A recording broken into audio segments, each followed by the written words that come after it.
week, so I was making sure you were okay.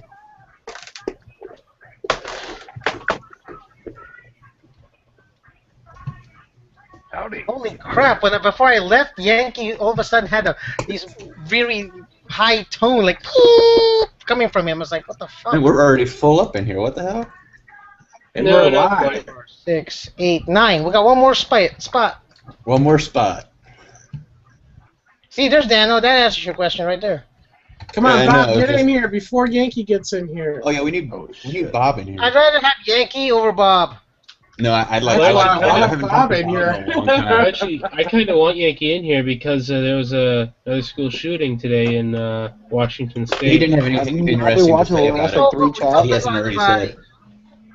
I can tell you that it's 1 person killed, 3 injured, although 1 is psychological injuries, so was hospitalized for psychological reasons.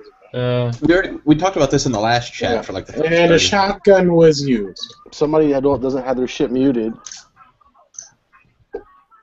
I don't even have it playing, so. I don't even have anything Everyone be playing quiet. over here. Everyone be quiet.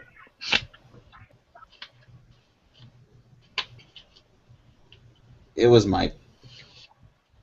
I think it's a flashlight guy. It's Yeah, not me. it was him. It was. The glorious.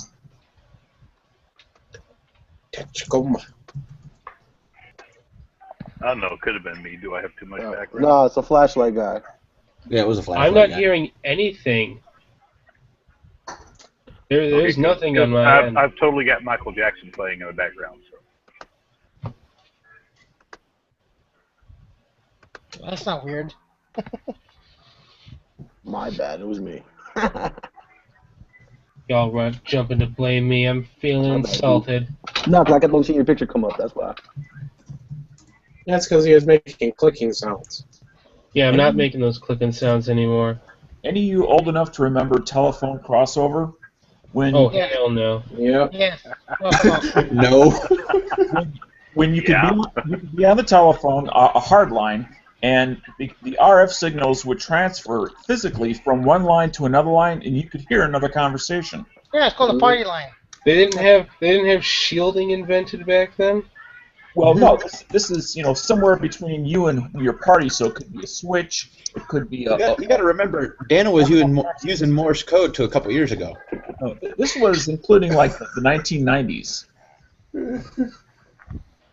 I wasn't born till '95, so I don't know. Yeah. Michael. 90s. Michael was playing there in the background. No, it was Sean. That was I muted him. He I know, I wanted took to Michael Jackson. No, it wasn't Thriller. It wasn't Thriller. I know. I don't know What was any his of Michael new Jackson. album? That's the only thing about Michael Jackson I know. He hasn't done I know anything that new. and beat it. I forgot the title of that one, but I know it wasn't Michael Jackson. So Let's see, he's done that one, beat it. Hey, what am I gonna do? My wife's got the radio going. Yourself when you're not talking. yeah, Steven, he's like Tupac. He's releasing more albums when after he died. So he's like Tupac. We all know Tupac is still alive. Wait, He's did just you hiding just out. say that Michael Jackson is like Tupac? I will No. If you look at the right side there, because Michael Jackson has a lot of music. He's done new stuff. He had music released after his death. So he's like Tupac in that sense. Tupac didn't like little boys though, but we're gonna drop that. Well, it's debatable whether MJ did too. Okay, just Michael Jackson and Tupac in the same sentence just blows my mind. It's called iconoclasm. Man, I didn't know Marco was Jewish. He wants lox and cream cheese. No, I We mean, have a really good, we have a really big Jewish population down here. So you can find Jewish delis pretty easy. Yeah. The guy doesn't have that. It's actually not bad. Marco, it's what? not Marco, good. have you done anything to your vest? Oh, no. I was actually Why about to don't we ask get you the Huck same in here thing, and Chris. then have a vest off. It's probably going to be a No. while before I get anything for it, honestly, bro, because I need You Uh, don't even I have need a bunch of other pouches? things. No, I don't Yeah, have any pouches. Hey Chris, have you put any pouches on that FLC that you bought? yes. Turn the radio off. Hey, seriously, you Yeah, have meet music. yourself, Sean. Sean, you gotta mute yourself, man. Yeah, I got pouches. I got pistol pouches. I got 2 rifle pouches. Rifle mag pouches on it already. Mm-hmm. I got a holster. I'm still working on getting a medical pouch that I can build up into a decent first aid kit. Should look at the 100 round saw pouches on eBay. You can get them for like $8 shipped, and they were actually used to hold issued IFAKs. So that's what I'm going to use for my blowout kits. I need a small one. I need a small one for mine. But that goes right here. This one's pretty small. I mean, it's not like the tiny kinds that you see people putting on their battle belts, but I mean, it only occupies two PALS strips. It's only 2 PAL strips wide. So to Okay. speak. Well, beyond pressure dressing and a tourniquet, what more do you really need? Band-Aid. Yeah, I feel like the old guy. I'm like, when I was in the Army, we just used a pressure dressing. Now they got these big medical kits. You know, I feel like the old guy that used to walk up hills both ways through snow. I mean, if it's just for yourself and it's just not a first aid kit, that's really all you have to have. Now, if you want a first aid kit, that's a different story. Yeah, it's just a mini first aid kit. Nothing big. Not like a blood It's just stopper kit or anything like that. Just gauze, Band-Aids. That's the purpose. That's the purpose of an IFAK, though. That's why it's called a blowout kit. You know, you should. Yeah, I mean, you know, you're buying armor because you anticipate being in Probably- getting shot at, and needing well, armor to protect yourself, but you're He's not willing putting it to on the get a vest, tourniquet not a and stuff. carrier. So. I put Well, a tourniquet. have you guys seen these injectable little micro sponges that they, just inject The these very little mini expensive- sponges into a hole? It's an expensive and high-capacity version of carrying tampons in your blowout kit. And I'll tell you what, we carried tampons. That was right next to my pressure dressing. Yeah. You know, As long as they're unscented. the other little known fact of the infantry is that we have the little knee-high pantyhose that we wore under our boots to prevent blisters. Yeah, Hey, what works, infantry running around in pantyhose. What works. I used to carry a purse, and now I carry a fanny pack. So I carried the. Okay, I'm still gonna call you gay for carrying a fanny pack. I'm sorry. I am bi. I am bi, so you're half right. We're not having this discussion. We're going to move on now. We've already You had it scared me before. when We you need said to have it things again.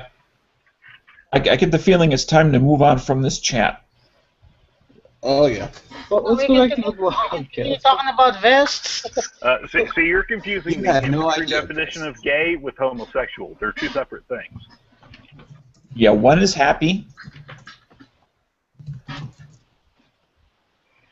Yeah, one is happy.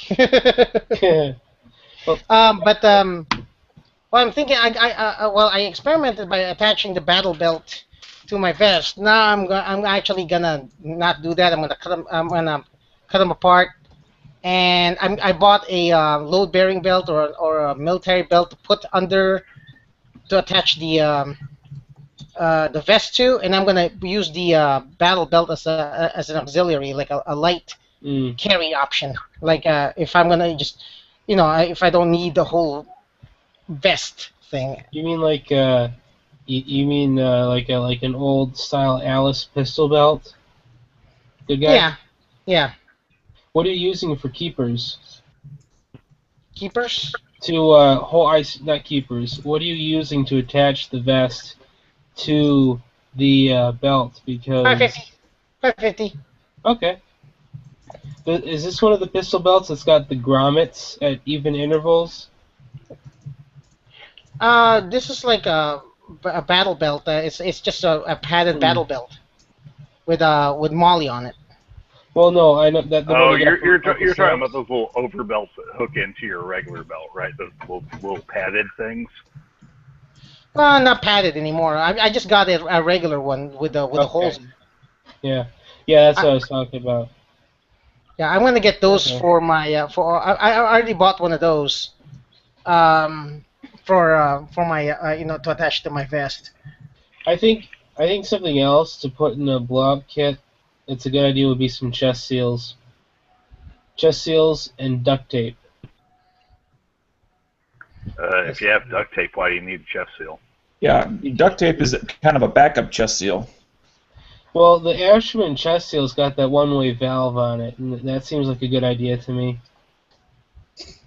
That's what the giant syringe is for. Well, you got to be trained on how to use use a decompression needle, and I'm not certain I'm going to receive that training in the near future. Yeah, a needle is used to affect change where the seal is going to stop it from happening in the first place. Yeah, well, yeah. As far as that goes, I mean, it's like anything else related to any of the things that we talk about. When you're talking about a piece of equipment, be it a gun or a piece of medical equipment or anything, get the appropriate training. There are those venues out there. There are people qualified to train on that. Spend a weekend and learn the basics of using the equipment that you're going to carry. If you're not going to learn the basics of using it, don't carry it. Well, there is something to be said for sometimes carrying something that maybe someone else around you might be able to use, even if you aren't.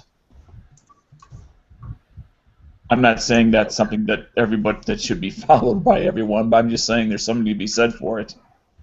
Right, but when you're talking about something like, a giant needle that you're going to plunge into somebody's abdomen or chest, most people around me aren't going to know how to use that. I'm pretty sure I'm going to need to have the training. If you're talking about how to use a Band-Aid, that's another story. Yeah, even a nasal trumpet, okay, there's a possibility that somebody around me is going to know how to use one. Knowing your own personal limitations will not only save yourself, it will save others, and I think that's basically... I mean, having something doesn't mean you have to use it. If you don't know how to use it, you need to know when to say, don't know how to do this, and not do it. Personally, if I don't know how to use it, I'm not going to carry it. Yeah. Here. Sorry, go ahead.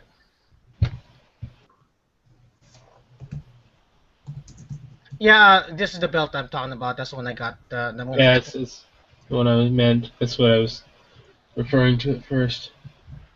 Isn't that a dress belt? It's white. No, it's No, it's tan under very bright lighting. Oh. Yeah, I wasn't looking. Hold that up again, please. What?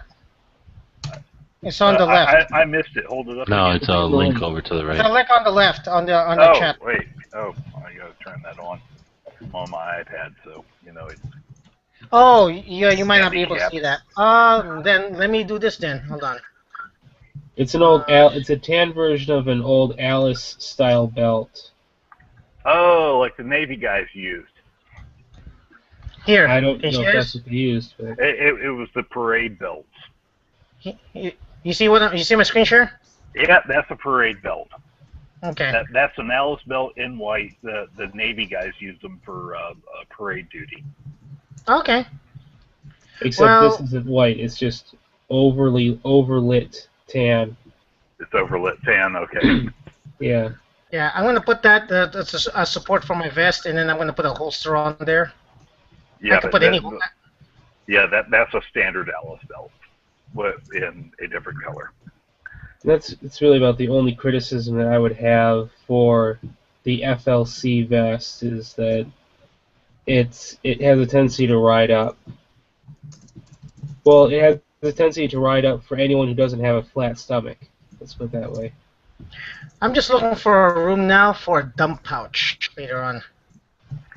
I was going to say, I never had the problem with them riding up, but I haven't worn one since my stomach became no longer flat, which it is definitely no longer flat. Let's see.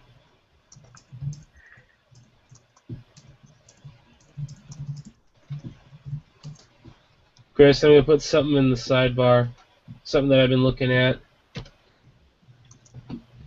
As far as dump pouches go, it looks like it's supposed to clip onto a belt. Might be able to make it work with Molly or with PALS webbing.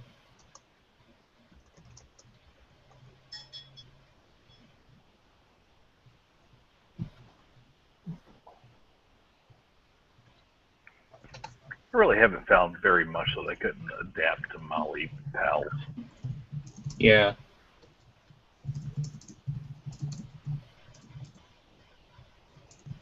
I hear somebody typing.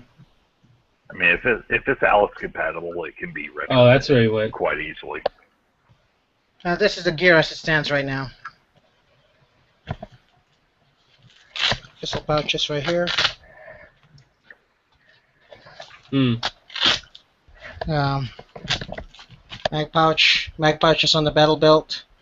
I'm gonna take this. I'm gonna put it right here later on, and then I'm gonna get like a dump pouch put in the back. You see, my Chris, problem with having I all like this to- front-mounted equipment is how do you go prone? Very carefully. See, that's the difference. See, this is why I have this in the spot where it's on the side. Like instead of how a chest rig is, all of them is centered. This is a little bit to the side, so I can still go prone with this. And then of course this is going to go to the side. So. And I think as long as he doesn't try to double stack AK mags in those pouches, it won't be a problem for him either. I'm not gonna double stack AK mags unless I really have to. So it's gonna be one mag each pouch when I do the class. So, and then of course I'm gonna replace. Right now there's a battle belt underneath here, so I'm gonna replace that later on. Yeah, it probably gets a little bit bulky. Yeah, it is a little bulky, but at the same time I want to double up. I want to have like a minimalistic gear that I can wear. That'll just be the battle belt, and I'm gonna get another set of three mag pouches, the three slot mag pouches here for the battle belt, and then a couple of pistol mags. That's about it. So it's gonna be a little bit less. It's like gonna be the lesser one of the vest. And sometimes I'm gonna have like friends who are gonna shoot with me, and they need some gear to borrow. Yeah. Yeah, that's. Like Bob when he was down there. Bob has his own gear. Yeah, Bob can get it. Yeah, Bob has his own stuff. It's not gonna be as tactical as Chris's, but you know. Tomorrow, my buddy Ryan, he's the guy who he's gonna shoot with me. All of Bob's mag pouches have a 5-round limit.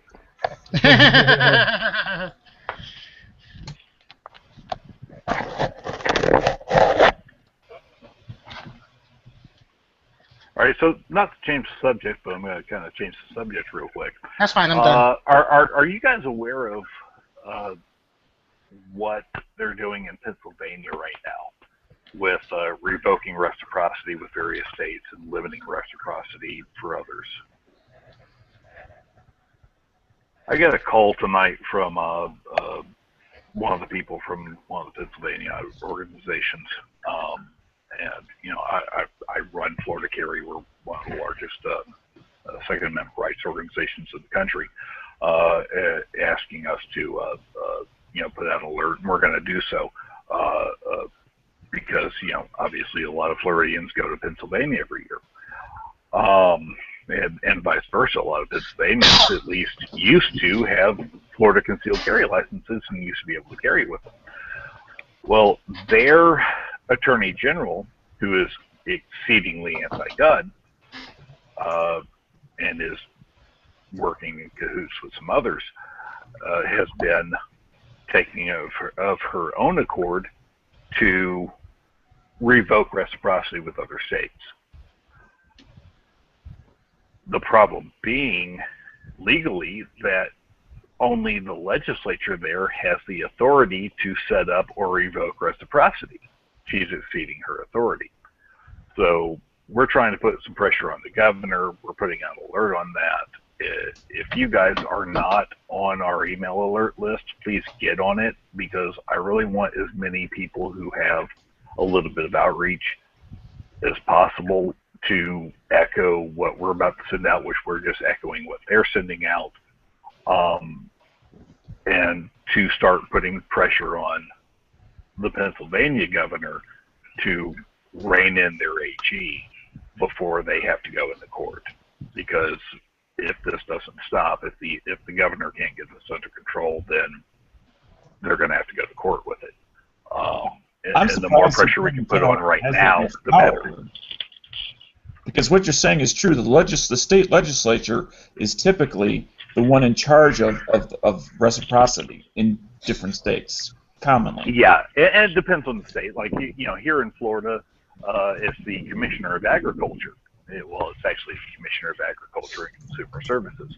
We took the concealed carry license out of the hands of the Florida Department of Law Enforcement and gave it to the Commissioner of Consumer Services because, well, we wanted it licensed just like getting a license to be a private security guard. And we also wanted it away from, typically, unfortunately, we have too many anti-gun, anti-private ownership of firearm law enforcement agencies in the state. And unfortunately, the past few years, well, the past 30 years, our Sheriff's Association here has proven that problem. And it's something that we really want to bridge that gap, because the rank and file officer is usually on our side, but we have so many leadership problems with so many of these departments that about 15 years ago it had to be taken away from law enforcement.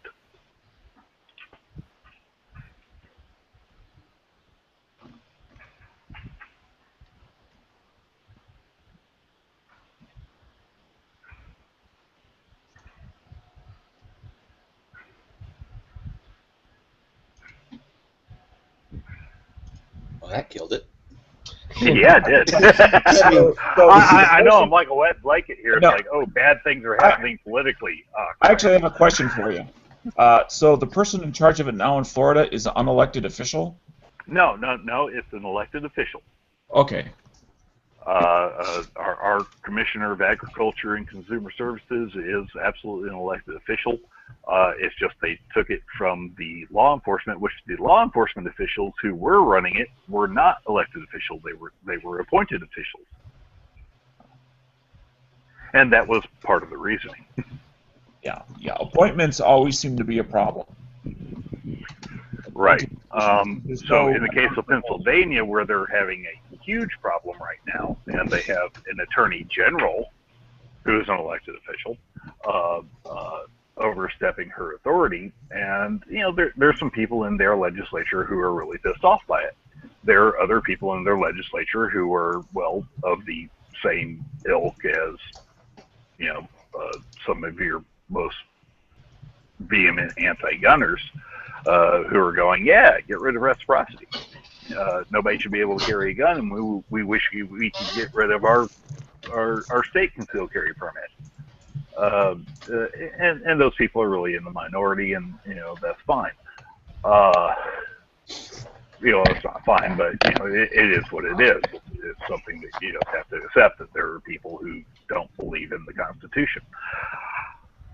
But right now, the best thing we can do to help out the guys in Pennsylvania, and they really do need the help, is shine a light on what's going on there right now and bring pressure from external, because a lot of their state income is from that tourism dollar. It is from people who are there visiting from out of state for business or personal purposes.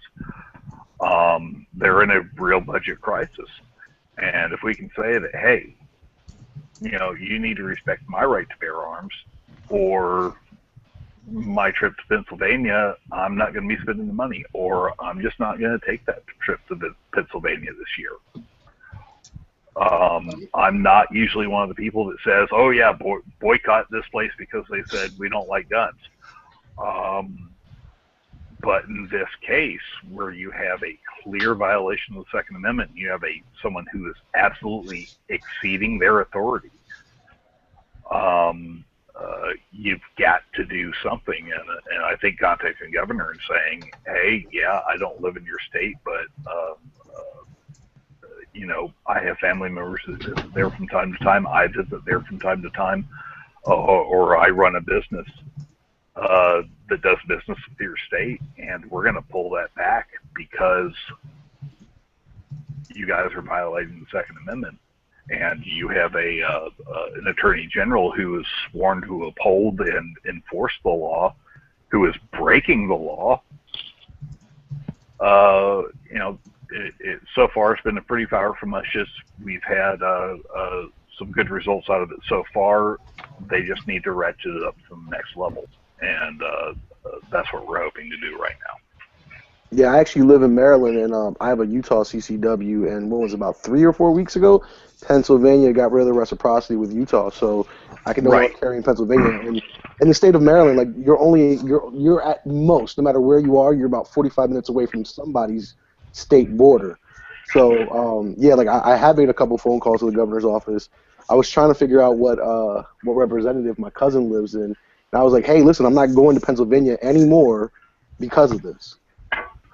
Right, and you know, there in Pennsylvania, that was a unilateral action by their attorney general. Yeah, it was one. When the law there is very clear that it is the Pennsylvania legislature that has the authority to grant or revoke reciprocity, and for some reason they have not stopped the attorney general from doing it, all by her lonesome.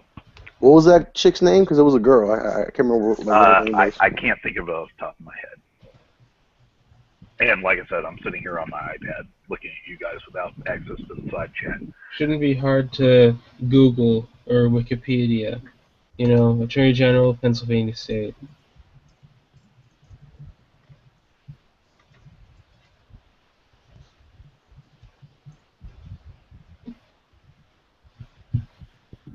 See, once again, I'm going all political on you guys and being a buzzkill, but there's some buzzkill stuff going on.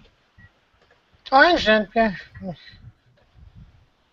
I mean, that's important to know. I mean, you know, it's, you know, to know if, you know, some people may have plans to go there and not know about it, and then all of a sudden, I'm not sure if there's reciprocity with Arizona, but you never know. Well, still, I mean, like, honestly, like, even if you don't have plans on going, just call them and tell them that you will not make plans to go because of it. You know what I'm saying? Even if you live out, in Arizona, for example, Chris, I mean, you know what I'm saying? Like, if you got 2 seconds, and I mean, so what? Call. You know what I'm saying? Say, hey. Oh, absolutely. You know, and so what if it's a lie? I mean, or even if it's not a lie, just say, well, if because it's of not this, a lie, I plan to. You don't know what tomorrow will bring. Yeah. I mean, there's nothing a lie about it. I mean, I never had plans to go to Pennsylvania until, well, I wound up going to Pennsylvania a few times. And you know, a few times over a 1 month period. It's because, well, you know, business came up there. But at this point, if business came up there, like happened to me, you know, not more than a year or so ago, I would say, you know what, I'm going to pass up on that business, and I'm not going to contribute to the economy of Pennsylvania until they get their house in order, because we have an attorney general that is willing to break the law. What else is she willing to break the law on? And I can't trust a state where the attorney general, the person who is most entrusted to enforce the laws of the state, is willing to break the law herself. Yeah, ironic, isn't it? For some reason, the laws never seem to apply to the lawmaker or the law enforcer. Yeah, they're exempt or something, or they think they are, rather. Well, yeah, they claim sovereign immunity. You know, they claim sovereign immunity, so it's very hard to sue them. The other issue is it takes a lot of money to bring these lawsuits. God knows, I've brought many of them here in Florida. You know, our case against the University of North Florida, when we secured the right to, at least for students to have a gun in their car, that was a $150,000 case. And that was just over colleges, not the state in general. $150,000 it cost to do that case.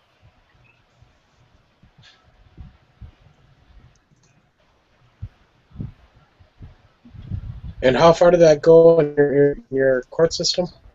It went all the way up, I believe. No, it didn't. We didn't? went to the appellate court. Okay. That was Okay. just the state appellate court. That didn't even have to go all the way to the Florida Supreme Court.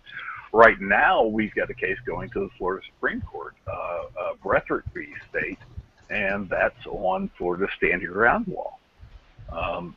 That's where we're trying to change the burden of proof from basically you're guilty until proven innocent, and to changing the burden of proof to innocent until proven guilty. Which is how it should. Yeah, that's how our justice system is supposed to be, but It's how it's supposed to be, but especially when sure, you're innocent until proven guilty, but you had a gun, and they change the analysis as soon as you bring a gun into the picture, and it's been that way for many years, and they can get away with that before Heller. We're bringing the case that you can't do that anymore.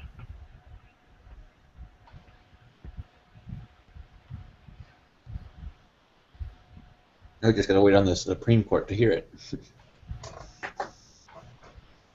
Right, and we've got that in front of the Florida Supreme Court right now, which, there's two levels to this. There's the state and the federal level, and it depends exactly what type of laws that you're fighting for or against, where you should, what the proper venue is. You got In a time this case, frame? we've got a member of Florida Carry who defended himself and his family. They were attacked by a previously convicted felon, and I'm sure they're he was trying just to a put good him boy. in jail for 20 years. Yeah, well. I've never known a prosecutor who knew gun laws as well as they know most other laws. And it's an Most of unfortunate that. truth that lawyers always learn the area of law that they're interested in, and this is even true of prosecutors. And prosecutors are concerned with the laws that let them prosecute criminals, and there's nothing wrong with that. The problem is that they cast too wide a net quite often and wind up prosecuting people that were just trying to defend themselves, and they wind up saying that, well, the victim of this crime is, well, the person that broke into your home, but you pointed a gun at them. So that person is the victim because he was just committing an unlawful injury, but you committed a felony aggravated assault. So you're the real criminal, and the person that broke into your home in the is state of the Florida, victim. Breaking into an occupied dwelling in the state of Florida, to my recollection, is a felony. It is, and you have the presumption that the person breaking into your home is there to do you a harm. Exactly. And under Florida law, if somebody breaks into your home and you didn't invite them there, you have the presumption that they're to do you great bodily harm, and you can actually shoot them. However, we had Angela Corey. That lady is so. Wasn't she, or is she still under investigation? Because I know she was. Yes, she's in. She still is. All kind of trouble, but she's still the state attorney for the Jacksonville area. She prosecuted a guy who, a home invader came into his home, broke in. He was the homeowner was confronted with the home invader, and instead of shooting him, he punched him in the face and pushed him out the front door. Well, she called the home invader the victim and prosecuted the homeowner. Thankfully, the judge threw it out and said it was a ridiculous waste of the court's time that this prosecution never took place. But this poor guy also now has a felony arrest record and will have it the rest of his life. And you can only get one expunction of a criminal arrest your entire life in the state of Florida. And he already has one? It's going to cost him tens of thousands of dollars. This guy's life is ruined because he punched a home invader. What he needs to do is go back. That's what he needs to do. However, I doubt he will. Well, it's very hard to get past prosecutorial immunity. No judge will give it to you. Well, it's been done. We passed a bill this last session that will allow for those types of expunctions that will protect people. We've got some people fighting against the governor signing it. We're still waiting for the bill to be finalized. The legislation session's been over for almost 2 months now, or about 2 months now. We're waiting for the legislative officers to finish signing the bill and sending it to the governor. We've got people trying to get the governor to veto it, but we're trying to create an exception so that if someone is found to have used proper self-defense, that this expunction requirement that you can only do it once in your entire lifetime goes away, and provide them with an easier method of having a frivolous charge taken off of their record.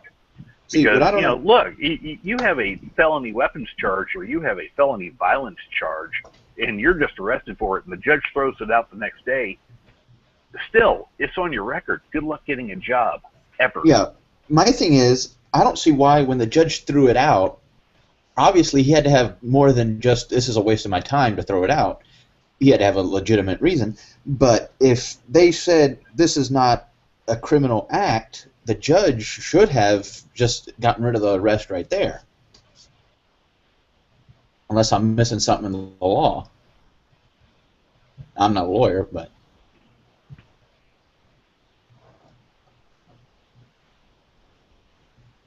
Okay.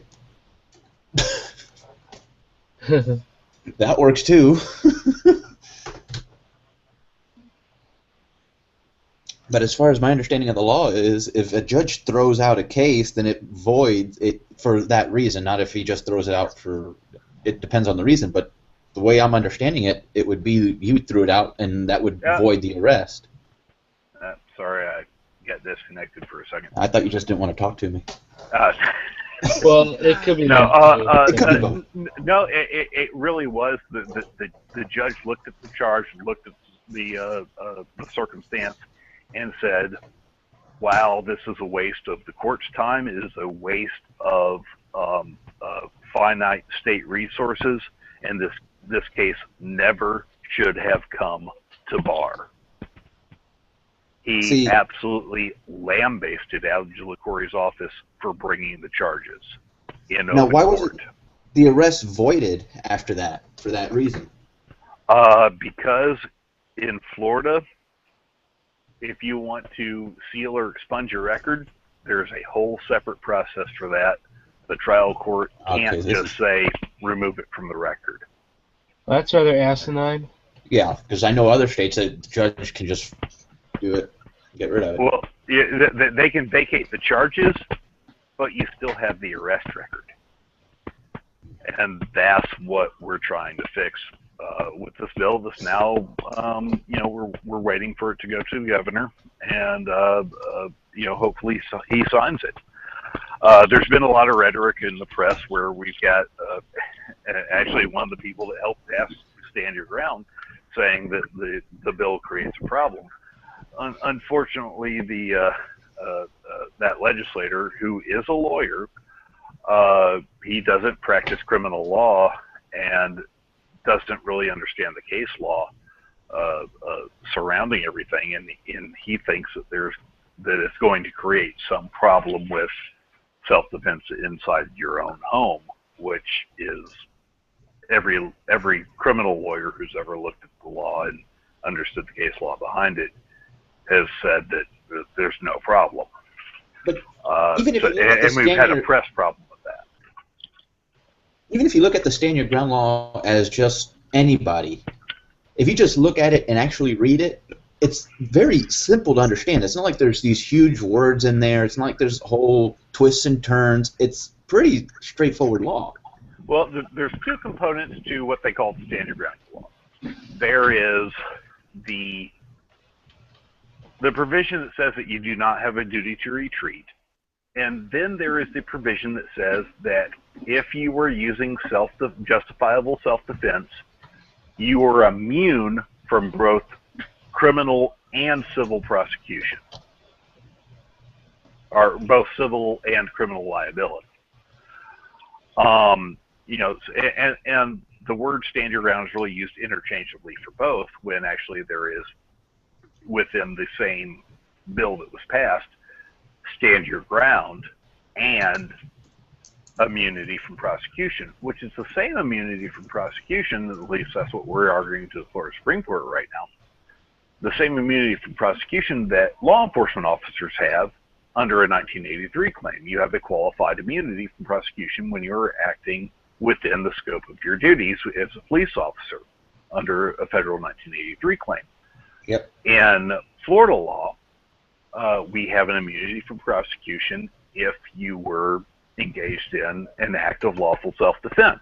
We're arguing that that's the same as the 1983 qualified immunity, except this is not just a qualified immunity that was created by the courts, which is what happened in 1983 cases. This is a legislatively enacted immunity, which should be even stronger than the immunity that was created by the courts for 1983 claims. Exactly. But that's not how the courts have been doing it. But it's never been argued. We're arguing it now. Our lead attorney who's arguing this is going to be a very interesting case. We know that the National Rifle Association is going to be filing an amicus brief in it to support us. I'm hoping that Second Amendment Foundation is going to be filing one as well. We'll see where it goes, and you know, it's probably going to take up to another year to settle that whole thing out. Did the court? They never really do, but did they give you an idea when they might be hearing it? No, I mean it's just going up. The initial briefs are due, I think, the 14th of this month. Oh, you're looking at least another year and a half, if not more. Yeah, generally once the initial briefs are in, you're talking somewhere around 90 days for all the briefs to be in, and then up to 6 months to a year for the decision. Now, with it being a fairly high profile case, it might go a little bit quicker, but I don't see it inside the 6 months. Which, our legislative session starts the beginning of next year, so it might put us back into the legislative session again. We'll see. We also have a case that we're looking for a decision on right now, trying to invalidate as unconstitutional Florida's complete ban on open carry. Oh, you're trying to get the open carry thing passed again? Or open up to discussion? We're trying to get the ban on open carry in Florida invalidated as unconstitutional restriction of the Second Amendment. I'd like to see open carry in Florida. That'd be nice. No, there's only 5 states that don't have it, and it's Florida, South Carolina, Texas, Illinois, and New York. It'd be nice to have it. I mean, yeah, it's kind of weird that two states that I know would be the most logically pro-gun, Florida and Texas, doesn't have open carry for pistols. Wait a minute, did you say California on that list, or California Texas? has it? Texas and Florida. California actually has open carry in rural. I say California. Texas and Florida. Yeah. No, don't worry. I'll never go to California. I'll tell you the origins of that. They came about in 1893 during Reconstruction, right when they passed the 14th Amendment and admitted these states back into the Union. And they said, well, okay, we had these laws that said that, well, black people can't carry guns. We can no longer say that just black people can't do it. So we're going to officially say that no one can, but we're only going to apply it to black people. Well, then, in Florida at least, in 1941, the Florida Supreme Court said, well, wait a minute, you can't do this. You can't have these restrictions because these are racially based. And they said, oh, okay, well, we're just going to start enforcing it against everyone. So it's no longer racial. Okay, instead of giving people back the rice, they took everybody's rice away. Yeah, of course. Exactly. Well, That's exactly what happened. I'll never go to California, so. But no, it'd be nice in Florida to get open carry, especially because it's 110 degrees during the summer, so it makes it harder to conceal a weapon. But, So open carry as long as it's not long arm. Look, people wonder why I have so many mouse guns. You know, I conceal carry here. It's called, the thing is you're gonna have to compromise on your fashion. If you don't like wearing overshirt, like short sleeve shirts over your t-shirt, yeah, it's gonna be hard. But me, that's what I do. That's how I conceal carry. I'm jeans and a t-shirt every day, so. Or I wear two shirts, one that goes over my gun, one that goes underneath, an undershirt and overshirt that will go over my gun. Well, there are a lot of people that say, "Oh, well, dress around your gun." And that's fine certain times of year. But if the only gun that I own, because I just don't have enough money, but the only gun that I own is a High Point. These are big guns. But I can't afford a better gun because I don't make much money every year, and this is all I can afford. And I've got this High Point, and that's my carry gun. And well, good luck wearing a t-shirt and shorts and concealing a High Point. Yeah, an overshirt will cover it just as easy as anything else. Well, yeah, if you get your shirt from Momo the tent maker. No, I'm a normal-sized guy. I wear normal-sized shirts. I've never had any trouble concealing anything. That's one good thing I can say about I Florida. have found this. Ever since I got fatter, it's harder to conceal. Well, I consider because I'm a little guy. I carry a Ruger. For a long time, I carried a Ruger P85, which is pretty much the same size as a High Point, if not bigger in certain cases. My first gun was a P89. Great. Oh, no, not my first gun, but my first automatic was a P89. Great guns, but yeah, they're absolutely a brick. When I weighed, when I was 6'3" and 175 pounds, I could carry that thing in a t-shirt and shorts all day long. Now I'm, way more than 275, or way more than 175, closer to 275. And carrying anything on me, well, the love handle pushes it out. There's a lot of love in that love handle. Is there a law in Florida that says the minute if somebody sees your gun poking out a little bit, it's technically open carry and they'll get you for that? Oh no, Florida has really lax printing laws. Florida's law on concealed or open carry says that if the casual observer, a non-trained observer, looks at you and says, "That is a gun," then it is not properly concealed. Now, the way they've been applying that is, if it's printing and you don't have a concealed carry license, then, well, you were trying to conceal it, therefore it's concealed carry and it's a felony. If it was printing, though, and you do have a concealed carry license, but it was printing so badly that anyone, the average person looking at you would say that that's a gun, then guess what? You were open carrying. And now you're going to jail for a month for a misdemeanor. So, Bob, are you there? And they don't get a lot of those cases. At least I hear about. Actually, we've tracked over the past 3 years 75 of those cases. Most of them have wound up with a pre-trial diversion. You usually surrender your gun, retake your concealed carry license class, and the charges get dropped. But you have to surrender your gun. Permanently or until you retake the class? Permanently. Oh, I reiterate my previous statement, that's asinine. Yeah. What general counties were they? They were all over the state. All over the state. We've looked at this. We really started looking at it in 2010. And since then, there's been numerous cases. Now, since 2011, we've had 3 cases that have gone to full-on prosecutions, and in where they said, we're not even going to give you the deal to give up your gun.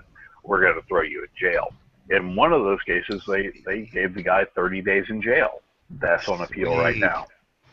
30 days in jail because his shirt rode up over his gun. Oh my God. He was in the store. He went to a dollar store. He picked something off the shelf, and his shirt came up over his gun. He didn't realize it when he walked out into the parking lot. A police officer saw him. He was sentenced to 30 days in jail. That's currently on appeal. And then considered, and you might lose your rights for that. That's fucked up. Actually, it's a misdemeanor. So yeah, it's a misdemeanor. As soon as he gets out of jail, he gets to get his concealed carry license back and is fully qualified to carry a gun again. Yeah. Okay. See, because where I'm at, I haven't personally heard of a lot of cases, and most of the cops I've talked to, even the high-ranking ones, chiefs, sheriffs, they're all for concealed carry and people having guns. So that's why I've never really had any issue where I'm at. The problem we're having here in Florida is we have a bunch of sheriffs and police chiefs that say, oh yeah, we're all for concealed carry. They keep saying this. However, you watch what they do in the legislature and you watch the people they arrest. We actually had a guy arrested here the other day because he had a concealed weapon on his own front porch. Now, you can have a gun at your own home and on the curtilage of your own home. But he had a gun inside of a bag, inside a gun case, and he was sitting on his own front porch. The police came up and said, hey, there was a robbery down the street, and you matched the description, so we're going to take you in. And, oh, look, you've got a gun in this bag that's near you. Well, they brought him down. They brought him in front of the people that were robbed, and they said, no, that's not the guy. And they arrested him anyway for a concealed weapon at his own home. That's fucked up. That'll get thrown out. So I don't want to change the topic too much here, but I gotta cut in. I got way too much to type. These are M&W, Bob, from Canada, and they're hand forged apparently. Stole it from Canada, basically. It's cool. Oh wait, it might be cast. It might actually be cast, but it's a really, really nice tomahawk. I'm just wondering if you ever heard of M&W. No, never. Yeah, it's called the Black Hawk. Yeah, it's a gorgeous. That's what I was saying. I'm really surprised by this thing. It's much nicer than the Cold Steel ones or any of the current production models. Much thicker. Yeah, that thing looks nice. But, M&W. I gotta check them out. Yeah, M&W Black Hawk. Black Hawk. Yeah, I've never heard of them. That's fucking whacked. I should have one of those. Yeah, it's pretty sweet. That's actually, I've been waiting to bring it up to you. I've showed it off a few times on here. And I've been waiting to see if you'd heard anything about them. Yeah. No, I've never heard nothing. I'm gonna have to check that out. Yeah, because that looks exactly. Like a hanger sheath for it. Yeah. Because the only tomahawk I got now is made in Taiwan, so. Yeah, well, that's if the they Cold make them Steels in Canada. It's just wrong. I own one made in Taiwan. All the Cold Steels are made in Taiwan too. They're pretty good hatchets, but. Yeah. Hey, but if I can get one made in my country, I want that one. So they caught that cop killer in Canada that shot those 3 RCMP officers just about 10 minutes ago now. He was on the run for 27 hours or something. So Bob, and I noticed that, or I didn't notice, but somebody on Facebook noticed, and I read it, that the BBC, when they reported on the asshole in California this last time, they didn't mention the guy at all. They just talked about the situation, and they just overlooked the thing, the bad guy. So is Canadian media bringing it up and making a point to talk about the bad guy, or do they overlook it more like the BBC? No, they're trying to overlook it. I mean, some of the newscasters have even made a point of saying, well, I'm not going to mention this guy's name, blah, blah, blah, just because they... I've heard the analogy like when a streaker runs across like a sporting event, they don't point the cameras at it. They'll just, not give them the publicity or whatever. Yeah, so that's the way they're handling it there. At a football game, That's kind of awesome, though. I mean, I don't think these guys should get any kind of publicity whatsoever. No, I agree. This latest cop killer. I mean, he's just, Of course, first thing that If comes they out don't is get any they start publicity and they screaming just about talk gun about control. how horrible it is, then Yeah. there's no reason for the next one to try to outdo the first one, Oh yeah, or at least less. yeah. I mean, and that's the today some of the other stations like we're actually talking about like some of the smaller provincial. We're talking about we'll compare this to this one in Maplethorpe and this other one here, because a lot of our shootings it's like people shooting cops, eh? They don't tend to just shoot Are each they other. local cops or RCMP? I didn't get that. Mostly RCMP, surprisingly. Great, they're gonna ban more guns now. How do they I mean, deal this with guy was- drug addicts and drug dealers? Do they put them in jail up there, or do they treat them like medical or whatever? They put them in jail. Like we're getting to go. Your guys' our current. So you do have drug violence or no? Hmm? So you do have drug violence or no? Oh yeah, especially in the big cities. That's most of the gun crimes in Canada are in the big cities, and it's usually like gangbangers fighting. Oh well, just a minute ago you said most of the gun stuff is against Well, cops. the mass, So I was like the wondering mass why you killings. didn't have drug. I should say the kind of the multiple shootings. All right, so is Canada really like the documentary I saw maybe a year or so ago, where the prisoners are in there playing Xbox and TV Oh, yeah, in every cell. If you're referring to the documentary Trailer Park Boys, then yes, it's really like that. Yeah, Trailer Park Boys is not real, but although they do have our jails are pretty easy, I guess. So Joe Afraio is not running the jails in Canada. No. Yeah, no, we haven't privatized. They've talked about it, but I hope they're not going to privatize jails. Well, no, this isn't privatized. This is this sheriff has prisoners in tent cities. He said if it's good enough for our troops, it's good enough for our prisoners, and put them in tent cities out in the desert. Yeah, I wouldn't have a problem with that, except, well, in the winter you'd just be stacking up corpses, but, other than that. They handle it pretty interestingly here. I know a few guys that have gone through it for minor DUIs and stuff, and it definitely scares the right kind of people straight. I mean, obviously a career criminal is a career criminal, but yeah, somebody who just drove impaired is probably never ever going to do it again. Exactly. I know two people for sure that will never ever ever ever even test the laws in Maricopa County ever again. Yeah. I've And driven that's drunk the before, and I'll kind never of do it. people it works for. That's how it is here in Polk County. Nobody messes around over there. I've what do you call this? I've driven drunk before. I'll do it again. Well, I did multiple times when I was younger, because when you're younger, you're an idiot. Now that I've gotten older, I've realized, boy, when I was younger, I was a fucking dolt.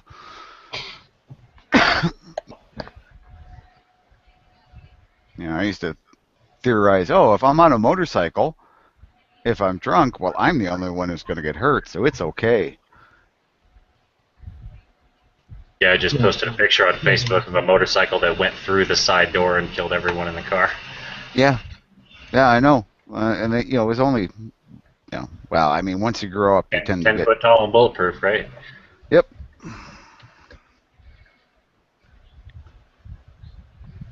But I'm still that way. I'm still bulletproof. Yeah. Well, I still think I'm nigh on invulnerable, but that's just because, I am. Kind of like the tick. Did you say nigh on and vulnerable? Yeah. That's very Canadian of you. Yeah. Nigh on and vulnerable. That was a good one. Yeah. I like that better than 10 foot tall and bulletproof, honestly.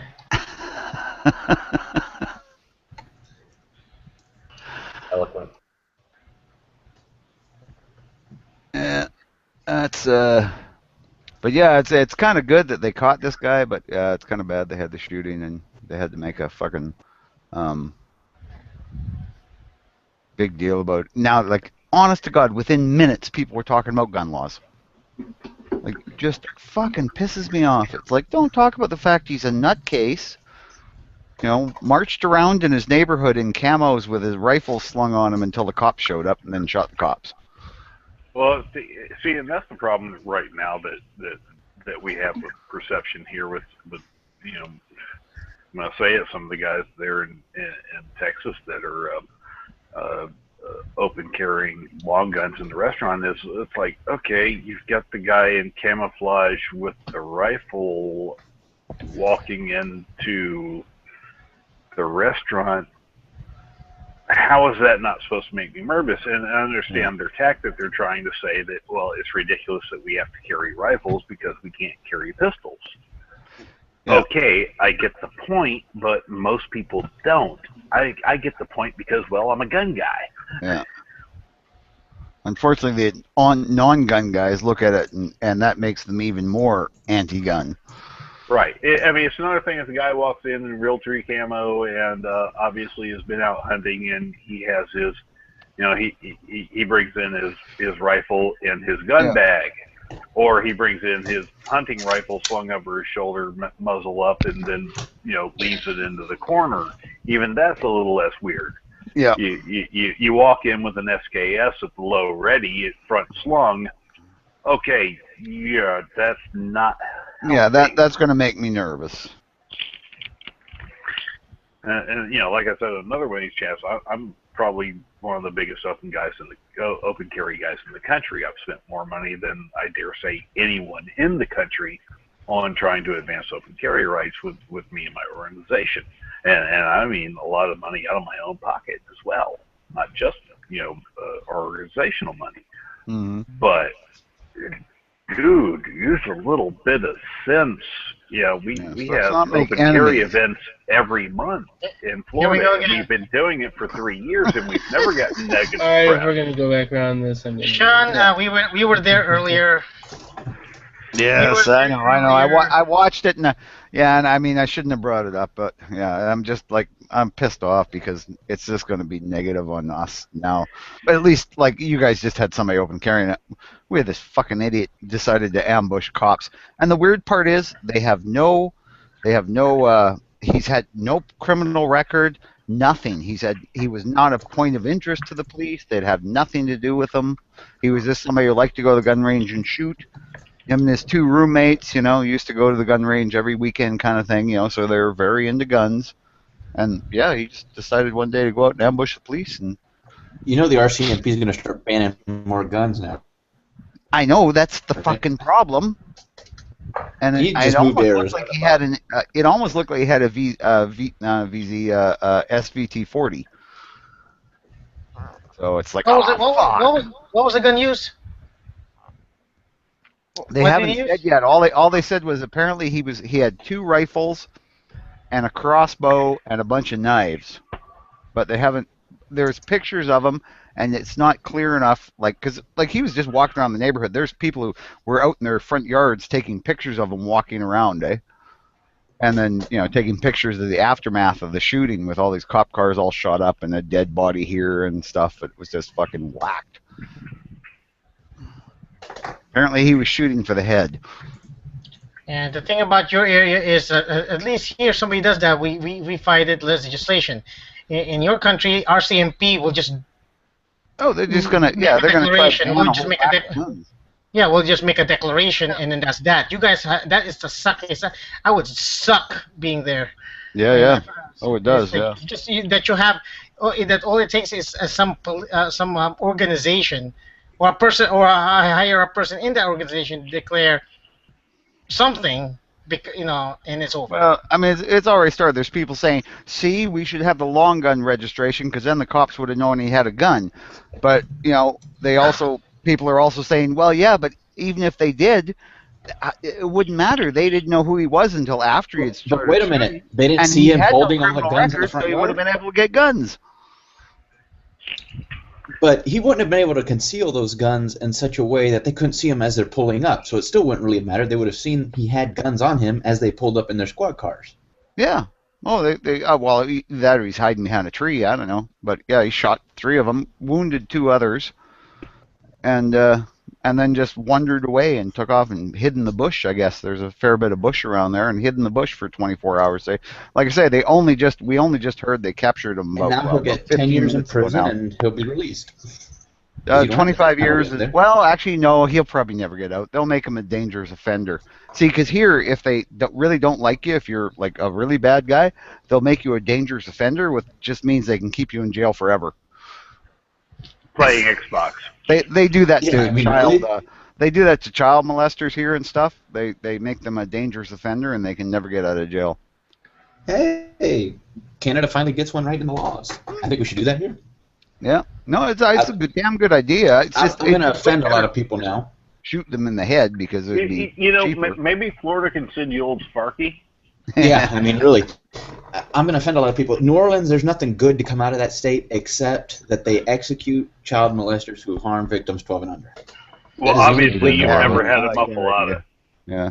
Is that the 52nd state, or? Yeah, I think so. Yeah. See, if you say nothing good comes out of Louisiana, obviously you've never had a muffalata. No. I've been to Louisiana. It was just nasty. I'll never go back. They allow NFA items.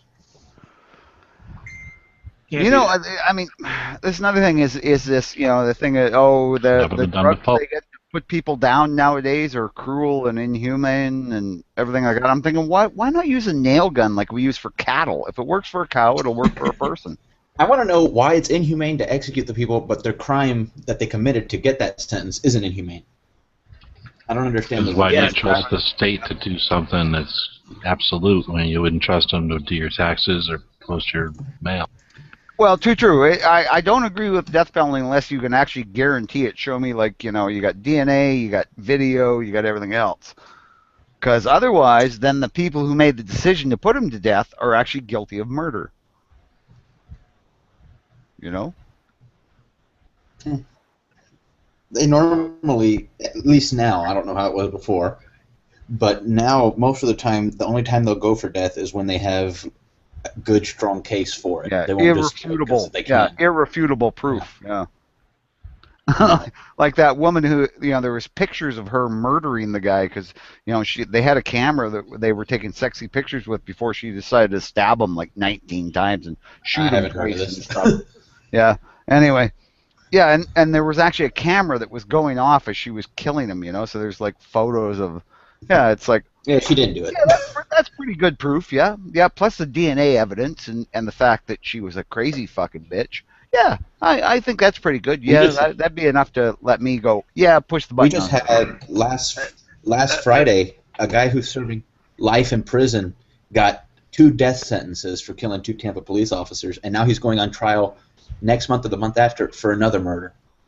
He's got like 5 we murders. have one here in Florida who committed the murder in while jail. he was on death row, killed. No, while he's out. Yeah, we have one here in Florida who's on appeal right now. While he was on death row from a 1980 something murder, killed a security guard or killed one of the jailers.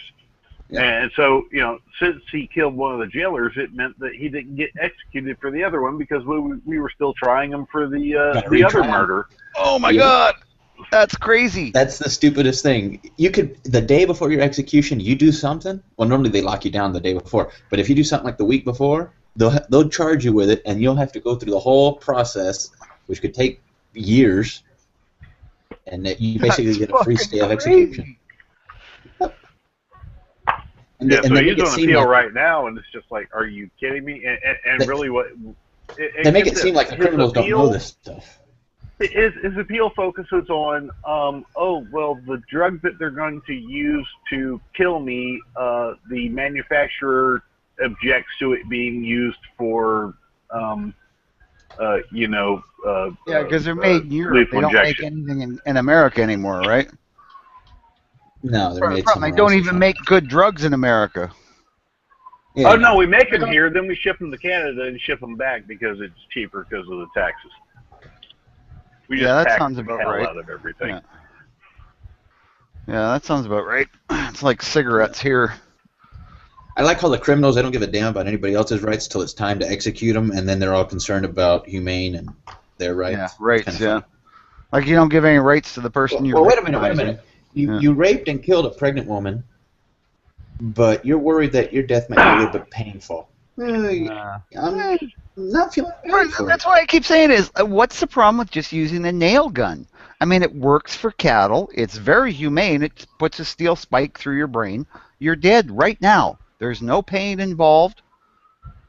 Well, maybe for a microsecond, but hey, you know, There's certain things I you can't say committed live a crime on air that because said you're going to get put to death. So yeah. Well, you know, this guy I'm talking about here in Florida, you know, his name was initially like Thomas Kennedy. Now it's like Malik Hussein Osama. Oh yeah.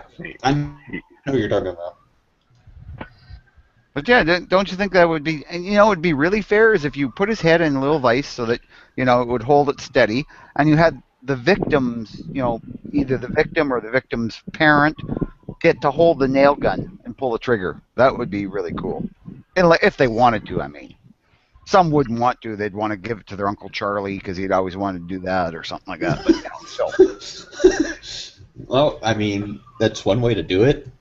Well, dude, But, you know, I mean, because that's my biggest problem is the victims get nothing, and this criminal gets all this money spent on him. Well, you know. see, I look at it this way: Yeah. if you kill someone, then and you get put to death for doing so, Yeah. then fine. You get to go out the same way you put the other person out. So if you put them out That's slow, nice. you go out slow. If you put Yeah. them out fast, you go out fast. Yeah, I like that. That's a great idea. You know, if you shot them in the head, okay, you Yeah. get shot in the head. If you tortured and raped them, Yeah. well, then guess what? We're going to throw you in. We're Yeah, going to throw you in a cell with a bunch of. Who are you going to get to do the raping, general though? I population? mean, you know. There are other You can prisoners advertise there. in the They're paper, perfectly want a willing. big furry guy to rape another big furry guy. Oh, Yankee would show up for sure. Bob, it's happened. Trust me. not to me. Not to me. But yeah, it's it just makes me ill that we just lavish all this money on them and the victims get nothing except suffering because of, you know, they had some crime. They either, you know, now they can't go out or they don't feel comfortable around whatever. But at the same time, I firmly recognize that. Look, there have been too many people who spent years on death row, who you know, the Innocence Project came in and, you know, pulled the old DNA evidence that they couldn't test back in the day, and now got like conclusive evidence that this is where I have to disagree to an extent. Do I believe it was right that they were wrongfully accused? No. But at that time, they did the best they could with the evidence they had. And if that evidence proved that person beyond a reasonable doubt did it, then they did the best they could at that time. What are we going to say? Okay, well, we don't have DNA evidence before 1990, so we're just going to release you because you may not have done it, and we may have this technology. It's not about we're going to release them because we don't have the good DNA evidence. It's about we still have that evidence sitting in the locker. We go out, we test it, we find out that, wow, this is definitely not a match. We know that DNA is from the murderer, and wow, you ain't it. We screwed up. Oh, exactly. And I think those are the guys up, who I'm all for. That's one thing. But what I'm saying is all these people get upset. Well, he was wrongfully convicted 30 years ago. Okay, well, 30 years ago, all they had were fingerprints. And if his fingerprints were the only ones there, he didn't have an alibi, and he had violent tendencies, and he killed, and someone died in that house, okay, well, that evidence there would convict the person. If you get, they can't predict, okay, well, in 20 years, we're going to have DNA, so we can figure out whose blood that is. Well, no, of course not. Of course not. And, look, bad things will happen. But, what's Blackstone's equation? Better that 100 men go, 100 criminals go free than one innocent man be put to death. Well, I wouldn't say necessarily 100, but I understand what you're saying. Well, it's a very serious thing, taking a man's life, and I'd say that from a place where, well, I can tell you factually, taking a man's life is not a good thing. No, and I agree 100%. I don't ever want to have to kill anybody. Yeah, and I have, and it was the right thing to do at the time, and it was, and I'm at peace with the decisions I've made. and this was in the military, and it was in bad places doing bad things, or well, doing good things in bad places, I guess. But there are still ones that haunt me because, you know, they were judgment calls. And yeah, I have a very, very abiding respect for human life. And I would never want to see someone put to death for the wrong reason. However, if you are the true criminal and we just know that you're the bad guy, fry that fucker. Fry him twice. And I agree. Put him out in the same manner that he put someone else out. If he put him out, you know, with a bullet to the head, then put him out with a bullet to the head. If he tortured and violated this person, then torture and violate that fucker. And I agree. You know, where you have one thumbprint on a glass in a kitchen, you know, we're going to convict you. But what I am saying, right, that may or may not have been that I was over there hanging tile for you, you know, hanging drywall for you, and I picked up glass. You know, I'm almost 100% positive back in the 50s, 60s, 70s, and 80s, there may have been some innocent people killed. But I mean, what can I say? But I think it's I think it's an exceedingly small percentage, and I think it is less than that 100 to 1. Exactly. That Blackstone talked about. You know, and I'm all for the Innocent Project and running people's DNA. But, you know, we also, the funding just isn't there for the state to do it itself. No, I don't expect them to. There's probably DNA sitting in an evidence locker from 1980 that, you know, hadn't ever been tested and probably will never be tested. And that person may or may not be serving life or had been killed already. I mean, you know, that's one thing where I have to say, okay, I'm going to have to trust the state as doing what they believe is best for society. Because I'd like to think no prosecutor wants to kill somebody. That's just what I like. You know what? I live in the state with Angela Corey and some of the other prosecutors we have here. And I'm in Florida. I have not. 3 years ago, before we started Florida Carry and before I started getting deeply involved in the things that we're involved with, I was dead on with you. Seeing what I've seen over the past few years and seeing the prosecutions that they bring and seeing the enhancements that they try and bring, oh yeah, I have lost that faith in our prosecutors because you mind if I ask? There are far too few of them that are there to do justice, and far too many that are just trying to get a conviction. Do you mind if I ask? You don't have to say it. I mean, you can. You don't have to tell me. But what? Are you in Central Florida, North Florida, South Florida? I'm in Daytona Beach. Oh, okay. I'm in Hillsborough County. Okay. And up here anyway, our the prosecutors, they seem to have level heads most of the time. You know what? Get with me offline.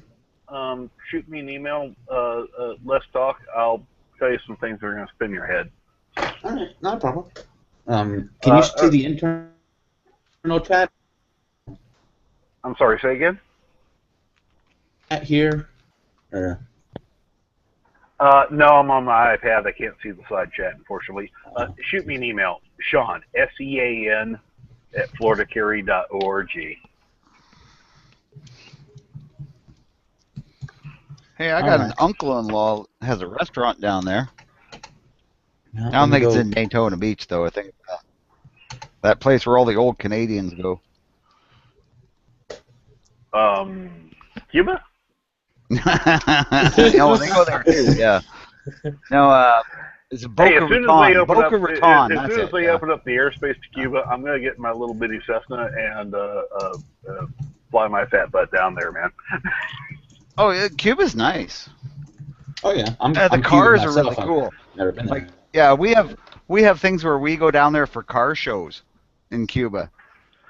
And it's quite the experience to go see a car show in Cuba. Oh, imagine. Yeah. They got some cool shit, man. Yeah, You ever my see a uncle's 55 going Chevy to- with a Russian Lada motor and stuff? Well, if you ever Sean, I what sent you an Canada would email. like if we had a trade embargo against it. Mm-hmm.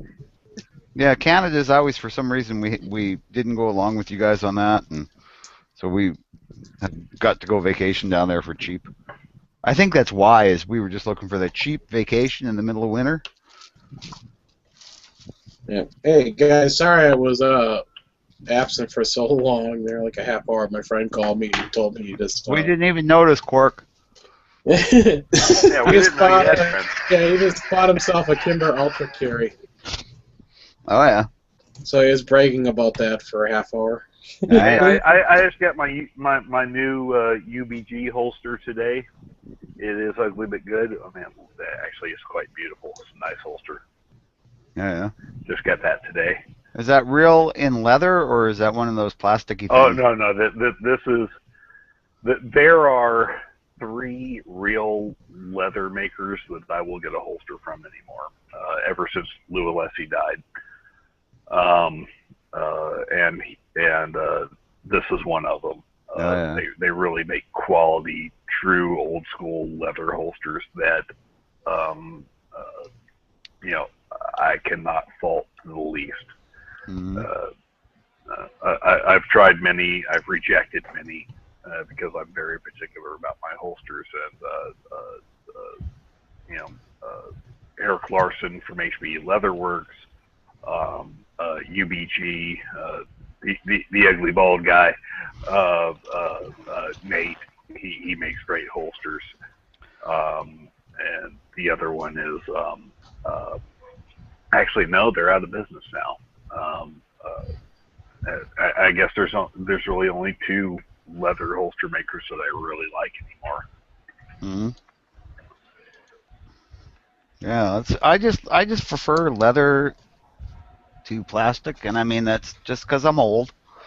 I'm sure that when something else new comes out, there'll be like guys in their 50s going, no, this plastic, whatever the hell I call that plastic that everybody uses now. Kydex. Kydex. I've got Kydex holsters. Man, that new soft plastic is just crap. This stuff is better. I personally like leather myself. Nanotube holsters. Yeah. Made out of carbon nanotubes. Holsters. They weigh an eighth of an ounce, and they're more rigid than than the Hoover Dam. I get it, but and I'll tell you, I've only found one Kydex holster I actually like. It's made by some people here in Florida. They do a great job of them, and it's absolutely the fastest holsters I've ever used. I use them for range holsters. But I generally tend toward the leather holsters. I've got a couple of inside the waistband hybrid, leather and Kydex holsters that I use time to time. They're great for a little bit deeper concealment and comfort. Leather's just classier too. But for general carry and open carry, not that I can open carry here in Florida very often, but for just general carry, on the belt under an untucked shirt, I love my regular leather holsters. They're comfortable, they're functional, and they're great. And like I say, between Eric Larson at HB Leatherworks and Nate at UBG, that they fill every niche that I could possibly want. Mm-hmm. Well, there you go, eh? So there's an endorsement. Yeah. Yeah, that's and I think it is partially an old guy thing that this is what we grew up with. This is what we like. And Bob, the thing is, my argument is this: is like everybody says is old. The guy a long time ago when guns came around, the older guy says those newfangled guns When I was a child, I got a wooden string and fired arrows. That's what I'm used to. And that was awesome to me. It's like, and then the guy, and the guy before him was out of powder. I'm gonna be able to throw rocks. There's rocks everywhere. Yeah, the guy before him said, I'll tell you, man. I've been around guns my entire life, and I remember in the 1980s the Glocks and those spongy triggers, and God, these things were terrible. And well, I've got one on my right side right now in my brand new holster. That's what the new holster was for. Was a Glock 30S. It's the only Glock it's actually the second Glock I've ever owned, but it's the first Glock I've ever liked. And the guy before that says, that newfangled string and wood, used to chuck this stick at people. That's the way it's every generation will hate the newfangled thing. In the future, our old guys will think, you call that rap music? We had real rap music back then. And I used to like these blocks. You don't really think rap music's still going to be around in 20 years, right? Rock and roll still will be. Rap music is pretty much, it's run its course. You do know that Blondie invented rap, right? Yeah. You think so? Yeah, right. That's what they said. But what do they call this? And then disco died. Rap will die. Rock and roll will live forever. Whatever. Now we've got rap and roll. What do they call this? It's like the newfangled lasers. I used to shoot this Glock, and that was the best back then when I was old. So I love the voice of this. You can't use a mirror to deflect a Glock bullet. You can use a mirror to deflect one of them lasers. I'll just wear a mirror suit. And the thing too is like, it's like I got so tired of generation gaps things that I promised myself I will never let myself get caught up in that. I will adapt myself to things that are new that comes out. Yeah. You know what, Chris? I said that when I was 32. Huh? Well, I said the same thing when I was 30, man. It was like, I'm not going to be like my old man. I'm not going to be all, the old shit. I'm going to be in these computers and... I'm gonna be like my dad. My dad gets new gadgets all the time. He's not like but he's Asian. That's expected, right? No. I'm talking about my stepdad. My stepdad. He's a white guy. White dad. You assume too much. And even if my dad was Asian, it wouldn't be it was different. So I wouldn't know. I know. That's one of those stereotypes. It's one of the ones that Asians don't Bob, mind. I don't know why I talk to you. Sometimes, I just realize every time I talk to you, I get a headache.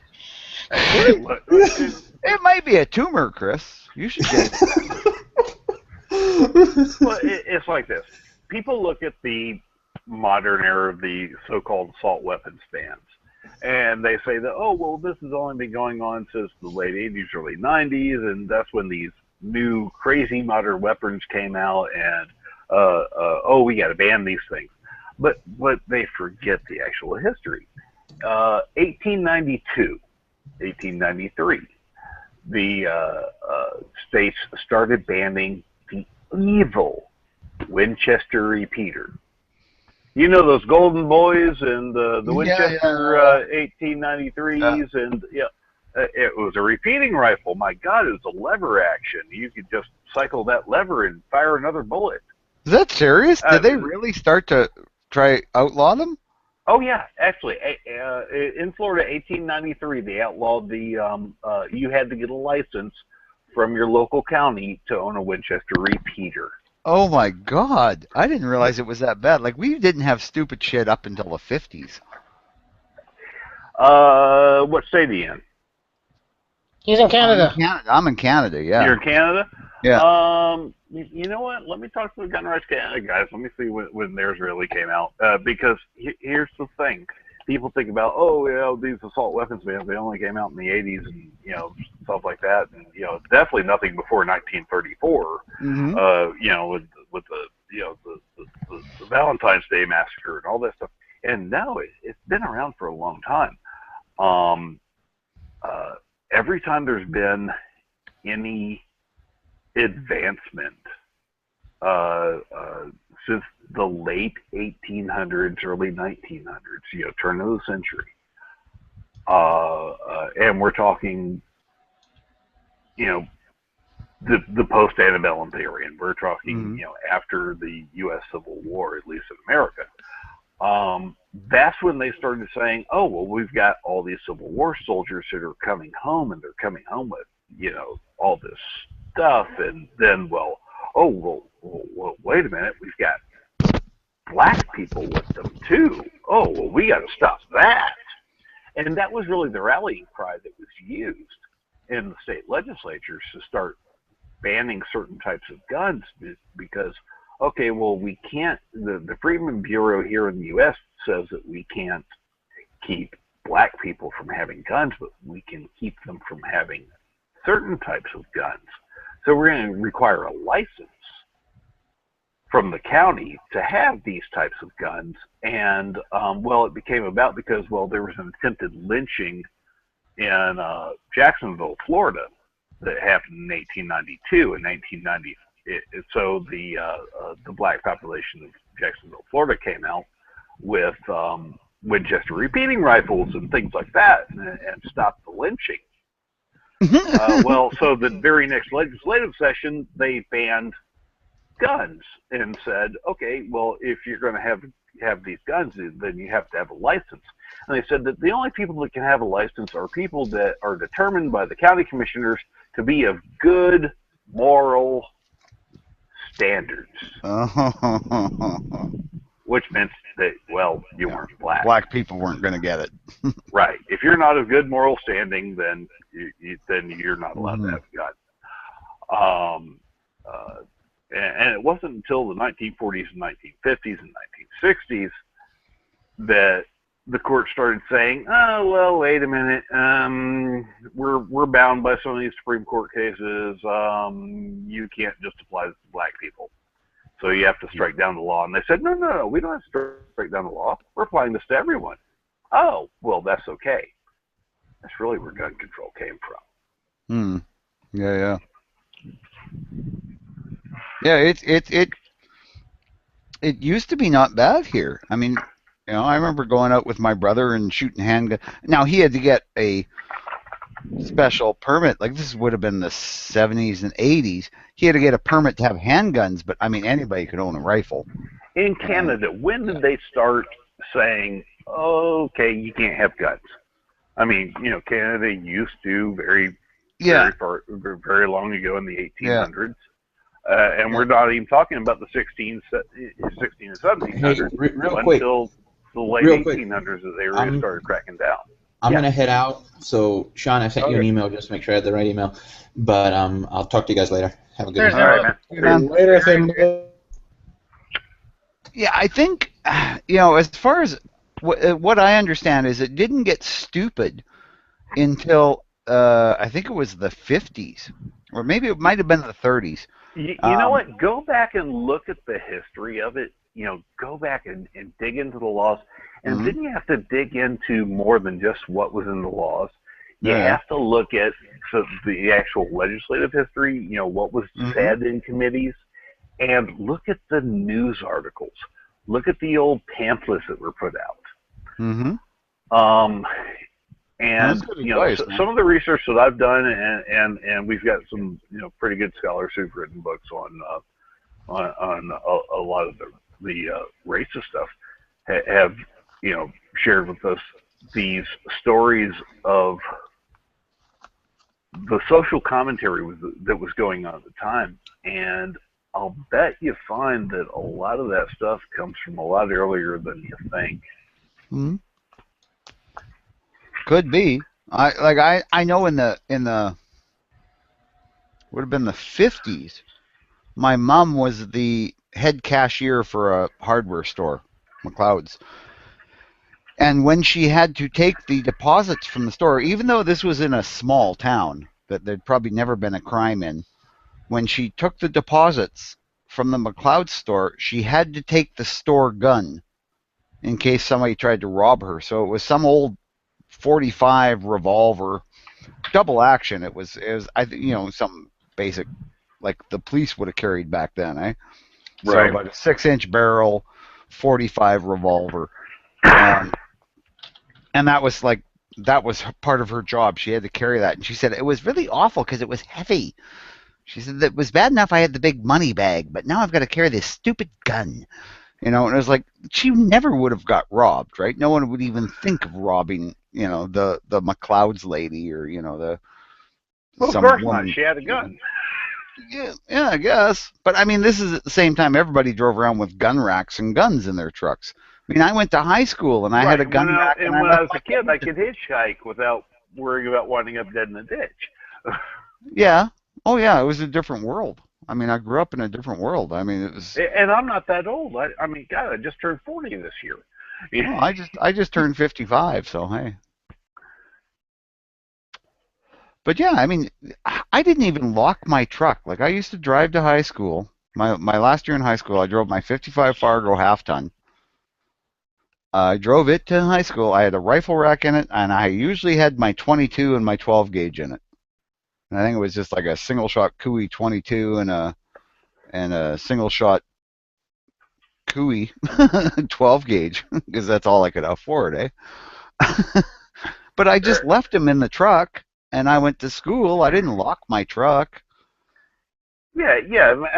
Now imagine, I don't know if you got kids or not, but imagine your kid or your nephew or somebody younger. Imagine somebody driving into high school now, and they're in Canada doing the same thing that you did. Yeah. Oh, they'd get arrested. They call it the freaking SWAT team. Oh yeah, probably. Oh yeah, I mean it's ridiculous. We have a SWAT team in my city, and I mean it's a small city. It's less than 250,000 people. I mean, even back in the 1990s, my high school, we had a shooting range at the school. Yep. And if you wanted to shoot your gun after class, then you came in before school, you brought it to the ROTC instructor, he put it in the arms room, and after class, you could come and shoot your gun and then carry it home. But you weren't allowed to carry it around the school. You had to carry it straight to the ROTC classroom, right through the middle of the school. Yeah. Give it to the ROTC instructor, and then when you left, you had to go straight out of school. Yeah. But yeah, it wasn't a big deal, right? No, not at all. Yeah. It's gotten so stupid. It's like they're trying to kill the gun culture. Here we've got like the gun club I belong to, the Saskatchewan Wildlife Federation. I mean, they're really trying to get more kids into the shooting sports, right? Like we have 12-year-olds that have got like black bear kills with a bow and stuff. Now, and, I mean, is it like some parts of Europe where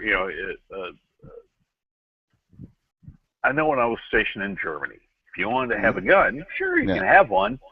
You just have to keep it locked up at the gun club, and you had to belong to a gun club to get one.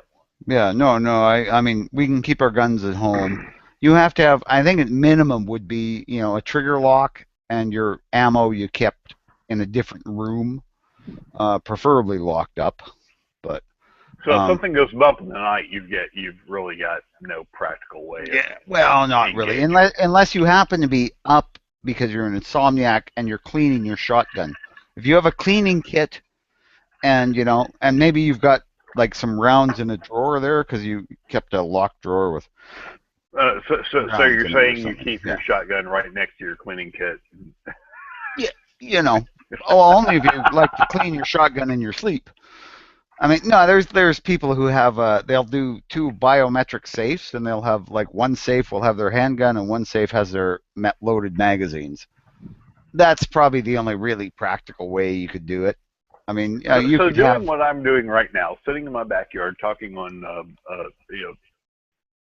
this little hangout right here, with a 45 on my belt, that would be completely unacceptable. Yeah, no, I could do that sitting in my house. I could do that right now, other than the fact I'm drinking beer. But I could sit here with a loaded 45 on my hip because that's in my control. Okay. So, but if I went to sleep, I can't really sleep with my gun on my hip and be in control of it. So, yeah, it's that kind of thing. Like, I could wander around my house all day. Nightstand, huh? Yeah, I could. Yeah, but you can't leave it on the nightstand stuff. But I mean, like I say, if you really wanted to, you could have your 12 gauge, shotgun in your bed. If you lock your bedroom door, you're golden, right? Because if your bedroom door is lockable, then that means that your gun is in a locked room and the ammo is in a gun locked room. Okay. So that you could do. I mean, that's really all it would take is to actually, damn, why don't I do that? Just put a lock on the bedroom door. Well, then the dog can't come in and out. And Well, if you can't sure. come in and out, he'll jump on the door. Just you put a big dog door in the dog door on your bedroom door. Right? Exactly. Actually, that would work. I'm gonna have to put that idea past the wife here. They'd probably say that your door wasn't locked because someone could crawl through the dog door unless you've got a I got chihuahua. a pretty big dog. Yeah, like a dog door that my dog could get through, people could get through. Yeah, exactly. It only took me about 15 years to convince my wife that we need a dog door. Oh, really? Oh yeah, I guess she's scared of. She's more scared of the dogs dragging a possum through the door than someone breaking in. Yeah. Oh, I mean, yeah, and dogs like to go out and kill shit. I so wish I lived in the country. It probably helps that I work from home, so I'm home all day, so that doesn't bother her quite as much. Yeah, that probably helps a lot.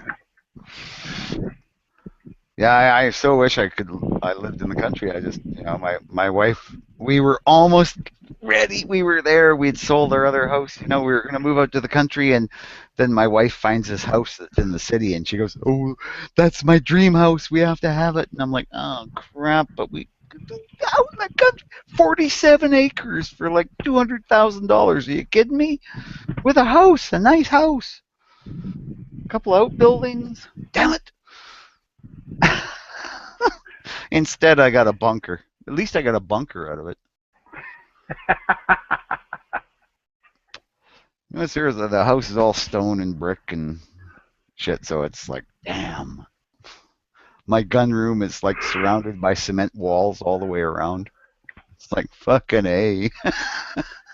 All right, so if you woke up tomorrow morning and said, okay, I really want to get, I don't know, NFNFAL. Yeah. I want to get an Evil Black Rifle tomorrow. Mm-hmm. I get in my car, I drive to my gun store, and I drive home with it. Mm-hmm. What does it take for you to go get an Evil Black Rifle?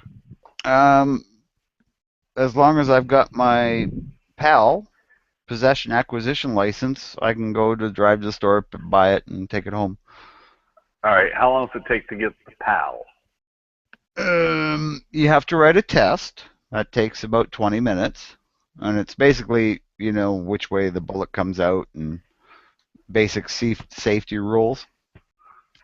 And then it takes about 2 months to finally get the card. Once you get the card, it's good for 5 years. And then you just have to apply to renew it. You don't have to redo the test or anything. But that's it. And it costs about $60 a year. $75 a year. Okay, now I not thought a year they had for 5 years. Not a year for 5 years. That's for 5 years every time you buy it. I thought there was like an approved list of certain guns that you can buy. Oh yeah, but I can buy Evil Black Rifles. I just can't buy the ARs unless I have the restricted permit, which I'm. Well, that's what I'm talking about. The Evil Black Rifle, the AR, the AR-15. I can buy the whatever's on the SIGs the Evil list stuff. there. Yeah, I can still buy Evil Black Rifles. They're just not the the cheap like the AR. Well, I mean the VZ's cheap, but the AR is actually it's anywhere from about $1,000 here up to about 5,000. Oh my God! Yeah. So we don't get the cheap ones. I mean, even a Bushmaster here is going to run you $700, $800. We gave away an AR-15 here a few months ago. Yeah. And we're going to do another one here in a few months. It really didn't cost that. God. Oh yeah, I know. I bought a lower for $89 and put together an upper for maybe about $400. So we were less than $600 into building a very nice AR-15. I mean, this thing ran like a scalded dog. And actually, as it would happen, the guy who won it was a police sergeant, and it's his new patrol rifle. Oh, cool. But it was like, and when he won it, I met him at the range and I handed him his rifle. Mm-hmm. That was it. Well, we can do that here. The only thing you have to do is you have to look and see that he actually has a valid possession acquisition. Other than that, that's all you have to do. If he's got a license that's matches his picture and has a valid date on it, then it's good. See here, I just have to have no reason to believe that he's a prohibited person. Like a felon. Yep. If I don't believe that you're a felon or mentally incompetent, I can hand you a gun and say, "Have a nice day." Mm-hmm. Yeah, here we just have to, legally we have to look at that piece of plastic, and like I say, I mean it's not hard to get.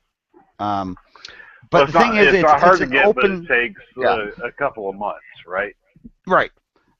That's the worst part of it is the waiting, because apparently if all of a sudden your wife winds up with a stalker. No, I still have my long gun, so I wouldn't worry about that. But yeah, here it would be like, okay, yeah, pretend it's not your wife. Pretend it's your daughter who's off to college. Yeah. All of a sudden she has a stalker. She can't just get a gun. No. At that point, you have to get her a stun cane or something. We have stun canes, which are really weird.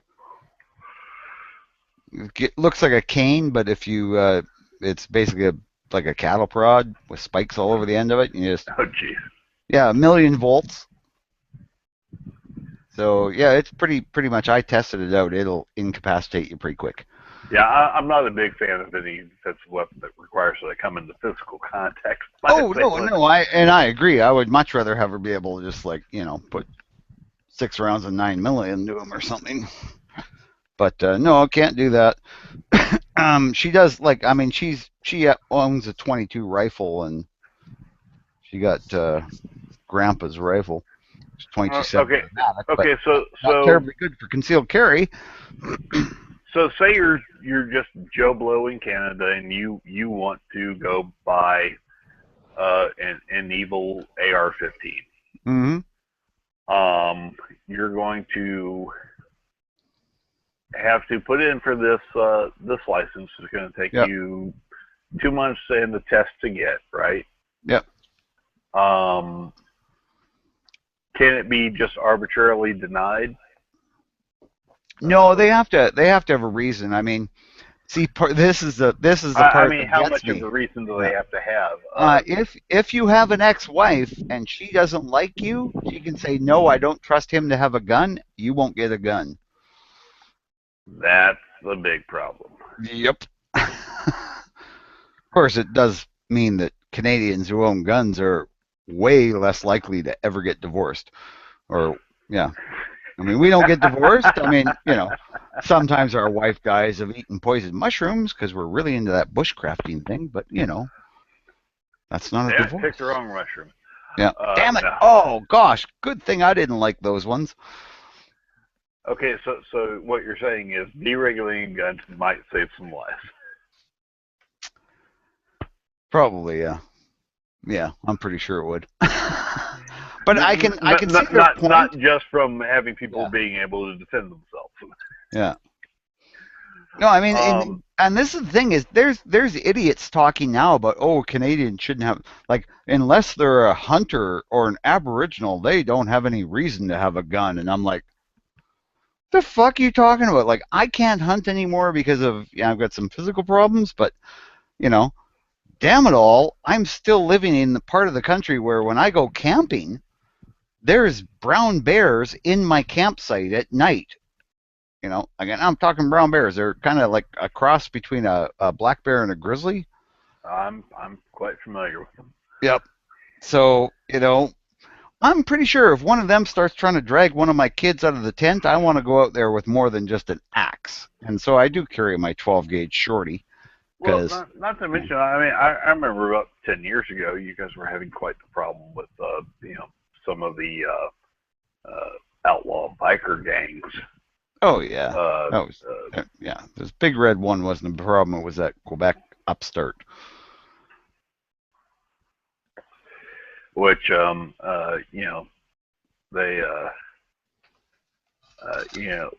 look, I'm the former national secretary of the Warrior Brotherhood Veterans Motorcycle Club. We're a three-piece patch club. I run in those circles, but at the same time, I'm not going to cross the. I'm not going to cross one of the 1% groups. And you guys have had some issues there, from what I understand. Oh, they have, yeah. And the thing is, I mean, I know guys who belong to the Angels. I actually used to live where their clubhouse was at the end of my street, kind of thing. Never had any crime in my neighborhood at all. Man. Yeah. Yeah, there was no crime in my neighborhood, period. Like, nothing. Nobody had their car stereo stolen, nothing. So I actually liked them living near me. Oh, yeah, and like I said, I knew one of the guys. Definitely. There's going to be no crime in one of their neighborhoods unless it's the crimes that they're committing, and they're not going to be committing crimes in their local neighborhood. Hell no. They're not stupid. That's people keep thinking these are, these evil bike gangs are a bunch of Neanderthal thugs, and they're not. No, not at all. No. There's some that are like that. I mean, one guy I know, he looks like that, but he's not. He's just a big teddy bear, but he's like, 6'6" and shaves his head, and he's a big giant guy, but he's a really nice guy. How's it going, Bob? Still going. You worried about this Canada shit about to come down on your guys' head? Yep. I've been trying to figure out one of the guns he's seen. Yeah, one of the photos that shows him carrying a gun looks like he's carrying a fucking SVT 40, and I'm just like, oh fuck no. He said it was they said it was a high-powered semi-automatic rifle. Yeah, I know. They're going on about that. And I keep thinking, but that's anything over 22 is high-powered in the press. Yeah. That sounds like an AR-15 to me. Yeah. Really? I didn't see any pictures. I don't know. I like the pictures I've seen. High-powered rifle. Yep, that meets all the requirements. Yeah, like I said, anything over 22, that's 223. I didn't see any photos. Do you have a link at all? I don't. It was on the news, and for some reason I can't link the news photos to the. It's fine. I just I know how they can. Canadian news is on paper. Yeah, if you actually just type in CBC, Canadian Broadcasting Corporation, it'll get you to their webpage, and there's all kinds of. That's all that was on the news for the last day and a half. Is this fucking? Oh, they shooting you. Doesn't that stand for copying better channels? What's that? Nothing. I'm just dogging on Canadian TV. Yeah, CBC, BBC. I get it. Yeah. Are they pretty twitchy when it comes to the gun laws up there? Yeah, it can be. It changes with every government, Like we get the liberals get in, they push all kinds of gun laws and register all your guns and all that, and then the conservatives get in and they say, get rid of this gun registry, destroy it, and we're going to take away, and you get gun rights back, and then the liberals will get in again because the conservatives will piss everybody off about something, and then the liberals will change all the gun laws, and it costs the taxpayers like millions and millions every time they do that, Like they made a gun registry. Oh, it's only going to be $1 million, And after 10 years, nobody, like only about half the people had registered because people wouldn't register, and it cost $10 million, and then the other government got in and threw it out and promised to destroy the list. And oh god, it's just. I, for one, refuse to register my guns with Canada. All right, none of mine are registered. I mean, I'm a registered gun owner, but there's no registry that says what guns I own other than the ones I've shown on YouTube, which I'm pretty sure I've sold all of those. So what happened to the little 12-year-old girl from Canada that was out there lambasting Canadian gun law? She was awesome. Oh yeah. Mm-hmm. Oh. I have no idea what you're talking about. You never saw these? Oh God. Firearms Katie or something? I forget. Something like that.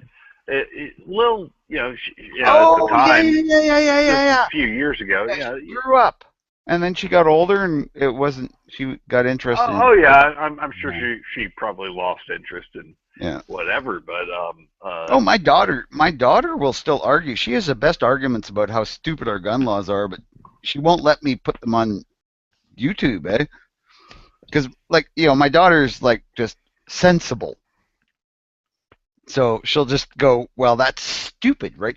How can people who don't know about guns make laws about guns? That's ridiculous, 'cause I'll just show her stuff, look, they want to make these 22s illegal, right?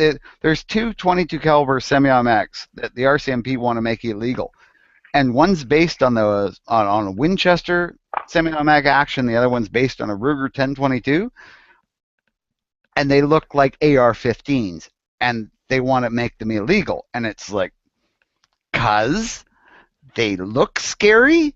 That's the only fucking reason. It is just ridiculous. And she's going, people who don't know about guns should make laws about them. Yes. Well, it's kind of like having a transportation director that tells you what the laws are for driving your car who has never had a driver's license. Yes. It looks like a man telling a woman what she can do with her body, or Yeah. It looks like he's got an M14. That's what I thought, but at the same time, look at that front sight. It looks weird. Yeah, and it looks like he also has an AR. Yeah. Oh shit. So you're saying a gun that was designed in the 1930s and another one designed in the 1960s or the 1950s actually. Yeah. It was AR was designed in 1957. Well, yeah. You see, with the AR, that's not a bad thing. That's already a restricted weapon, right? So it's like, it's already restricted. Well, no. In Canada, at least, why is it restricted? Because some guy took a Mini 14 into a university and shot a bunch of girls.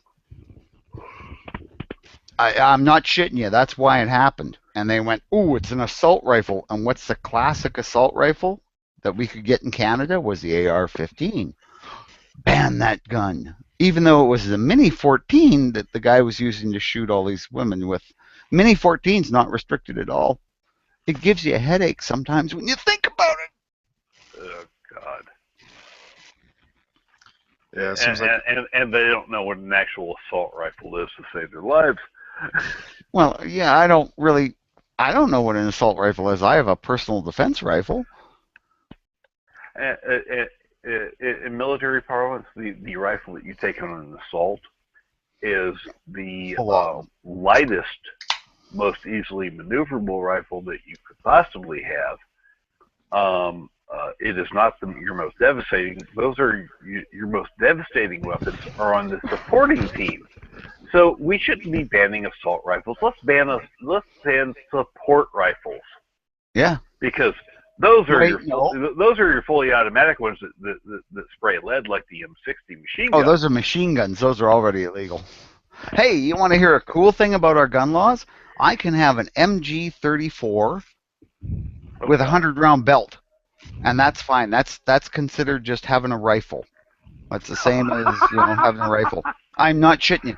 As long as it's semi-auto only, of course. Well, you want to hear about the cognitive dissonance of U.S. gun laws. Yeah. We have a Supreme Court case called Miller. it says that if your rifle does not have the same length barrel that is carried by our military, then, well, it's not something that you can have under the Second Amendment. So we have to have a 16-inch rifle barrel or an 18-inch shotgun barrel, because at the time that was the minimum length barrels of the rifles issued to the military. However, so you can only have rifles that have these military barrel lengths. Yeah. But you cannot have rifles that have military features. So your rifle has to be just like what the military carries, except it can't be anything like what the military carries. That's U.S. gun law. And what the military carries is 14.5 inches, not 16 anymore. Yeah, right, I know. And the shotgun changes. Expect to see litigation on that if it's not done by one of the other groups. Florida Carry will be filing that case. And believe me, I've seen shotguns when I was in. I saw breaching guns with like 12-inch barrels. I saw breaching guns with like 14 or I don't even remember. We had shotguns for breaching that were way shorter than 18 inches. Dude, I had an AR variant that we used when I was in the Army that had a 10-inch barrel. Hmm? Yeah, the Car 15 that was really short. Shorter, M231. Ooh, yeah, that's tiny little. Yeah, it's It's like a sub-gun version of the AR. Mechanized infantry used it. It was a firing port weapon, and we used them quite often for trench clearing. Yeah. They had a lot of problems, though. I was not a fan of the gun. No, and here, there's I'm really in honestly Canada, not we a can fan. have 12-inch barreled shotguns. As long as the barrel was manufactured in that length, it's okay. So a 12-inch barreled our shotgun. minimum length for a shotgun in the U.S. is 18 inches. Well, that's the minimum we can have one cut down to. If we take a regular shotgun and cut the barrel down, the minimum is 18 and a quarter. And honestly, it's ridiculous. Like, I mean, if somebody wanted to break the law, they could easily just break the law. I mean, all it affects is like the fact that I can't carry like a nice compact 12 gauge when I go hiking in bear country. Instead, I have to carry this big old wieldy like 18-inch, Yeah. See right. here, unless you get like an 8 NFA or trust 12-inch barrel pump. put in for either a $200 or a $5 tax stamp, depending on which type of rifle or which type of shotgun you want to do. Yeah. Yeah. I think. And an 18-inch barrel 12 gauge double is perfectly adequate for bear defense. I'm saying adequate, not ideal. But that's easy to carry. I totally think the SBS and SBR laws are absolutely, and even the suppressor laws, I think they're ridiculous. Yeah. Like, if somebody wants to do it, they're going to do it anyway. It doesn't affect anything but how much money the do the tax stamps go to the ATF? Where does the tax stamps go to? Do they even know? Yeah. They go to the general money fund. from the tax stamps basically gets transferred to the ATF trust. And then they send the checks out to the public. You didn't get your check? It doesn't. It goes to the general fund. It goes just into the treasury. Check out about the last 10 years. If whatever's come in on the ATF trust has yes, it is earmarked. It can go to the general fund, but it's always been rediverted to ATF. Yeah, or whatever. Prove that, dude. I've talked to the ATF. They tell you it goes to general fund. Oh yeah, 15 examiners up to $4.56 million every year goes to them. For them to spend, yeah. No, it goes to the general fund. That's what I'm saying. They'd have more than 15 examiners if they got the money. Yeah, I misunderstood. if it should be up to the states. Just allow the states to make their own freaking laws, like everything else. Just if a state doesn't want to allow somebody to have full auto, then it's up to the state. But Yeah, honestly, well, I agree with that. it's ridiculous. Because there'd be states that would say, "Oh hell yeah." Unless it's more than it was 5 years ago, they were pulling more money out of the general fund than the tax cuts were putting into it. Has that changed? Because I haven't looked at it in a few years. But are you saying that has changed where they're not getting that money? Correct. And I don't think it's changed. I don't think they've ever been earmarked to stay in that department. Yeah, Alcohol taxes don't stay with them. Tobacco taxes don't stay with them. Why would firearms taxes stay with them? They're a revenue collector for the government. They don't just collect for their own agencies. Yeah, if they did, they would probably they'd have a department that actually work efficiently, and because it would make them more money. But it makes more sense that the money doesn't go to them than if it went to them. That you know what I mean? It wouldn't be a year or 6 month wait. It'd be like, a month or 2 weeks, or because they'd be making more and more money. Hell, that would be scary as hell to me if they were getting overfunded. I'm gonna have to look at that. It's been about 5 years since I looked at it. Listen to my interview with Cluster. He's the head of the technology branch, and I talked to him for half an hour. I posted the video after SHOT Show. At the end of the interview, I suggest that we talk to our legislature or our representatives so that we can earmark more money for the ATF. And his hands are tied. He couldn't agree with me, but anyway.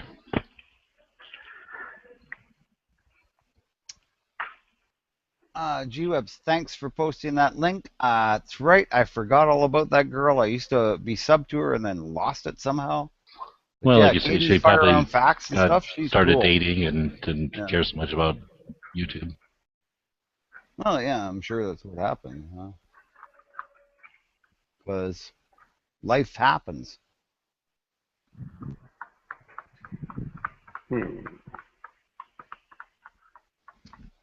This might be useful. All right. You know what? You're going to make me make a couple of phone calls here. So what? I ain't phoning anybody, man. This whole where the tax stamp money is going. Oh.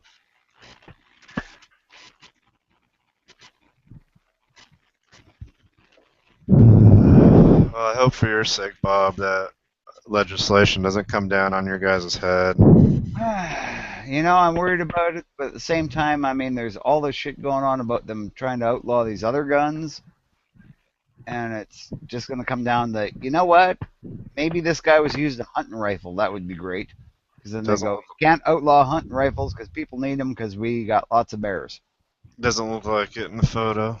No, it doesn't. It looks suspiciously like a military surplus, which they could get pushed into outlawing, which would suck. Because apparently you can't use military surplus guns for hunting, right? Yeah, you can. Everything's limited to 5 rounds now, so I could go hunting with my SVT-40. That'd be fine.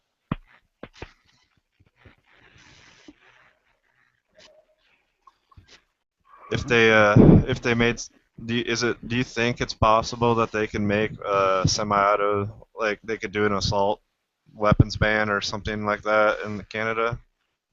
They pretty much have tried it. And, do you guys have a NRA of your own, or is there a Canadian? Yeah, ours is the National Firearms. National Firearms Association, so NFA. Yeah. They're at the Gun Rights Policy Conference every year. Yep. Are they a pretty strong group, like NRA and GOA? They are, but I mean, again, it's we have a small population, so yeah. It's you guys got 300 million, we got 303 million, we got 33. Yeah, 330 million, and we have 33 million, so we got a tenth of your population. God, I wish we had a tenth of our population. So it should be easier for you guys to change it, you would think. Smaller. Yeah, it should be. But unfortunately, most of the population lives in big cities that are, really anti-gun. So, we're kind of stuck. Yeah. But we can still buy bayonets and shit.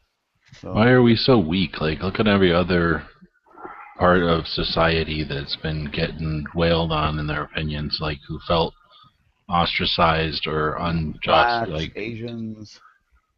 I'm just gonna say whatever parts of the society, because there's all kinds. And it's not just a race base, but yeah, sure, races, sure, but whatever. Mormons, like religious stuff, like I don't know, there's all kinds of things, but yet gun people were like the biggest wusses. We're like afraid to say that we're allowed to be here. I think we're the easiest we get pushed around. Yeah, we're polite. I really this tail between our legs and our ears down, where we apologize for owning firearms, and they know it. I really talk about all the time how we can actually take a lesson from the gay rights activists. Until gun owners get that they can walk into work and say that yes, I'm a gun owner. Until gun owners can really socially normalize that, yeah, I own guns. What's the big deal? Because we've taken such a up until the 1970s, it was fine to say, "Oh yeah, of course I own guns," and then there was a cultural shift. And gun owners became closeted. Was it a cultural shift, or was it an engineered change in the makeup of our society an because it engineered could be change manipulated? An engineered communists had change is something still to a gain. cultural shift. Bullshit. Its origin doesn't matter. It's a shift in the culture. It's a symptom of the. It's a shift in the social perception. How about that? A change. I'm not going to say a shift. Shift to me means permanent or natural.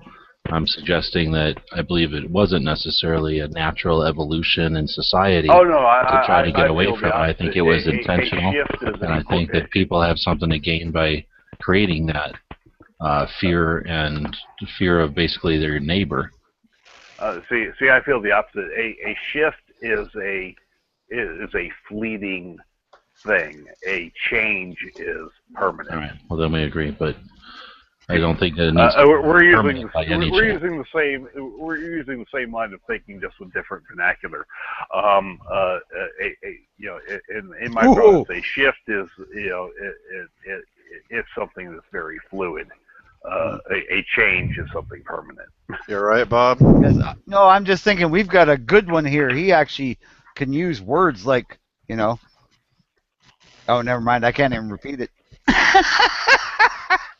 That's okay. I can't repeat. It's always nice to have smart ones in the chats. Vernacular. That's right. Lexicon. Yeah. Well, I don't know. There was other big words there that were just, wow. We don't usually hear those in our chats. Usually it's more like fart and giggle and, oh, I laughed so hard I pooped myself.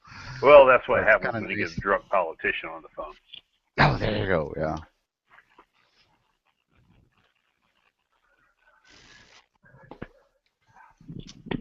But yeah, there is so much is just politics involved in all this crap. That's what pisses me off. They pretend like they're trying to... What the hell are you doing in front of the camera? Oh. I had my iPad beside my side. I didn't realize the camera came on. Hi. I just got it like right by my leg. There's my leg. Oh yeah, yeah. I was like, what the hell are you doing?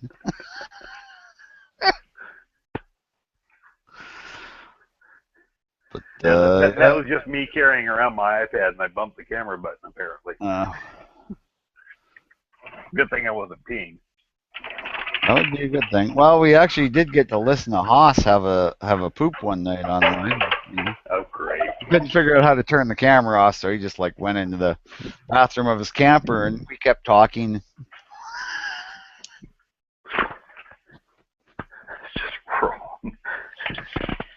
No, actually, you know, if you can't see the person, I don't know, how many times have you talked to somebody on the phone when you're actually sitting on the john? You know, company I used to work for. I'm crapping right now. We had a big conference call, and we had the president of the company on. He was talking about, well, we were laying people off, and right after he said that we were laying people off, you heard a toilet flush in the background. Oh, nice. It was, I mean, we didn't know whether to laugh or cry at that point, but it was pretty appropriate. Yeah. And you just think to yourself, I hate this guy. I may have no reason to other than that. Yeah. Well, even if you weren't one of the people getting laid off, I'd still think, I hate this guy. Well, I'm not there anymore, so. Yep. No, I've been at my company. I was there for 23 years, then retired for medical reasons. Then 4 years later, they sucked me into coming back. Crazy, man. I don't even want to be working anymore, but they want me to, and for some stupid reason, I keep going, yeah, okay. Well, my wife won't retire. That's the biggest problem. And I can't just sit at home. It drives me nuts. You know, my wife likes her job, apparently, and so, oh, I'm not going to retire until they make me. And I'm like, oh, fuck no. I want to go to Arizona. My parents spent after they retired, they spent 10 years going to Arizona every winter. And they had so much fun down there. I mean, at one point, they were going down there, and they saw these motorcycles. Going down there, coming back. They saw these motorcycles going somewhere, and they thought, we should follow them and see where they're going. So my parents, you know, this elderly, well, not elderly, you know, in their 60s, shows up at the Black Hills, you know, Motorcycle Classic with their 35-foot camper behind their big diesel truck going, ooh, this looks fun. We should spend a couple of days here. My mother had brought all these T-shirts, and I'm like, "Oh, isn't that great, Mom? You were at Sturgis. Oh, good." And my mom said, "There's a lot of girls there you would have liked." And I was like, "Oh yeah, I know why." But anyway, that's what I want to do, and my wife won't retire. Kind of sucks. I keep thinking I should just do it by myself. Why would anybody want to go to Arizona? Oh, hell, it's warm. It makes your bones feel good when you're old. I know, I'm just... Yeah. And plus, they have really good gun laws. Well, yeah, you know, my dad lived in Arizona for a while, and, you know, you go to Arizona in the middle of the summer, and you roll down your window because it's hot, and then it's like getting hit with a blast furnace. Yeah. Yeah, my truck don't have air conditioning because I don't believe in it. You don't believe in being comfortable? I'm confused.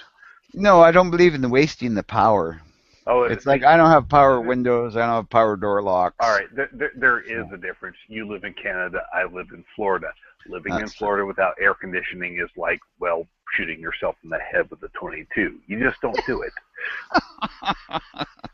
Yeah, I don't even have air conditioning on my house because it only gets to, you know, maybe 100, 110 degrees Fahrenheit.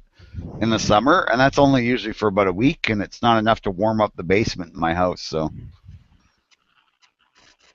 basement's always going to be about 68, 70 degrees Fahrenheit. It's kind of deep. Basement. You try and dig a basement in Florida, you wind up with a swimming pool. Oh yeah, well I know. I mean I'm lucky. I'm probably about 400 feet above the river, so the river's never going to make it to my house. But yeah, and there's no other way I can flood other than we get sometimes rain will be so bad it won't run away from the house fast enough. It'll start to come in the basement, but I mean it's like 50, 60 gallons and then it's done. I like Arizona. I was just trolling G-Webs. Oh yeah. No, I'm thinking that's going to be the best place to retire because it's warm. You can get one of these. They're like campers, like big campers, and you can just rent them in these like campgrounds full of old Canadian people. So I'm like, oh, fucking badass, because then I could just like live there. Well, and I'll be the fucking badass, man. That's why Arizona has a freaking. They have hockey teams. It's because all the Canadians down there. Yeah, I don't like hockey though. I'd rather go out shooting. And I'm going to do it when Florida won the Stanley Cup. I know that's just disgusting, right? I mean, as a transplanted Floridian, I was just actually like, wow, are you kidding me? Wow. There's a guy on Gunbroker. Never mind, it doesn't matter. I've traveled all over the country, and there's only a few places I've been to in the U.S. I really didn't like. I mean, I even had fun in New York City. I just never would live there, but it was a fun place to go to and visit. Oh, I'd like to visit there. Yeah, apparently it's really nice. But I wouldn't live there. Right parts of it. There's only a few places I've been that I really didn't like, and those places won't be named because I don't want to piss anyone off. But everybody. Regina. Hell, I'll name names. I remember going to Maryland and just feeling like, oh man, God, it just felt oppressive. I had to drive through D.C. twice, and it was freaking god awful. It's amazing our capital of our country is such a shithole. Oh yeah. I went through what the hell, Salt Lake City, and it was so clean, but it was so scary. Yeah, Salt Lake City's weird. You can almost see that. You can almost see the antenna coming out of their heads as they. I'm not shitting, man. I drove through there, and I thought to myself, and these people all look normal, but not quite. Yeah, like I said, you notice how wide the roads were in Salt Lake? Salt Lake City's a weird place. I mean, like I grew up in places where, like, our cities have, the road through the middle of town has to be wide enough that you can turn a lumber wagon around in. So where there's really wide. Maybe you didn't notice that's why in Salt Lake the roads had to be wide enough to turn around a freaking ox team. Oh, you're kidding! Yeah, if you go to Salt Lake, they have like these really wide roads, and we all have. Pretty much every city here has roads like that. Not here. It's in the prairies, right? Because I'm a contrast with like when I was stationed in Europe. You go there, and I remember a buddy of mine took out half a building with a tank because it just wouldn't clear the corner, and he took out a portion of building. You know how battalions will have that little, like, they'll have their in front of their battalion headquarters, they'll have like some flowers, like, they'll have like an area that's all the sergeant major's the sergeant major's wife's garden. Yeah, it's like it'll be like in the shape of their unit logo or something, or it'll be like a really nice pristine. I was TCing. I wasn't even driving. I was TCing, but on the Strikers, the driver's side is on one side of the vehicle, and I told them to turn too early because I didn't realize is that I just had everything was just I was discombobulated. Everything was all, and it was the battalion next door to our battalion, and we drove right through the pristine flower and rock garden, right God. over their unit freaking like logo, all done up in flowers. Yeah. And he was like, did I hit something? And I'm like, oh, if he didn't see it. Oh, just keep going. No. Just keep going. Get the hell out of here. And like the next day at formation, they're like doing all the shit in formation. Somebody was like, yesterday, one of you guys drive one of the strikers through so-and-so battalion's unit garden or whatever that thing is called. I don't know what it's called. I can't remember. And I'm like, well, he didn't see it, and I didn't see it, so I'm not saying shit. Wait, what We post didn't was see this? shit. Where was this? I don't even know if I should. It was Fort Yeah, Lewis. you probably shouldn't say, man. But that's Somebody's all. probably still looking to beat the shit out of you. Yeah, there's some old grizzly sergeant major, because those guys never die. They just get meaner. That's okay. I mean, I took out a power line with a Bradley once. Yeah. We were turning too, and so it wasn't like my TC. I pull into a spot, and I had done this a few times. Like clear this. We come out of the motor pool and stack up along the side of the road, and I would just pull up with my Bradley. I was a driver. Pivot steer the thing, just barely clear this power pole. Well, one day I feel like I'm slightly out of position, so I just stop. And I'm like, okay, I'm not gonna do my little pivot steer to line myself up with the rest of the platoon. And my TC calls down and he goes, "Hey, well, line us up." I'm like, I'm not feeling like we're clear of this pole behind me. And he goes, "Oh no, we're clear. I'm watching it. Go." So I throw it. So I throw it in the pivot and pivot steer the Bradley, and next thing you know, there goes the power line. There goes the whole pole. Yeah. Say again? What is TC? Tank commander. Yeah, tank commander, track commander. Basically, the guy up in the turret. They call it TC in a vehicle because the driver in a lot of vehicles can't see because either their hatch is really low, or they're like in our vehicles, the hatch is on one side of the vehicle, so his whole other side of the vehicle is just one giant blind spot. Those not TV screens or nothing?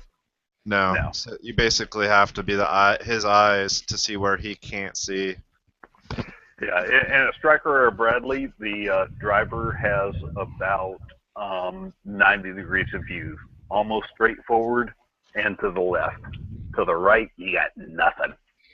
Yeah, to the rear, you got nothing. Speaking of vehicles, then, how many vehicles you got on your license, your driver's license, your Army driver's license? Oh shit, I don't know. God. I don't even have. Almost a ton. Me, no, maybe 3, 4. Oh. I've got 5 tons. 5 tons and down, 25 PAX buses, Bradleys, M2 Bradleys, M1 tanks, 577s, M113s. Were you a driver or something? I wasn't. I spent some time as a driver. I'll tell you though, most of my time in the military as a machine gunner. I think I had like Humvee. It was like really all I had for a long time, and then I got Striker, and then I had like because they got rid of the they didn't really fucking like Dodge or Chevy fucking Suburbans or whatever. So I only got to drive a Humvee. Oh, you're talking about the Cut V's. I don't know what they were. Stupid. Well, they were okay, but they weren't Humvees, and they were stupid compared to Humvees. They weren't Jeeps either. They were just like a fucking car, except painted camo. Yeah, you're talking about Cut Bs. Those were old. God, were they Broncos or were they might have been Broncos. Yeah, they were Broncos. They were Chevys, right? I think they were Chevys. Yeah. Oh, because they were all camo. Yeah, they were Suburbans, Suburban. No, not quite a Suburban. Or They were Blazer. shorter than a Suburban. And they were a Blazers. Blazer. Yeah. Blazers, yeah. Yeah. Now But they there was didn't no have back. strikers It when I was was just in a the front Army. seat, and then a bunch of nothing, if I remember right. Yeah, they weren't 4-wheel drive, or they were. Oh yeah, Yeah, but they weren't anyway. I mean, there was some V's. We're just hitting the market. So, Yeah. man, who the hell wanted to drive around a fucking Chevy? Yeah, And a Chevy Humvee. Blazer. Yeah. Yeah. We used to actually take the seats out of the Cut V's and put them in the Humvees because, well, the seats were more comfortable. Hmm. The Cut V's being the Chevys. Yeah. I mean, the Humvees, apparently, they were, when they first came out, they were the most uncomfortable, most hated vehicles to drive and shit. Oh, they didn't get any more comfortable. They're great. They're great. Oh, they're great to drive. They're great to drive, but they're they'll go terrible. anywhere. Yeah.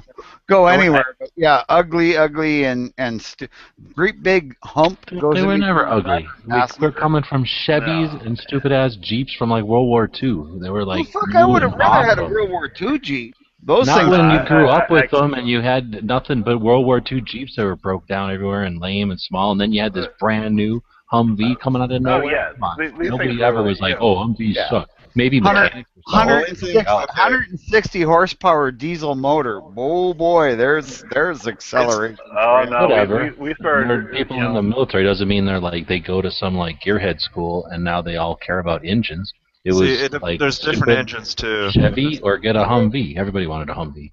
There's different engines too. Well, okay. See, I we mean, got the, you know, I'll take your word on it, but I mean, myself personally, I would be like, oh. The only bad thing about the Humvee is yes, the seats are uncomfortable, but that's easy to fix. That's not a big hard fix. My only complaint is they're wide, and when you're driving and you take a left, you better have somebody in your passenger seat to like clear you before you take a left, because those things are wide as hell, and we had a few guys scrape civilian cars and all kinds of shit like that. Yeah, you had to get comfortable with the width of it. Now, of course, I didn't start driving. Well, I don't know why I said of course. I didn't start driving a Humvee until after I'd been driving a Bradley for a while. So getting into a Humvee was like a freaking toy. I was used to the width of a Bradley from all that time. So it was like, this is nothing. Whatever the horsepower was, Bob, that's governed. There are ungoverned Humvees where they take the governor off. And No. I mean, those GM diesel motors, that's the most horsepower they'd make unless you change a blower and all kinds of shit on them. The problem is the gearing is low on them. You've got plenty of horsepower. It's just the gearing is so low. 160 horsepower is not plenty. I mean, that's one thing with the newer ones. They did start upping the horsepower, changing the superchargers, the turbo. Yeah, because shit. we had our heavier and heavier, right? As they got up armored. Up armored Humvee had plenty of horsepower. Yeah, the up armors had bigger engines. Yeah. We had the original experimental versions when they first came out with them. They were 160 horsepower. Yeah, V8 Chevy diesels. No, they weren't 160 horsepower. The XM one, the XM. God, I can't remember the nomenclature on the things. But when we first got those things in Bosnia, they were the up armored. They actually had air conditioning. We were like, wow, they have air conditioning. The air conditioning weren't the early worked. Yeah. Those things were running probably 300 horsepower. They were a lot more stout. They're much later versions than the original Humvee had. Like I said, this was around 95. Yeah, no, probably could have been, especially once they started. Like I say, once they started up armoring them. The original ones, though, without the armor, they were 160 horsepower Chevy V8 diesel engines. Good engine. Lots of torque. It probably had 350, 400 foot-pounds of torque, eh? So good engine, hauled that thing around everywhere. You wouldn't get more than about 80 miles an hour top end out of it. Oh, yeah. You don't didn't have a whole lot of acceleration, but you didn't need I'll tell you what, they weren't out of power. They were just out of gears at 80 miles. I got enough trouble with as fast as they could go. I didn't need any more horsepower. I'd have probably gotten in even more trouble. Yeah. I'm alright. And You the last Humvee I had, my fist, or it's not we call them a fist V, but it wasn't a fist V, because apparently there's another vehicle called a fist V. But anyway, my last Humvee was ungoverned completely. Like it was right before the it was right before the Army released can't remember the name of the vehicle, but MRAP, and so the latest ones they were coming out with were much. I mean, but you were into the 2000. I mean, we got what year was that? That's when you guys were getting the ones with the bigger superchargers on it, because they had an independent company that would take the regular Humvees and then put the up armor them plus upgrade the engine to take the up armored, and they'd go like stink. Plus they'd survive a lot of shit. There's a guy right down the street from me, maybe like 3 blocks, and I live in the middle of the city, like metropolitan city. It's a guy like 3 blocks away that has a 5-ton, and he drives it around. I'm so jealous. I never realized rebuilt ones go for like $4,000. Oh man, I never realized how cool they were until much after I left the Army. But that is a cool vehicle. Yeah. Take one, put it in the low range, and throw it in reverse, and hit the gas, and watch it just absolutely shred the differentials. We had like they started getting rid of the 5 tons for the. I'm getting a lot of wind there. They started getting rid of the 5 tons for the God, what were they called? Oh man, I'm losing my mind. MRAPs? No. God, what was the new freaking? They got rid of the deuce and halves, and they were getting rid of the 5 tons for the LMTV and the FMTV. Is that it? Yeah, LMTV. The LMTV and the FMTV were what they're replacing them with, and they were great vehicles. But the deuce and a halves were cool because they were turbocharged, so you could I had a sergeant that I saw do this. He revved it up and dropped the freaking clutch and did like a burnout with a deuce and a half. As soon as that turbo wound up, it just squealed the tires. Oh yeah, you can totally do that with the douche. You couldn't do it with the 5-ton, but you can do it with the douche. Yeah. I thought it was awesome. We're all, we're a bunch of young privates, so we're all like, that sergeant is cool. Yeah. Yeah, you listen to him more than the other ones after that. But yeah, the LMTV and the FMTV were pretty cool. They're the ones that can change their tire pressure as they're driving. Yeah. And that makes such a big difference. People don't understand how much of a difference it makes to change your tire. You can take regular, mud and snow tires. Oh, dude, yeah. Take the air down to about 10 pounds, and that thing will climb so much better, and it'll do so much better in hard, in sand and all kinds of shit like that, than if it's in its regular 40 pounds. Especially or 90 pounds.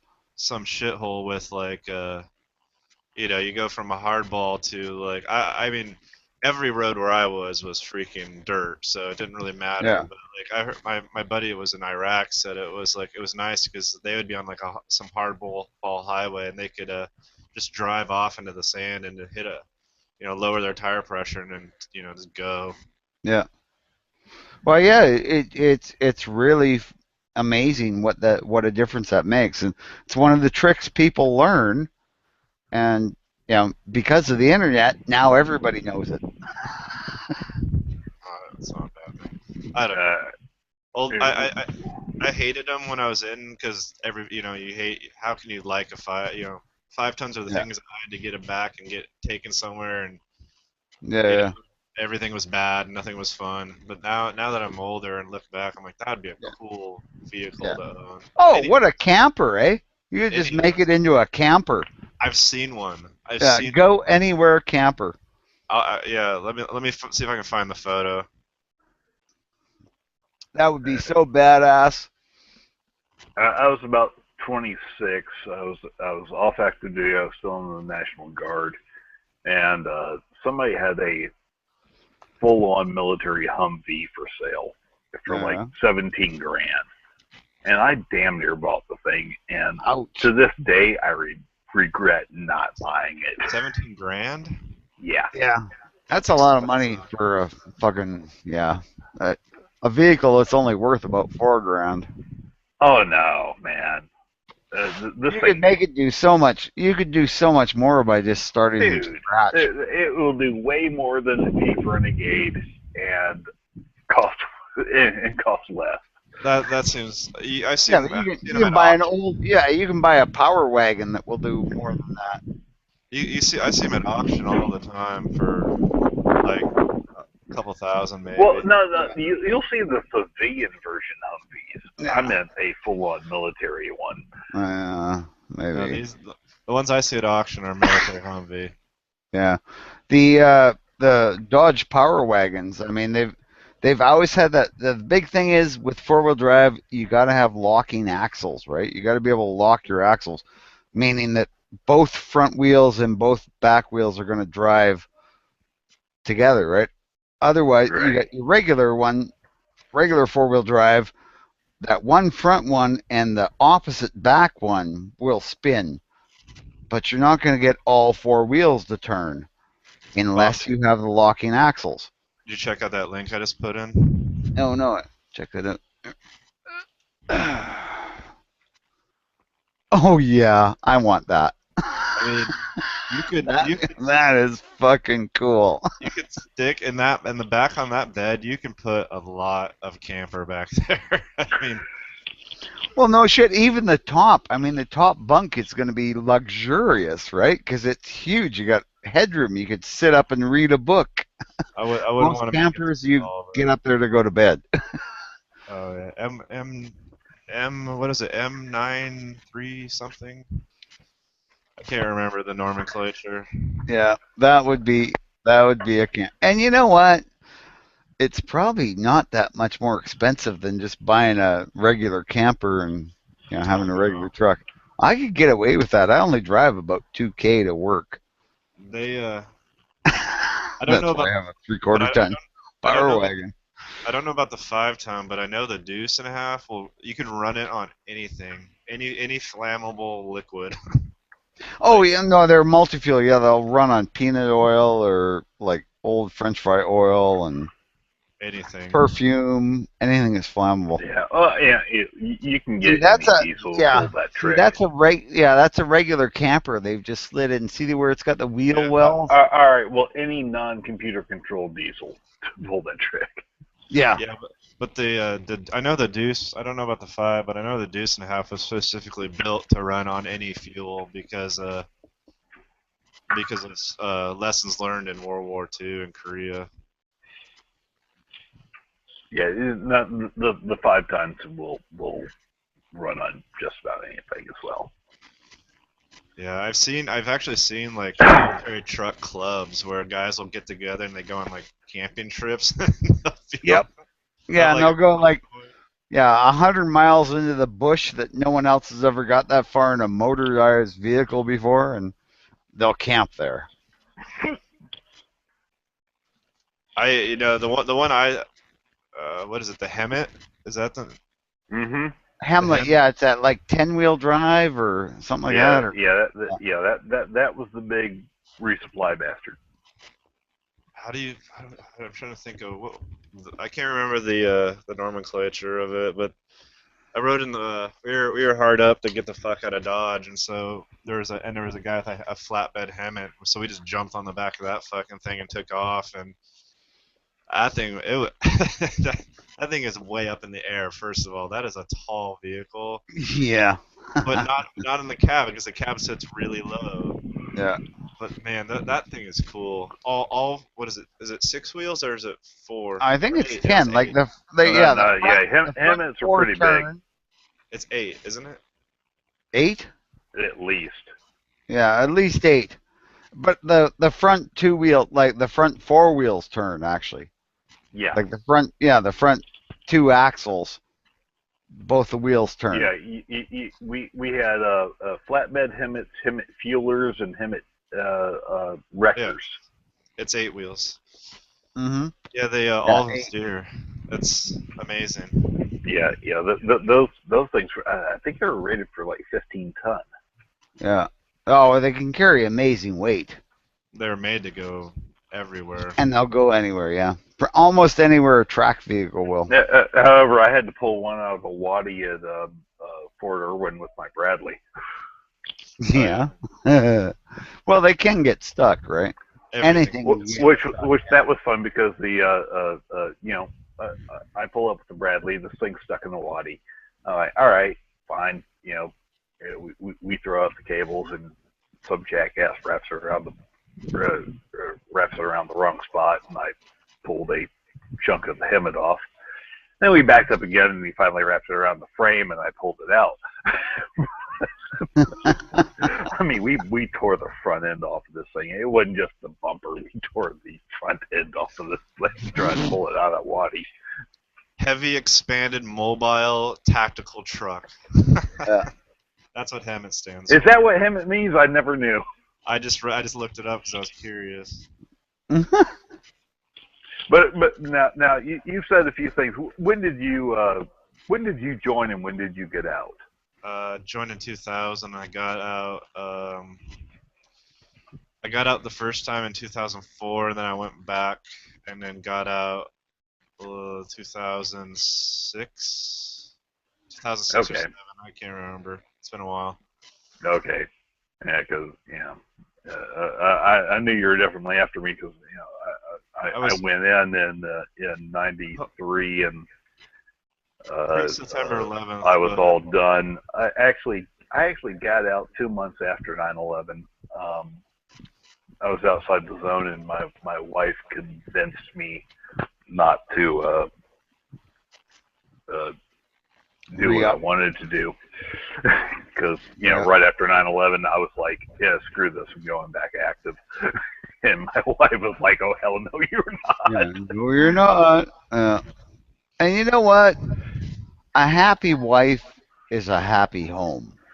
Well, I was faced with a ultimatum. You will go back active duty, or you will still be married. Yeah, well, men get that choice a lot of times about a lot of things. And she said, you've already got 3 combat deployments. You've done your duty. Your duty's to me now, and that kind of hit home. Yeah, you'd have probably ended up Too being. true, man. Yeah, you're about the age of all my NCOs when I first got in. We're all the guy. The 90s. Like I had NCOs that were in battle. There was a buddy of mine who he and I were always the same rank when we were enlisted. We both went to college at the same time. I actually got accepted to OCS. He got accepted to OCS within a month of me. I opted out and said, "Okay, I'm getting out." He stayed in. Yeah, he just put on the bird. Oh wow. So I mean, and knowing our capabilities and everything, we were really tight. I know very well I'd be either a full. I'd at least be a full colonel by now. Were you an officer or were you enlisted? I was initially enlisted. He and I did OCS at the same time. Yeah, I should have stayed in. My grandpa tried to convince me to go to warrant officer school. I'm thinking, but looking back on it now, that would have been really smart. But hindsight is, 2020. Yeah. Hey, warrant officer is the best kind of officer. Oh yeah. But yeah, like I said, like all my NCOs when I first got in were all Bosnian veterans and battle Mogadishu or Somali veterans. My last battalion sergeant, or my second to last battalion sergeant major had jumps in both Grenada and Panama. Like if you want to talk about like old school veterans, and then We had but Yeah, we had I was definitely from that class of Bosnia, South America, war on drugs type guys, and some of the Iraqi silliness before the last one. Yeah, we had some guys that went to the first Iraq, and then I met one. I can't remember he was like he was a really high-ranking sergeant major. I'm not sure what his exact position was, but he was a Vietnam vet. That was great. I was like, wow, he was older than dirt. Been in the army at that point. He'd been in the army for like 30-something freaking years. Saw like the tail end of Vietnam. It's like, wow. Yeah, there's not many of those guys left. Oh, there's probably none of those guys left. Yeah, not anymore. They'd all be done. Yeah, that was almost 50 years ago now. It's funny, when I was in the Guard, we had an E5 that had been a E8 in Vietnam. That's on. He had apparently pissed a few people off, but he was an awesome NCO. Yeah. But yeah, you think about it now. I mean, the last Vietnam guys would have been 73. Oh yeah, no, So I mean, yeah, they're all getting up there. Yeah, they're not. I doubt they're. I mean, he was like. Even if you were really young in 73, you'd be really old now. he was like, I forgot how many years, but he was like he was an E9, all right. So like there is like he was he's basically the NCO equivalent of probably a 2 or 3 star general. You know what I mean? Like yeah.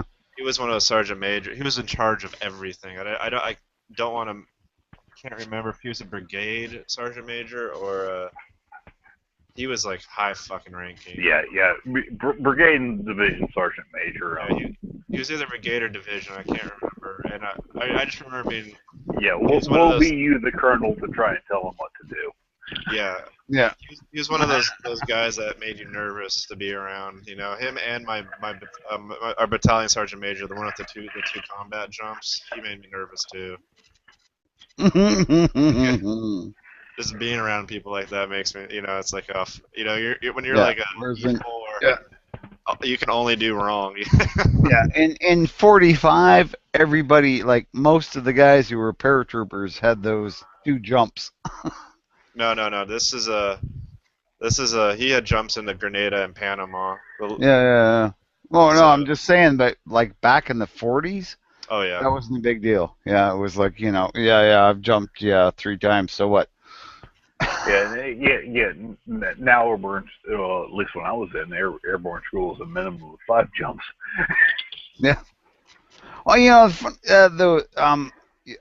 have 1 jump, and that was because someone decided that I needed to come out of this airplane, even though I wasn't jump qualified. Yeah, like I've always said, I don't see the point of jumping out of a good airplane. Whatever. Yeah. It's fun.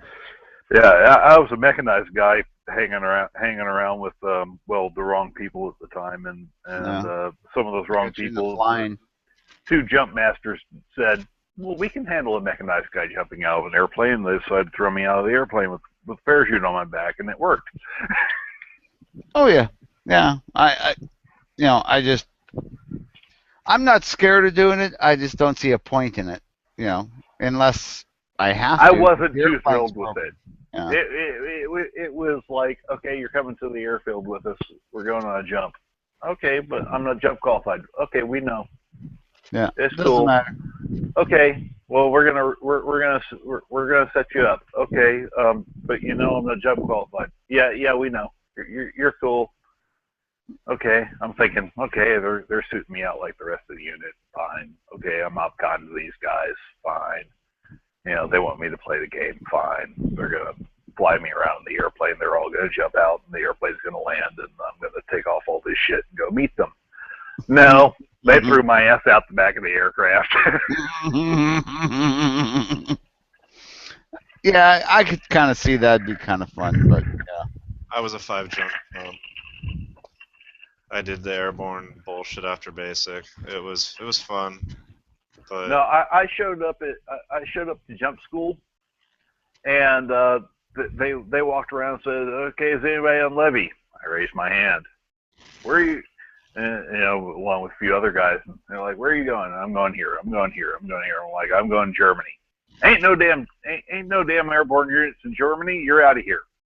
They kicked me out to give my jump school slot to a damn ROTC cadet there for his summer thing. yeah, fuck the I was so pissed. Those guys used to. I remember the first time I saw ROTC was my first unit. So I was like a E3. I was a private. This guy, this ROTC cadet was bossing me around, and I didn't know any better, so I'm just like getting bossed around by him. And my squad leader came up and chewed that kid out, and then he let me smoke him. He's like, "All right, like freaking tell him what to do." I'm like, "What?" He's like, "Yeah." And I'm like, "Front lane arrest." Slugger kick, go. It was. Nah, I was actually a PFC when I showed up to jump school and got kicked out so that they could give it to an ROTC kid. Really ticked me off. But yeah, I'm a one jump chump, except mine was a combat jump in Colombia.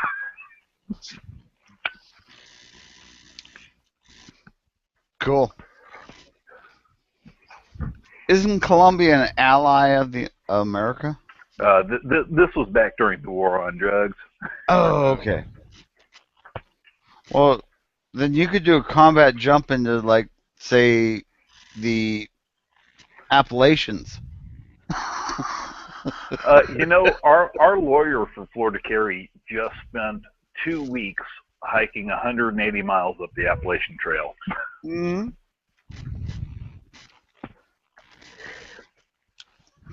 Well, actually, I've heard,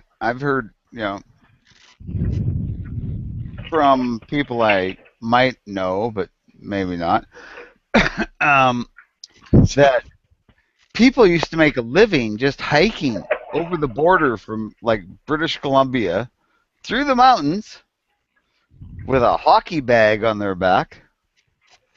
A hockey bag, that's, well, not hockey, I should say goalie bag.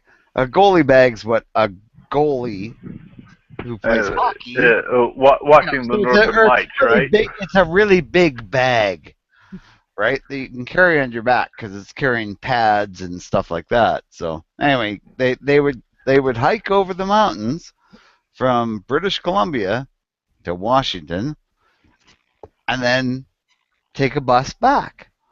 I'm thinking, well, that sounds like, you're getting some exercise, but why wouldn't you want to just walk back? But apparently, it just wasn't a challenge if you're only carrying like a little bundle of money.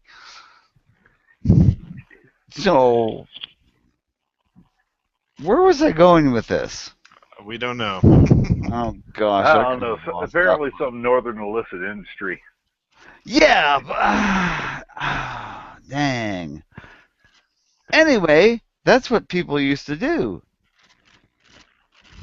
Everybody was paying too much attention to the southern border and not enough to the northern, apparently.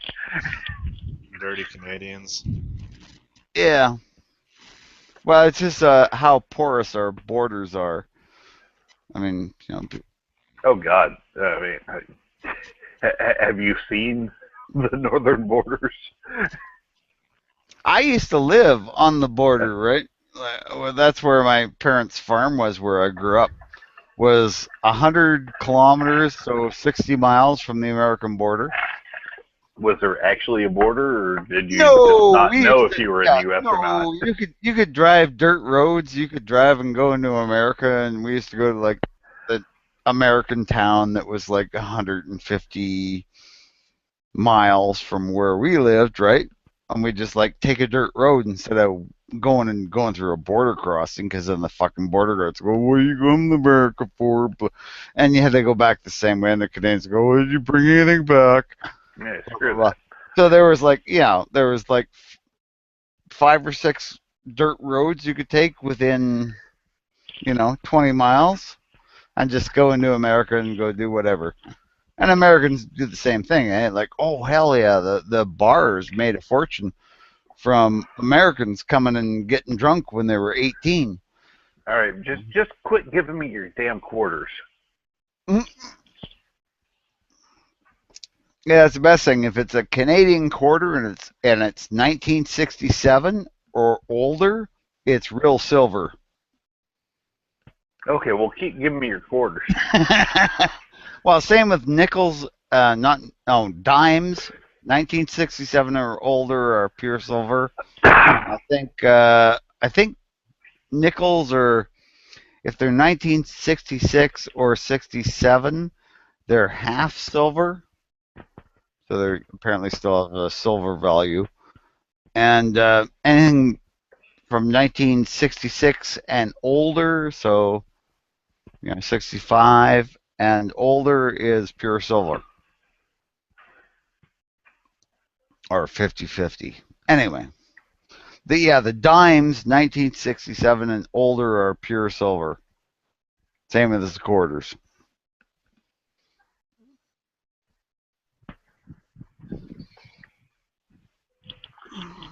Just one of those weird facts. All right, gentlemen. I have a day of work ahead of me. Yeah, I think I'm gonna. Actually, it's damn near 1 o'clock in the morning here. I'm gonna call her too. Yeah, I'm getting close to 3 o'clock in the morning, and I have to be up at 8 a.m. Oh well, yes. Good night, y'all. Good night, y'all. If I don't, I'll say that too. If I don't see you soon, Bob, good luck. I hope nothing bad happens with you guys as well. Well, it's gonna be something we're gonna talk about, but hopefully it'll just fade away like everything else does. Hopefully. Good luck. Yep. Thanks, man.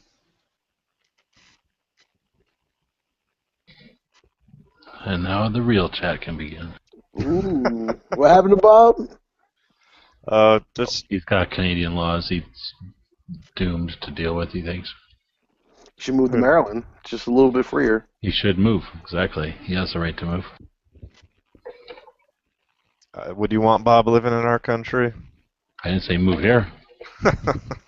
You can move north. I don't mind kicking old men in the legs. In the knee. I wonder if Huck is still talking with his mic muted. Dude, I was going off for a good 5 minutes. I was like waiting for people to finish what they were saying. I thought you guys were just all being rude as fuck. Like, fuck you, Huck. Yeah. Yeah, I'm like, damn, these guys are really on it tonight. Or maybe I had a lag. That's what happened. Oh, yeah, that happens to me a lot. A lag. Yeah, nothing exciting going on though. So I'm going to a gun show tomorrow, hoping to come back with at least 2,000 rounds. Of what? 1,000 of 40, and the rest it doesn't matter. Whatever I find, it's a decent price. Nice. Either that or some iron sights. Who knows?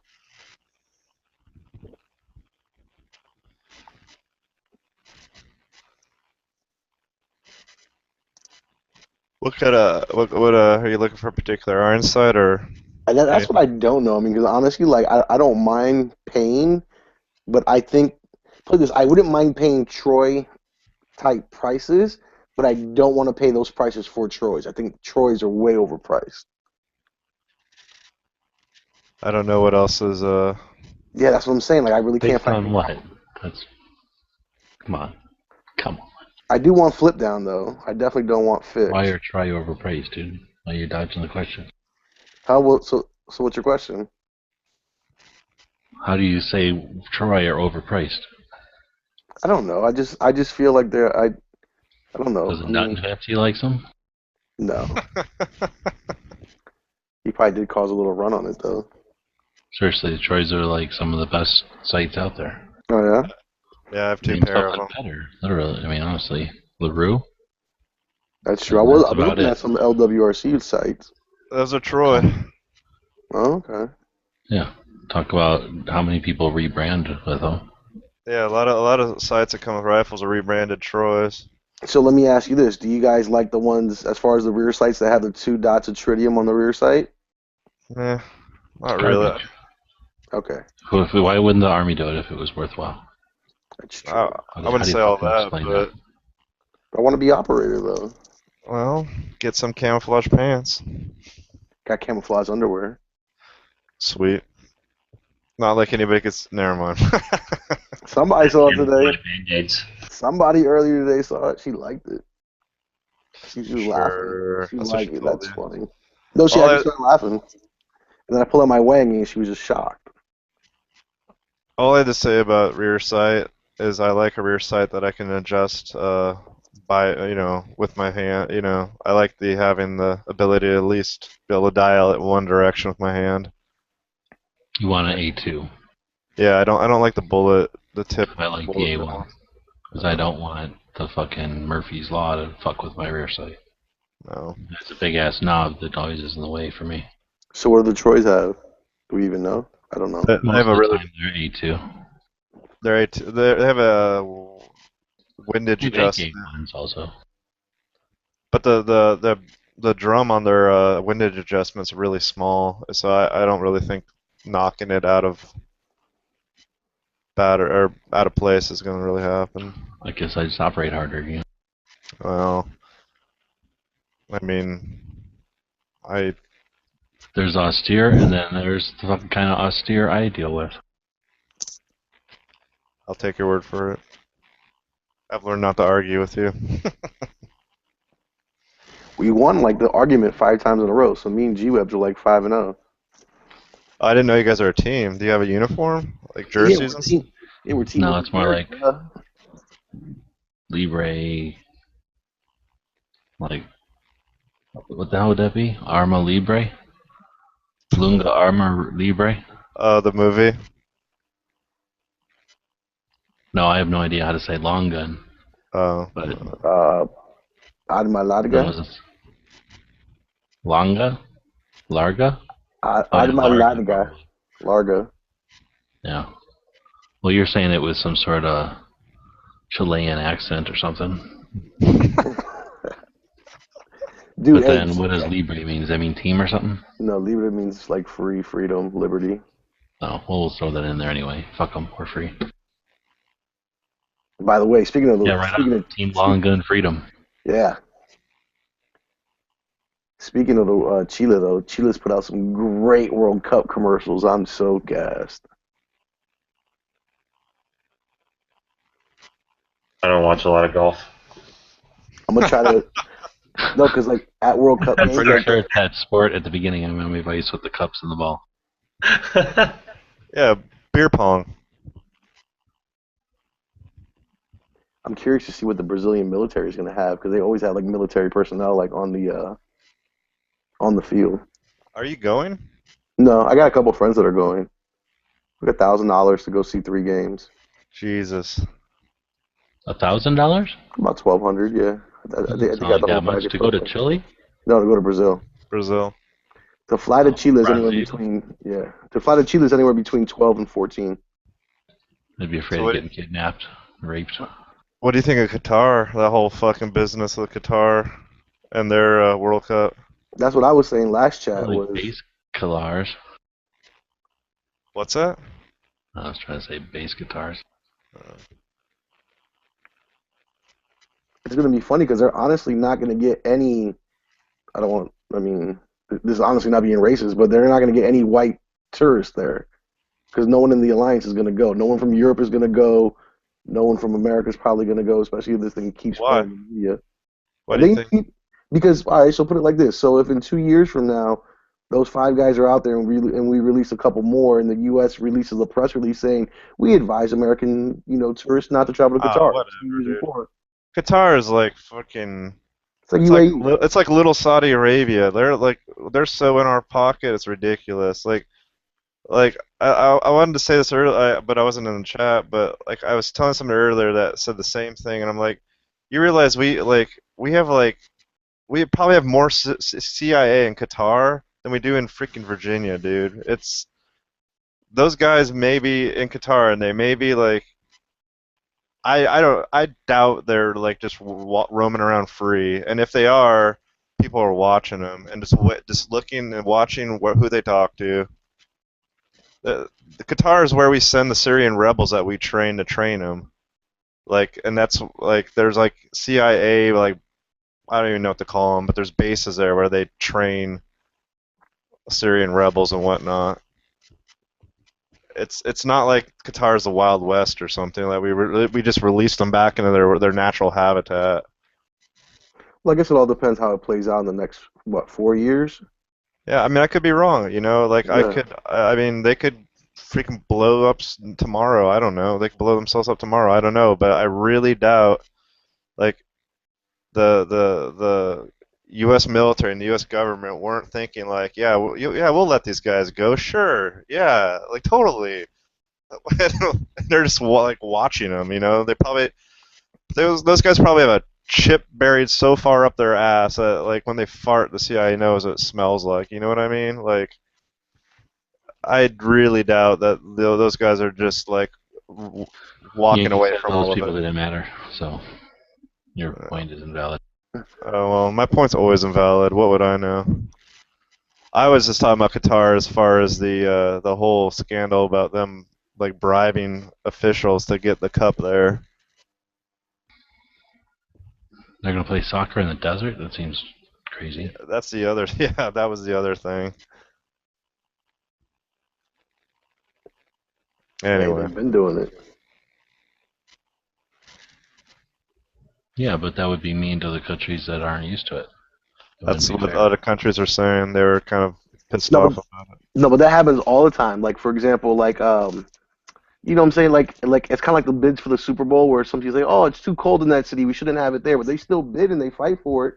You know what I'm saying? So it's like I don't think they ever had it in Super Bowl's Bolivia. rigged, though. I thought the World Cup was legit. No, it's they're crooked as the day is long. Yeah, the FIFA's probably the most crooked sport out there. But you can actually, you know, like some countries get denied because, like, for example, like, you know, like since we play in South America, it sucks to go play in like Peru and Bolivia because they're like 2 miles up in the sky, like where their arena is. I mean, like where their stadium is. So, like, if you're not used to playing there, it's really fucked up. So a lot of teams get there like super early just to start. Well, FIFA, that whole thing, they got outed. Like there's a big scandal. I heard. Oh, I mean, on BBC, the guys on BBC were talking about how they uncovered a bunch of shit about them, like bribing officials to get the World Cup in Qatar, and it was all over the BBC. Oh yeah, FIFA's corrupt. Yep.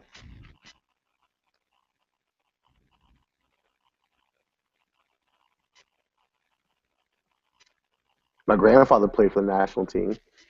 Oh really? Yeah, like 1937. I still have his I have his jersey in a safety deposit box. Oh, that's really cool. I got his shirt and his pants. No one can find his cleats. Should frame him. I kind of should, but then to frame it like so like it doesn't get any oxygen is like really fucked. It's like really fucking expensive. Oh yeah. I just keep it in the safety deposit box. There's no auction in safety deposit boxes? Well, no, I mean like there is, but I mean probably like a lot less than me just hanging it up in my closet. No, yeah, true. I don't know that you like. I don't know. I don't know. That seems like a thing I would want to look at it. So I'd have to freaking save up and get it framed. That's just the way I am though. I like looking at that kind of stuff. Like your little manual of arms. Yeah, I don't think. Yeah, that thing is cool as hell, but I don't think I can really frame a book. Just frame each page. Dude, there's some pages in it, like the big Luger, like there's like a big Luger explosive view, then what's it called when you can see inside the gun? What are those guns called? Skeletonized. Yeah, it was like pretty Cutaway? cool. Yeah, cutaway. Thank you. Yeah, the illustrations are really nice. Like somebody spent like a long time drawing all those guns. That's something I've always wanted to collect. Is the cutaway, like actual physical cutaway guns. They're cool. I've seen a few of them in person. I've seen have you ever seen the large ones, the really giant cutaways they made? I've heard of them. I've never seen one. Yeah, they're I've seen one at the it's a NRA. military surplus store down the street. It's got a couple of them of like a BAR and a M1 carbine, and they're huge. I mean they must have been in a small stadium if they needed a gun that big to teach guys what it looks like on the insides or something.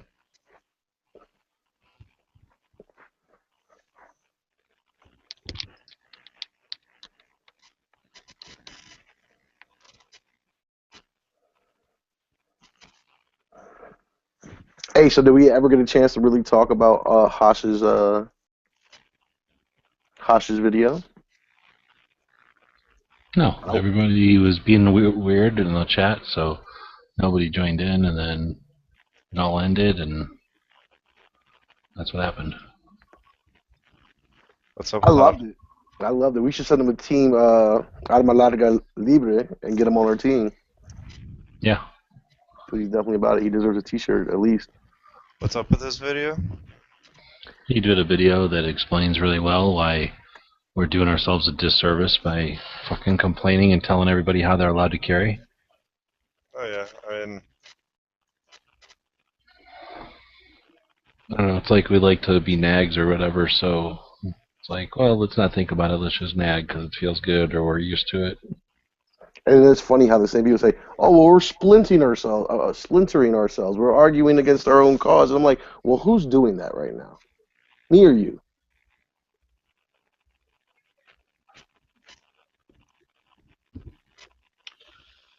well, I already said my 2 cents. There's no reason What to. fucks up is that everybody takes it so fucking personally too. Like if we're suggesting that those guys were, I don't know, the perfect way to do it or something, they don't hear the part where we're like, fuck all that.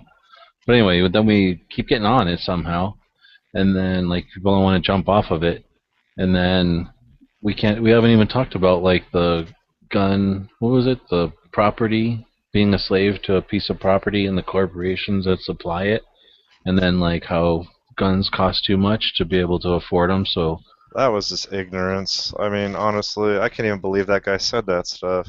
Because there's guns that are built for like on a budget, for people on a budget. They're priced reasonable. That somebody that it's just like car. I mean, it's like, with it though, but that's why I thought it was worth mentioning or worth bringing up, and it was frustrating because we weren't getting past the fucking part where everybody wants to just beat on those guys for being stupid. So we didn't even talk about that, but if there's seriously people out there, I mean, that's a concern. That's super easy. Like you say, I mean, it's super easy to get them back from that. And if they're out there thinking that, oh yeah. And then the whole like, oh, you got a power trip. We should be able. I mean, I thought we had already figured out that one a long time ago. I mean, I figured when we got CCW back, that fallacy or that, what do you call that, accusation, went away. But because I haven't heard it in forever. Yeah, it was when you'd made that video, I watched it all the way through, and I was just, I mean, yeah, I've never heard anybody make those. That argument was weird, I have to say. And there was another one in there. There was a couple more that he brought up that I'd heard before, but then I was thinking about, like, I keep thinking about Antonio and how he's like fairly new to firearms, and he's an adult getting into it. He's not growing up with it necessarily. So anyway, I'm thinking, dang, these guys, that means there's tons of people out there. And plus, to talk about listen to you guys talk about shit where you didn't even get into the Army until 10 years after I was out of the Army kind of shit. Like, there's a massive amount of time, like all the basic shit I learned a long time ago in the 80s. I just, sometimes you just assume everybody's on the same place. So if nobody's even heard some of these arguments before, then isn't it worth addressing it so that if they are going to rehash old-ass stupid arguments, then we shouldn't even have to think twice. We should be able to just, are you kidding me? Like, I thought, and be able to slap it right back at them so that, Totally I'm right. sure they're not prepared. That's the thing. If we know we're right, and we're willing to sit around and talk about how to educate that side. They're going to get together and rally behind how much assholes we are, and then I don't see them exploring our point of view and coming up with rational stuff, you know what I'm saying? So if we can do that little bit of prep, I think we have a lot to gain. I keep thinking about an email, back when emails were just starting, like there was, you know, it was sort of like one of the first emails that went around, like once people figured out that that was going to start happening, and it was like how to talk to an anti-gunner, and it was just nothing but like, I don't know, a dozen or more bullet points.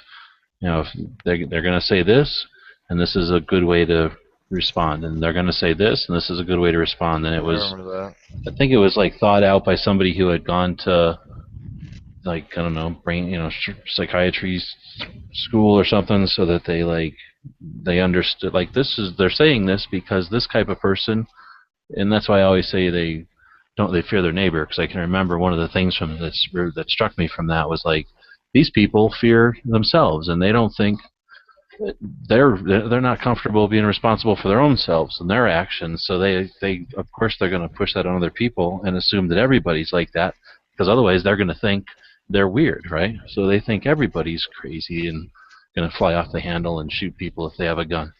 So I'm like, okay, and if you're and you know, whether or not you believe that, here's the way you want to respond to somebody who's in that state of mind.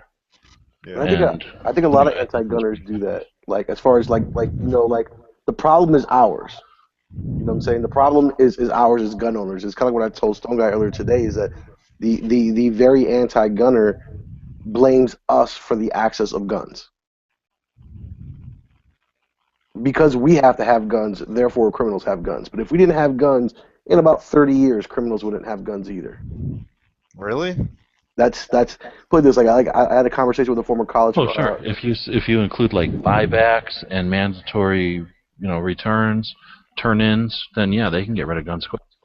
Yeah, but people just make them. I mean, like I'm sure both of you guys seen those like crazy crude guns that like the Viet Cong built in a freaking mud hole in the middle of the jungle out of like little bits and pieces they found laying around, or nothing at all. You know, you've seen the guns that guys make in prison.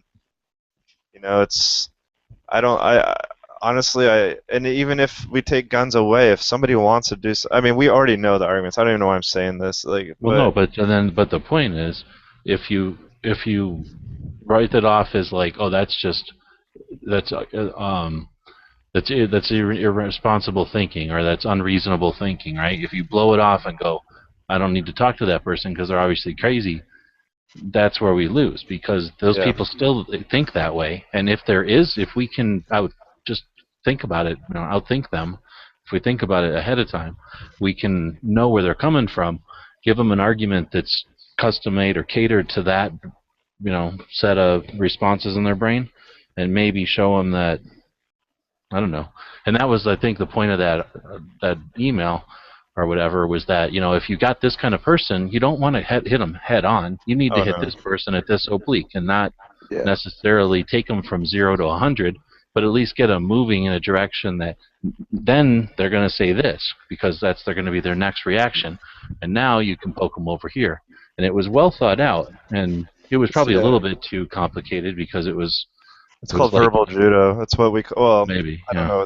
We called it verbal judo, and when I was in the Army, we actually learned how to do that, because when you're trying to explain like, we had a lot of incidences where you have to talk to people, and grunts are not known for being able to talk to people very well.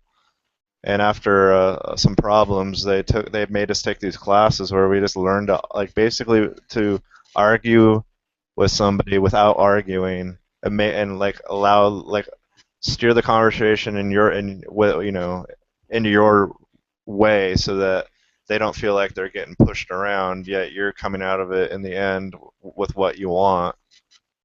And so we called it verbal judo. My verbal Jeet Kune Do can beat your verbal judo. No problem. G-Webs is the ninja of the group. No, but I was gonna say, Jeet Kune Do, fuck ninja. Have you reached out to Texas Open Carry? Hold that ninja toe. Personally, no. I mean, because you might be able to get them to get on your I Hate Guns podcast. Well, unless they're going to bring a big sack of cash, then I ain't got time to track them down. I would talk to them, but I just don't have time to. I barely have time to do what I'm doing, let alone bring more stuff onto the pile. But I'd like to. I mean, I'd participate in the chat for sure. That's why I kept encouraging people to do so. And there are people that are out there, actively searching for weekly guests. And, I don't want to be a dick, but, if that's your thing, then go do it. Get those people on as guests instead of somebody selling something or whatever. It's underhand, or it's not underhanded. It's what do they call that? Where you pitch like a girl? Underhand. Oh, I thought that would mean unscrupulous. But anyway, it's like a slow pitch or whatever. If you're, going to have people on every time that are selling something, of course they want to be on. But if you can get people on that are, topical in the news, I think that's more interesting in some ways. But anyway, I leave it to the experts on guests. I guess I could do something tomorrow. Send out some kind of email to him, along with stitches. I'm mad he hasn't responded to you. He's a bammer. I wanted at least a brick. Fuck. You still ain't get nothing in the mail? I ain't get no brick in my face. Let me see. There's a ton of people getting TMI tattoos.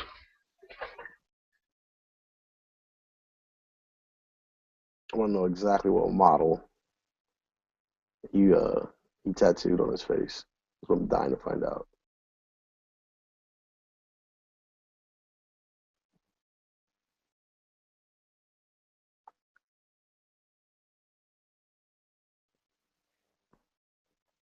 But yeah, so I'm looking for 40 tomorrow and hopefully some more ammo. And we'll see what I come home with. Why are you going to a gun show on a Friday? Because I don't want to go there on a weekend. I can go down there Friday because it opens at 1, so I'll miss all the fucking bullshit traffic. Stay out there till like 5 or 6. Go out to dinner with this chick that I know that lives out there. Hopefully get lucky and come home like around 10. Oh man, you're gonna miss the whole chat then. Nah, I just downloaded Google Hangouts to my phone, so I'll probably jump in for a little bit. Right. Jump in from the show. That'll be cool. Yeah, I think about like a gig and a half of data left like this month, so it should work. I'm going up for like 20 minutes. That's no big deal. All you gotta do is call your phone company and have them add another couple of 10 gigs or whatever. No worries. I actually just took my gigs down, so we'll see. Shit, you're making your gigs go down. I just added more gigs to my shit. I don't even need them. I just like tapping them just in case. Just like some ladies like, hey, how many gigs you got left on your plan? Let's take a look. You have in your pocket. Is that an extra gig, or are you just happy to see me? Are you downloading gigs in your pocket, or? Good lord. I'm like, sweetheart, that's a terabyte to you.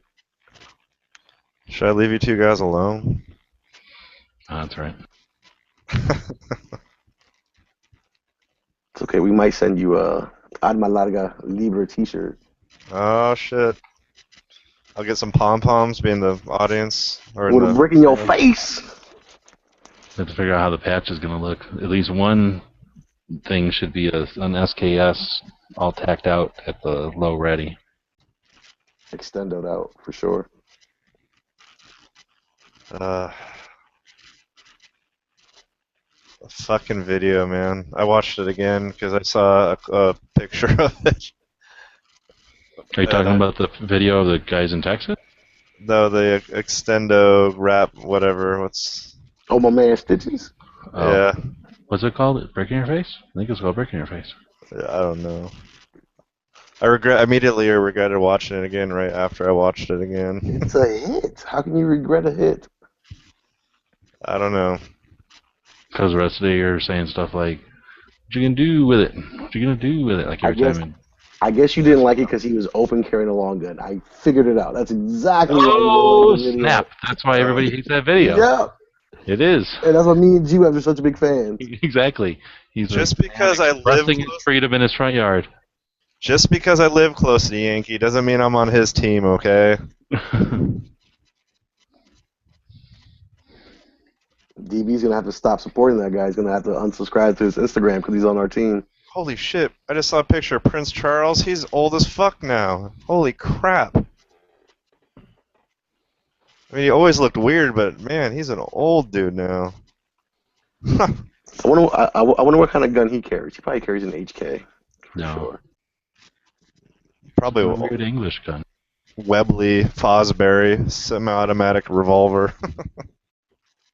And a 4.53 caliber. Yeah, something with like dried out black powder in it, so it would just go poof if he ever actually shot.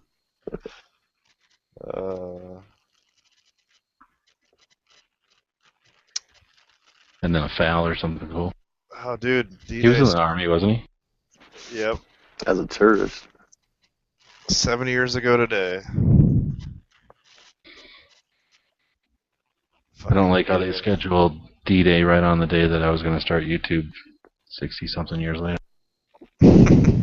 Should go back in time and change that.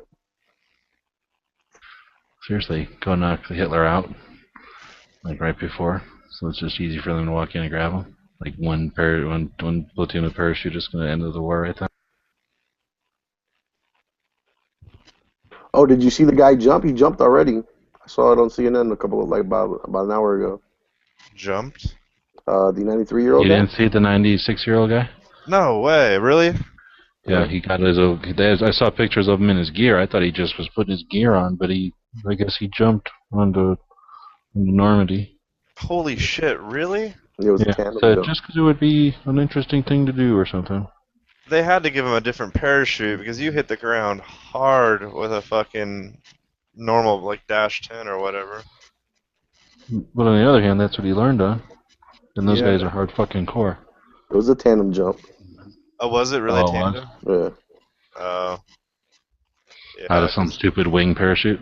Yeah, it had to be steerable because, man, you hit the ground so fucking hard. You go to CNN.com, you probably see it, because that's what channel I saw it on. Dude, I got dribbled off the ground fucking one jump. Like, I went straight from my fucking feet to my head. I skipped everything else along the way. Just landed on my fucking head. Thank God I was wearing a helmet.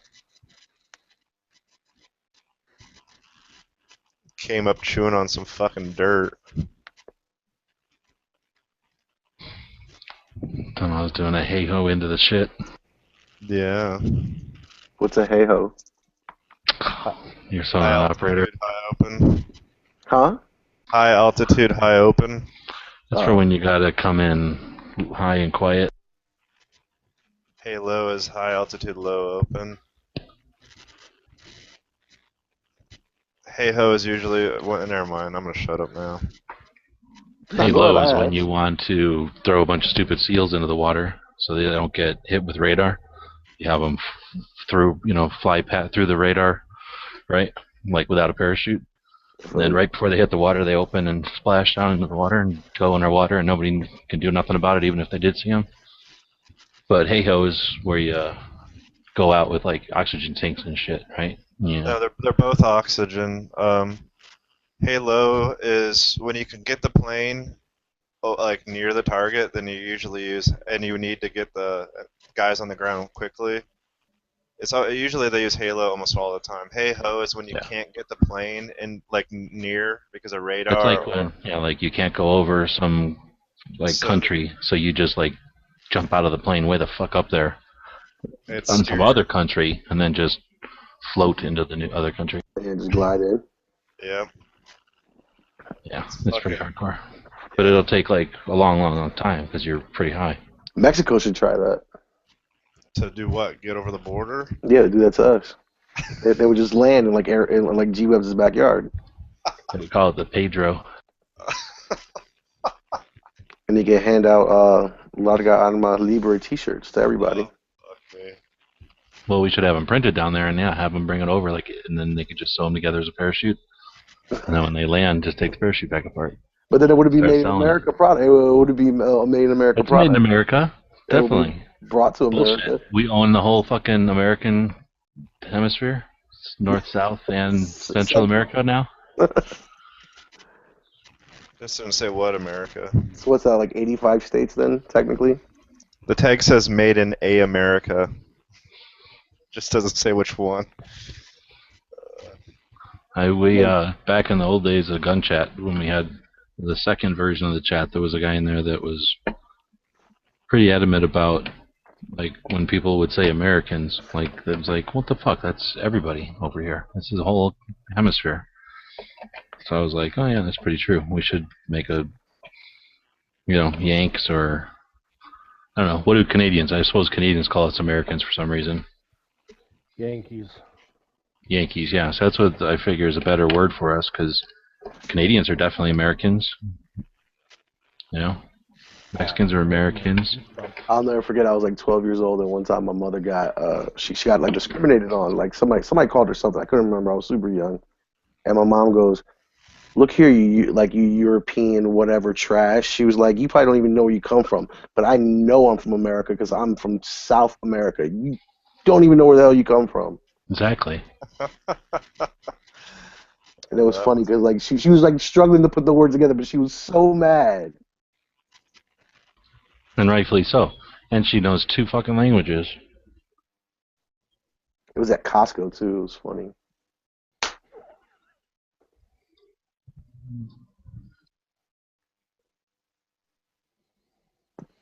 Shit, one time I was at Piggly Wiggly in Louisiana. I saw an 8-year-old kid smoking a fucking cigar.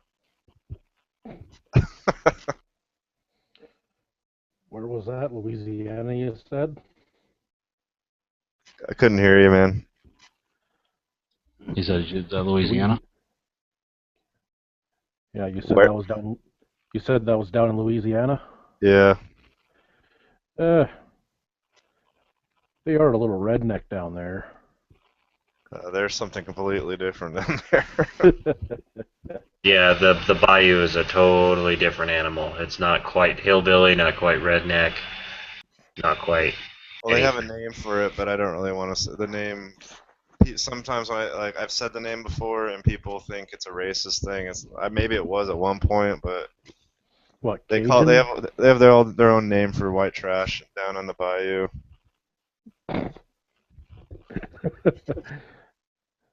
And what's that name?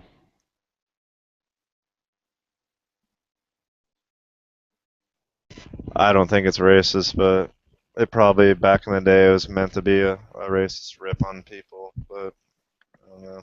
I typed in the side.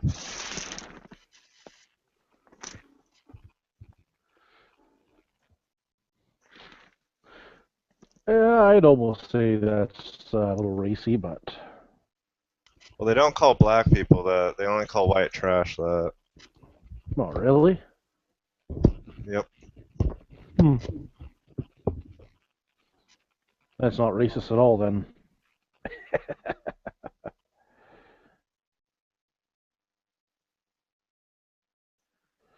I don't know. So, G-Waz, would you recommend anybody other than Troy? For what, sites? I have Yeah. Down the Fence on mine. Okay, well, no. Because I don't like Flip Down. LMT, I suppose. LaRue, if they make something, and then I don't know if LaRue's or just Troy's also. Or else Troy. Yankee Hill. No, I don't recommend it. Really? No.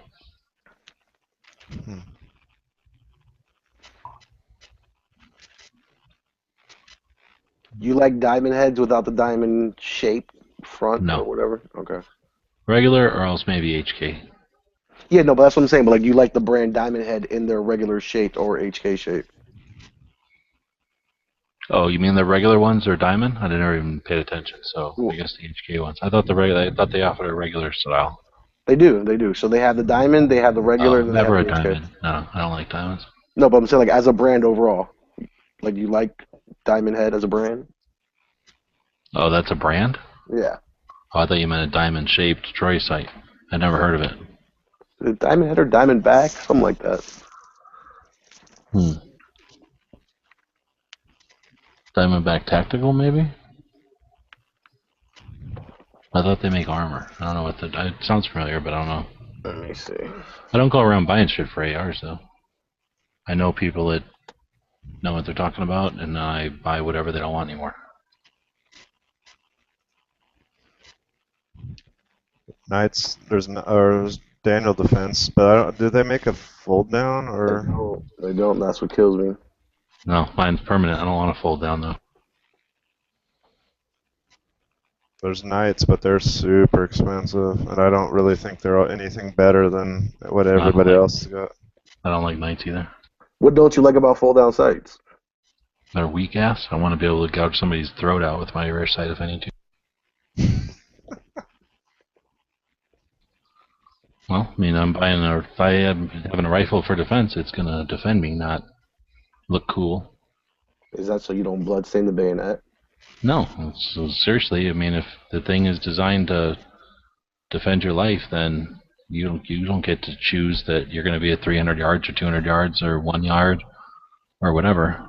Shit, if I'm in a Chipotle's and I got my AR with me, I might need my rear sight to gouge that tangy corn salsa out of somebody. The 500-yard long Chipotle. But also, if I just have to drop the thing, or if, I get knocked out and I fall onto the thing, or, I don't know, I'm getting a drink at Chipotle's and it slips off and hits the ground, I don't want some weak-ass folding sight to have a bunch of parts that are going to break. Just, so what? I can have an optic on I'm not going to ever use, so I don't use optic. So, I also like the A1, so that's the same thing. If I'm jabbing it in somebody's eye socket, it's not going to adjust my zero. Or Dude, readjust my zero. I carried an A2 rear sight for 5 years, and I never knocked it out or off of zero, ever. I know, but I've driven my whole life, and I've only needed my air seatbelt a couple of times. Yeah, I mean, we're talking, a friend of mine, if I'm going to offer the suggestion, I'm not going to offer buy a Magpul for $30 just because you can. That's not an option. I was so influenced by Such's video today on the Magpul M-Bus Pros. Oh my god. This close to clicking on. Those things are so overpriced. I know they are. I know they are. They're trash. I would never buy those. It's ridiculous how much those cost. It's ridiculous. What is that? The new rear flipped up or something? The metal M-Bus. They're freaking $99 for the rear sight.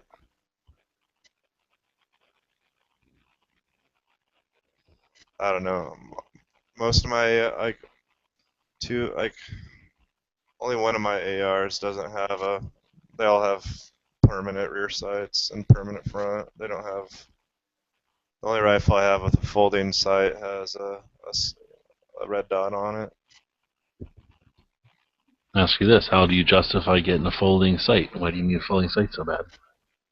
Because on this particular AR that I have, I do have a magnified optic. What? A Leatherwood CMR 1:4 powered scope. Ugh. Yeah. Well, you're gonna need sights because that's gonna fail. So. No, it's not. So you're basically gonna have your flip ups on there down all the time. Look through your scope, wait for it to fail. Oh shit, it failed like you have said it was gonna. And then do you have it on quick release, or are you gonna have to pull out a screwdriver? I have a quick release, so okay, good. I'm prepared for the fail. Yeah, okay. Well, then I guess flip ups are the way to go. I don't know. Since you're gonna need them because your optic is gonna fail, I would say the metal ones are probably a good investment. Then you have a flip up front also. I have no irons on my rifle right now. That's why I need it. I'd say the flip up fronts, again, plastic works, but metal works longer, better. Oh no, like if I get one, I'm gonna get me like a matching pair. Okay. Going for a front and rear NC Star. What about one of those side ones that are always open? Oh, those are horrible. Canted. You don't like canting? No. I just don't want. I mean, because honestly, what I'm saying, like what you say makes sense because you could like kill somebody with them, but at the same time, I don't want them to catch or snag. I'd rather have them out the way.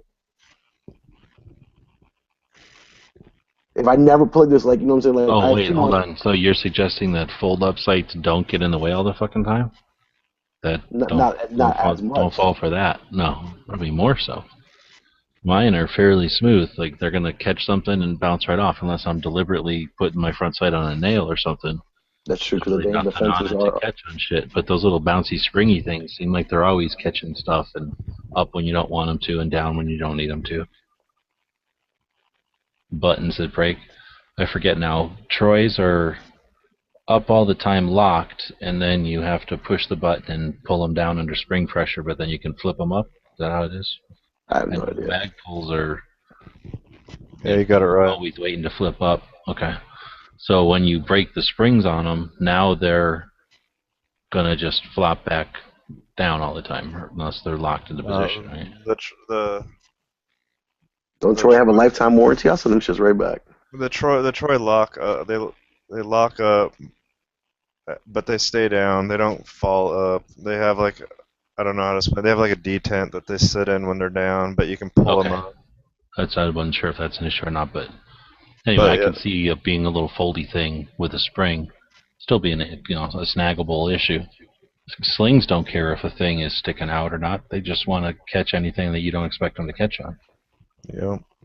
Same with little flaps on your vest that you haven't made yet. I know what you're doing. You're waiting for a good guy to make his vest, so you can just take screenshot captures and copy him exactly.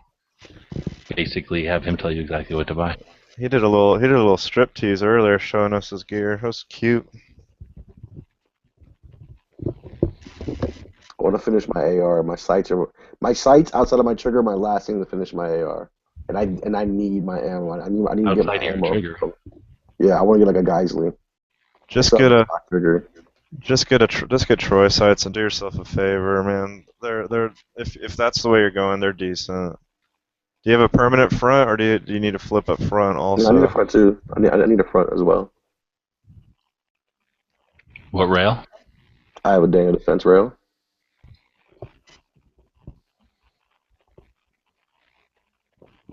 Just make sure you look at Daniel Defense Fixed. It cost me like $60 or something. Yeah, like they're really not that expensive. The rear side's like 120, the front's like 60 or something. I would probably do that on like my AR pistol setup. Like when I start building my pistol, I would go that route. What happened to Huck? He just like kind of animal sweared and then left. He cut off his finger probably. You're not gonna try to co-witness through your scope? No, not through my scope. Come on, dude. That's what everybody's doing. Your front sight post looks really big. One of the things you're going to want to practice when you go to the range is like go like bang bang and then try to not like wince and hesitate and go damn it, just like G-Web said when you go to remove the sight your optic when it fails. So you should like try to use training to get rid of that wince and pause when you go to remove that optic as soon as it fails. Well, you know, I've gone bang bang on it a lot, and it is yet to let me down. I hear you. Humvees never seem to get popped tires when you're driving around, going to the store and stuff. It just seems like they get popped tires when you go out and drive over, hills and valleys and creeks and front lines and dead bodies and mines and fences and ladders and rakes and things. I've yet to see a vehicle that doesn't get a flat tire when driving over a mine. But they don't get flat tires when they're driving around on the street.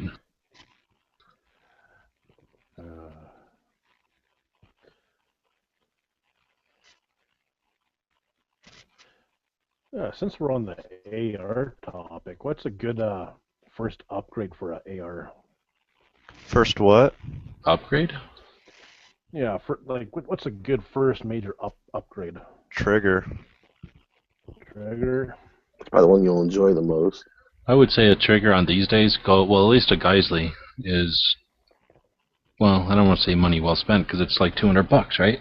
Or more. So it's not cheap, but there's definitely a difference when you shoot one or without one. But that's a difference if you're engaging multiple targets quickly. So for competition, it's super different, super dramatically different. But if you're not shooting that way, it might just be like $200 to barely change the way it breaks on you. Are you on a budget? Not really. There's a company called There's so many AGL. Canadian money. There's a company called AGL that they're part of I don't know what, they're like a derivative of Geisley somehow, but all they really do is they take mil-spec triggers and they coat them, and then they polish them. So you're not going to get like a Geisley trigger, but for 65 or 45 bucks or whatever they cost, they're a really nice trigger. They're smooth. IGL, you said? AGL, yeah. ALG, excuse me. Do you have a brake or a flash suppressor up front? I got nothing. It's DPMS Bull Suite 16, so it's...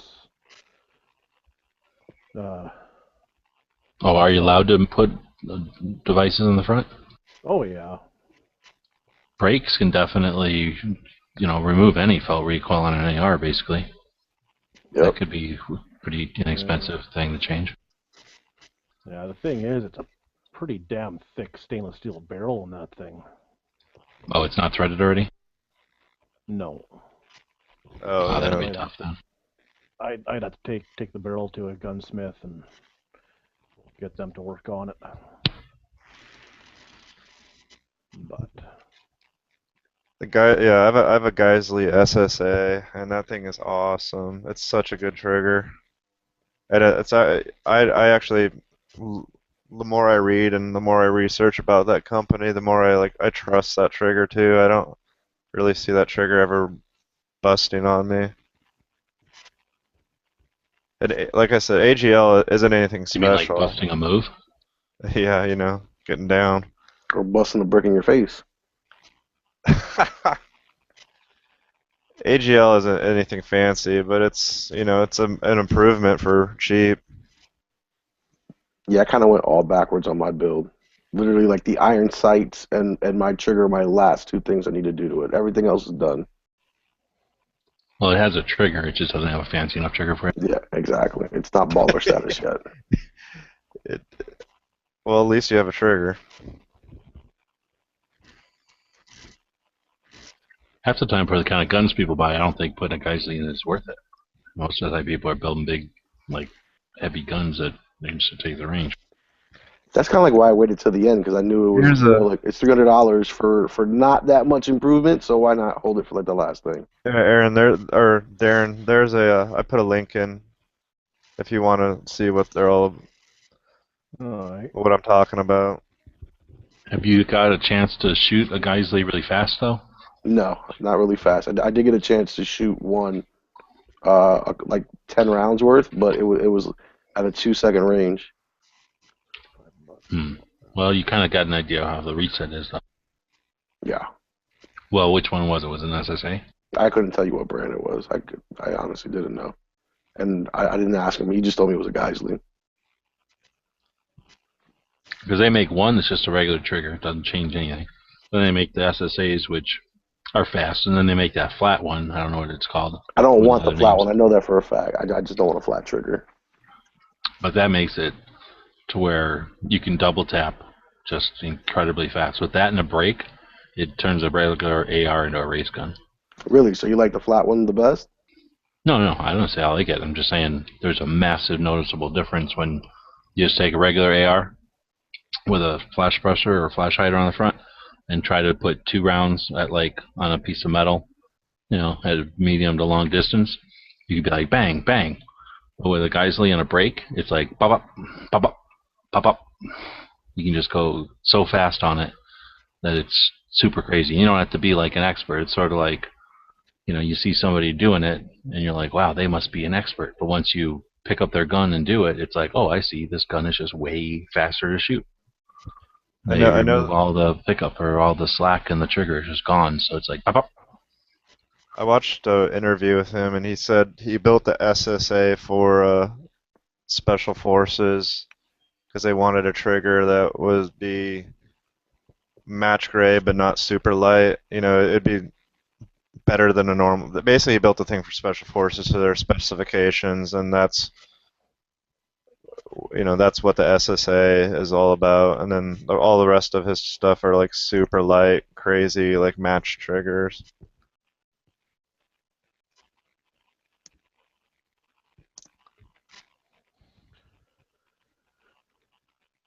Have you I guys kind dealt of much? say I didn't hear you. Have you guys dealt much with Phase 5? I don't know them. Candy bar? No, what are they called here? Phase 5 Weapon System Industries. Sounds familiar. What do they do? Yeah, it does sound familiar. They have a bunch of. They're a big. They sell a bunch of products for ARs and M16s, 308s, California market. Oh, it sounds familiar for some reason. I think they're the ones that have the California stock now. Usually that stuff doesn't stick with me though, because I'm never buying that stuff, But sometimes things just market themselves good, and you remember their name because they marketed it good.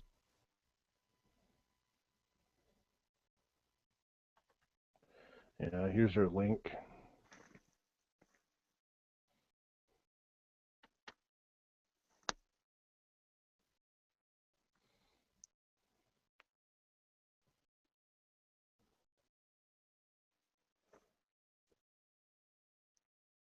Fancy.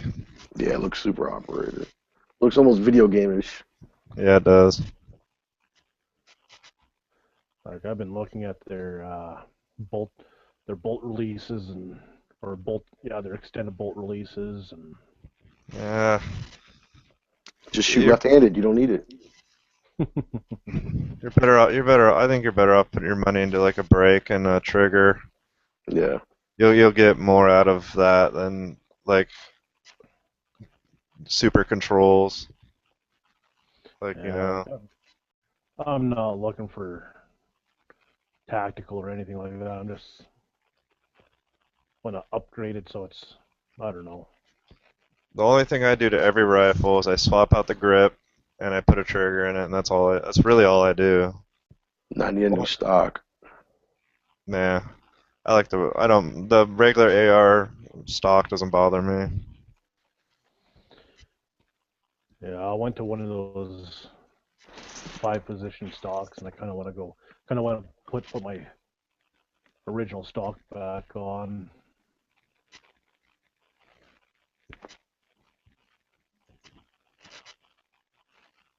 I don't know. I mean, that's why the AR is cool, because it's so much plug and play that you can do to it. But I have boxes of crap that I just like bought because I thought it was cool, tried it once, put it back in the box, and haven't used it again. I seriously need to have like a garage sale but unfortunately I think it would scare my neighbors. When I try to explain to my friend, like when he first bought his AR, I'm like, bro, seriously? You just bought like a stock Honda, and you'll never be done with it, ever. Yeah.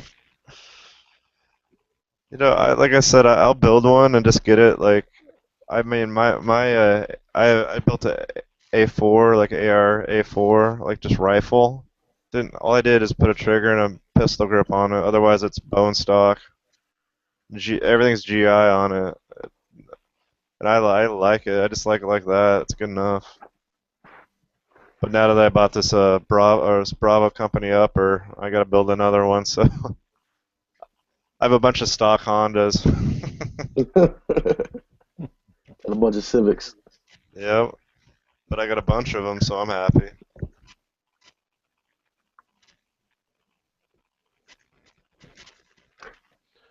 For a while there, I've been looking at the piston conversion for mine, but I don't know about all that. If it didn't come that way, it's not even worth the mess with. Yeah, once you start swapping out your like operating system, you can run into trouble with wear and tear and with reliability. If you really, really want a piston, then go buy yourself a piston rifle. But you got to realize too, when you buy a piston, that system is probably only proprietary to that company, which means you just made a relatively reliable gun with easy to like parts that you can find everywhere. You just made that gun where you can only find certain parts that operate the gun from certain places. You know what I mean? And it's only the integral operation, like you say, the operating system of the gun, but not probably. There isn't a. They're all proprietary. You can only buy the parts from the manufacturers on all of them. Yeah, I have a piston gun and I'm gonna sell it because I'm sick of having to go on their website and buy their spring, their part. They dictate the price. And let's say the worst thing happens ever, and like I need shit hits the fan and I need a part. Where the fuck am I gonna get a part for a piston gun when everybody's got a piston gun that's completely different than mine? There's something to be said about like parts availability when you're choosing something like that. Yeah. I'll be honest with you too, like the only thing I noticed about a piston gun, let me rephrase that. The only thing I noticed about my piston gun that I liked was the fact that it never got dirty. I could sit there and shoot the hell out of it, and the only thing that got dirty was the front of my handguard. When I opened up the bolt and pulled the bolt out, it was relatively clean. That was nice. But see, that blows me too. Like having like a dusty ass like rail. Because I mean, like, you really can't take off the rail to like clean underneath there. You're not really gonna do all that. My rifle made it pretty easy the way they designed the rail and stuff. But at the same time, like that was a good thing. But I mean, I carried an M4 for 5 freaking years, and I only had one major malfunction, like one serious malfunction. Everything malfunctions once in a while. That's to be expected. But tap rack and go back to work. And no big deal. But I only had one malfunction where it was like I had to sit there with a Leatherman and dig a freaking round out of my chamber because shit got all fucked up. But even then, like 5 minutes later, I was good to go. Maybe not 5 minutes, like 2 minutes later, I was good to go. But that same rifle still hung, like I still had that same rifle for another freaking year after that. I chucked that magazine. The magazine I pitched. Fuck that magazine, but I only had one problem in 5 years. So gas impingement isn't perfect, but it isn't bad either. You just gotta clean it all the time.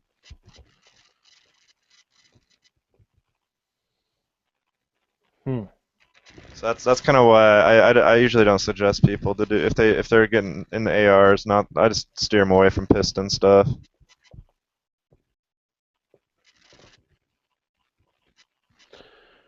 Yeah, well, I guess I'll stay away from it for now.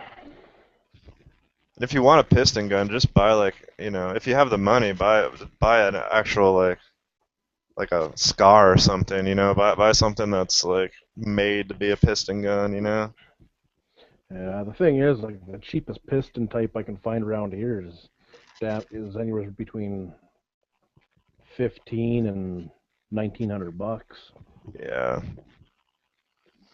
After I bought my piston gun, I shot it and I was like, okay, this is kind of cool. I had a couple problems, had to send it back to the factory twice, got it back and sat there and I was looking at it. I'm like, I could have bought an AK and almost 2 ARs for what this rifle cost, easily. And I thought about that and I was like, I'd rather have an AK and 2 ARs than this fucking thing.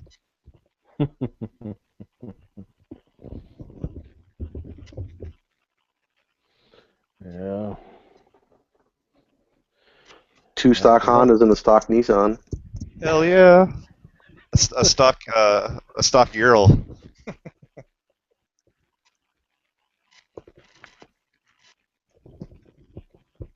Gotta keep it simple, stupid. That's what they do. That's something I got drilled in my head.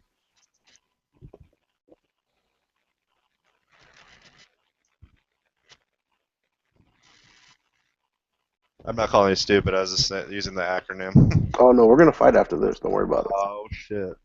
With a brick in your face. I'm gonna have to get a grill after you put a brick in my face. I have to walk around with my mouth peeled back all the time so everybody can see. Just work on your nut on your nut and fancy lip, and it'll show off nicely. Oh god. I kind of feel bad for that guy. He seems like he's kind of gone off the freaking reservation the last couple years. Like I saw that video where his kid crashed, and I watched it because I was like, oh fuck, his kid crashed his motorcycle, that sucks. But then I was watching, I'm like, I don't know how old that guy is. I'm gonna assume he's probably in his late 40s. Probably, I don't know. I'm just guessing.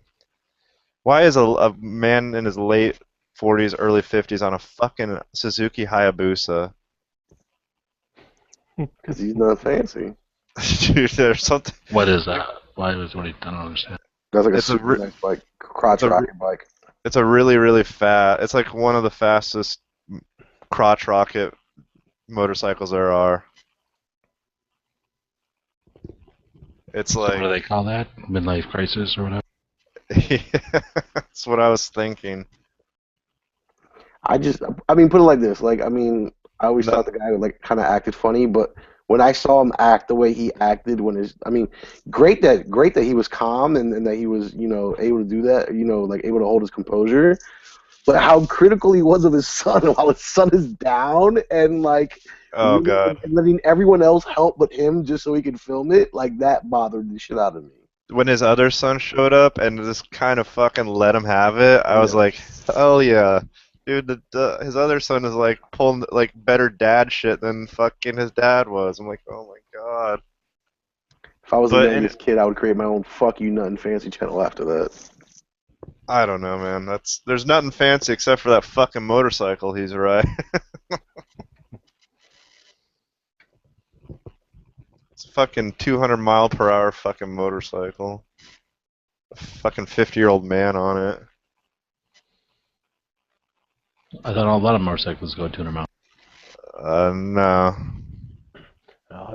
This motorcycle was actually derated for the highway.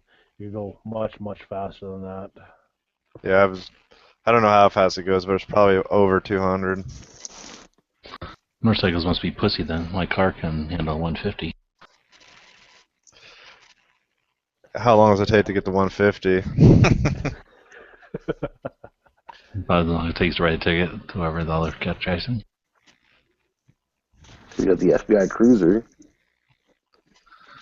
No, it ain't. It's marked. I have a friend, well, a friend of a friend, and my friend showed up in his friend's car because he was going to do some work on it, and it was a white Honda S2000, and he had taken off a Crown Vic, the police inspector car, and put it on his S2000. So like you look at the back of the S2000, it's on there really clean too. It says, Honda S2000, yeah, police interceptor. Hilarious. That's awesome. Should be illegal. Comment says the laws should be against that. He did it for the kids. What if a child is like, I don't know, being raped or something, and then trying to be kidnapped, and he's like, I need to find somebody who's an official to save me, and then they find that car. They think it's a cop car because they're a little kid. They don't know. Well, at least that way he'll be able to put him in his car and drive him away from danger super fast. Hopefully your friend's not a pervert. Well, I mean, like, I don't know the guy. I've only met the guy a couple times. My friend who worked on the car, he's good peoples. He owns a Glock 23. And he's one of the worst gun owners in the world. I think he's taken it to the range like 3 times. He's owned it for 2 years, taken it to the range like 3 times. And he's one of the people that said, like, when the Maryland law was coming down, he was like, I don't care. I already got mine. It's like, dude, you're the worst. You're the worst. I was like, don't ever ask me to take you to the range. I was like, don't ask to shoot my AK. Don't ask to shoot my AR. What's that? I don't care. I got mine. I guess so. Oh, by the way, Jewess, I forgot to say happy anniversary. Oh, it is his anniversary. I guess thanks. Yes, thanks. It's not like you did anything. Dude, you have to pull out the Ninja AR and the I'm sorry, like the Ninja AK and the Ninja Glock. Well, first off, oh, okay, yeah, there's an Ninja AK. No, those are fucking sore subjects, dude. I don't want to bring them out anymore.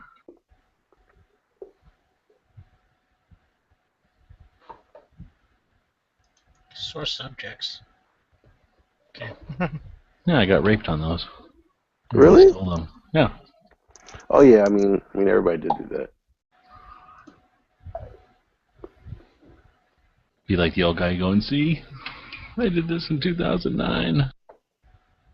Well, aren't you gonna go through through the history of like what you've been able to accomplish? Like that would be, I mean, isn't it like one of your most viewed videos?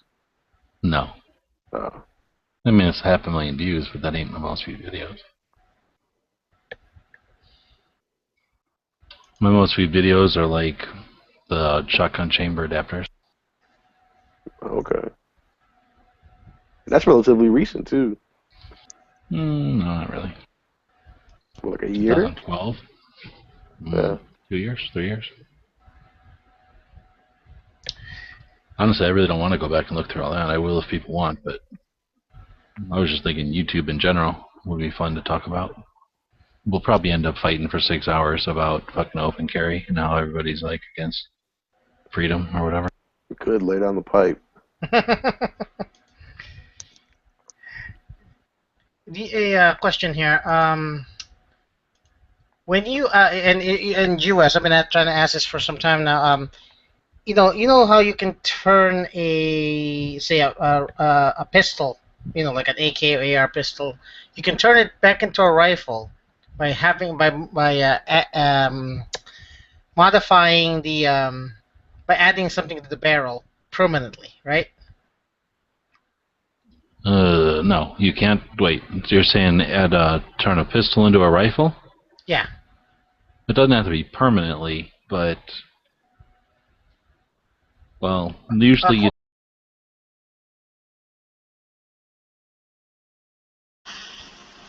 That was weird. Did you guys get kicked out too? Yeah. Oh, that was weird. Okay, continue.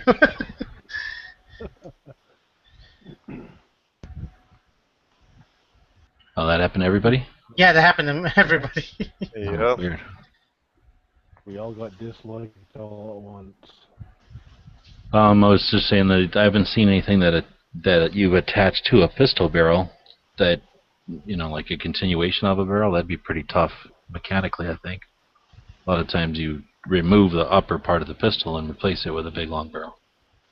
Yeah, because I've heard that you can turn it into a you can turn a pistol by putting like a faux suppressor on there permanently.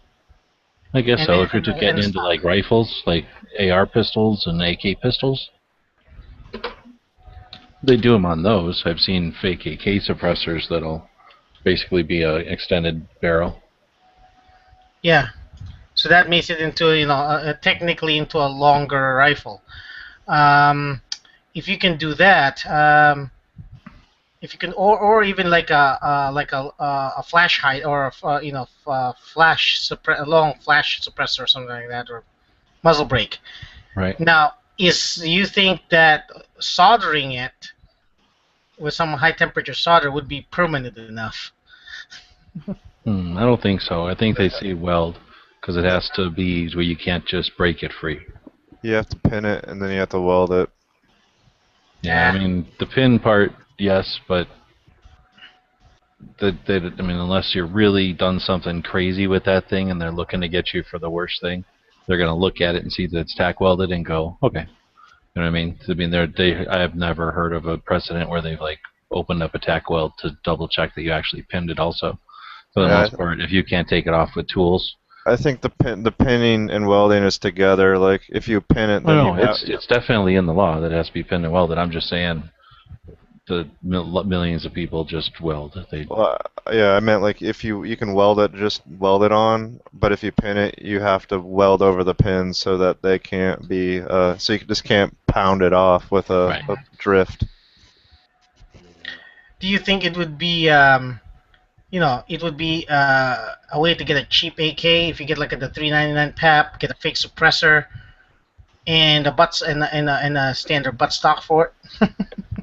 No, only because by the time you do all that, you could have just bought the rifle version. You don't get it any cheaper. How much is it? You're going to get a lesser thing. You're going to get a thing with a barrel that's still short, and now it just has a big shroud over the end, so it's not even maneuverable or anything. And the stock, if you go back to a real stock, like an underfolder, that's going to cost you some scratch to buy the underfolder, and then some more scratch to have it put on for real. So if you're going to do like you did on the brace, where you just get that adapter, then you're just half-assing it because that's not as strong as it should be. So you're going to have to do something to the back end of that pistol to get the stock on there securely. Yes. And by the time you do that, I figure, what do the rifles cost? Like $100 more? That's $500. $150 more. Yeah, for $150, you're not going to... I would just get the longer barrel, because then you're not limiting yourself to that short barrel also. But on the other hand, what do you need a rifle for? Don't you already have an AK? No, I'm just thinking about, getting another AK. Well, next year I'm planning on getting another AK. Seems like there's nothing in my book that would... I can't think of any reason why anybody who can afford it. The only thing I guess that would be prohibitive is if you couldn't afford it, like you had children or something that should be getting food instead. But if you can afford it, there's no reason not to own 2 AK pistols or more. Because talk about the perfect, throw that in a big messenger bag with 4 mags on some sort of a chest rig, or even better yet, like a satchel type of shoulder pouch. So you throw my favorite thing was to put 4 mags in the front pouch of a Claymore mine bag. You know what I'm talking about? Like that little pursy thing you put a Claymore in. 4 mags in the front, and where you put the little striker thingy, you put a tourniquet in there, and then a piece of Israeli bandage, and then a multi-tool, and a flashlight. And now the back part of the bag where you'd put the wires of the Claymore mine, that's where you put your mags when they're done, like when they're empty, so that now the same little pouch, and then that's also an empty pouch, so if you got to pick up a 1911 while you're doing your thing, you got a place to put it. Or if you pick up some extra AK mags, you got a place to put it. But otherwise, when you empty a mag, you have a place to put your empty mags too, that isn't like in your pocket. Anyway, I think that's the perfect thing. You put that like little satchel pouch thing in with a AK pistol in a little messenger bag.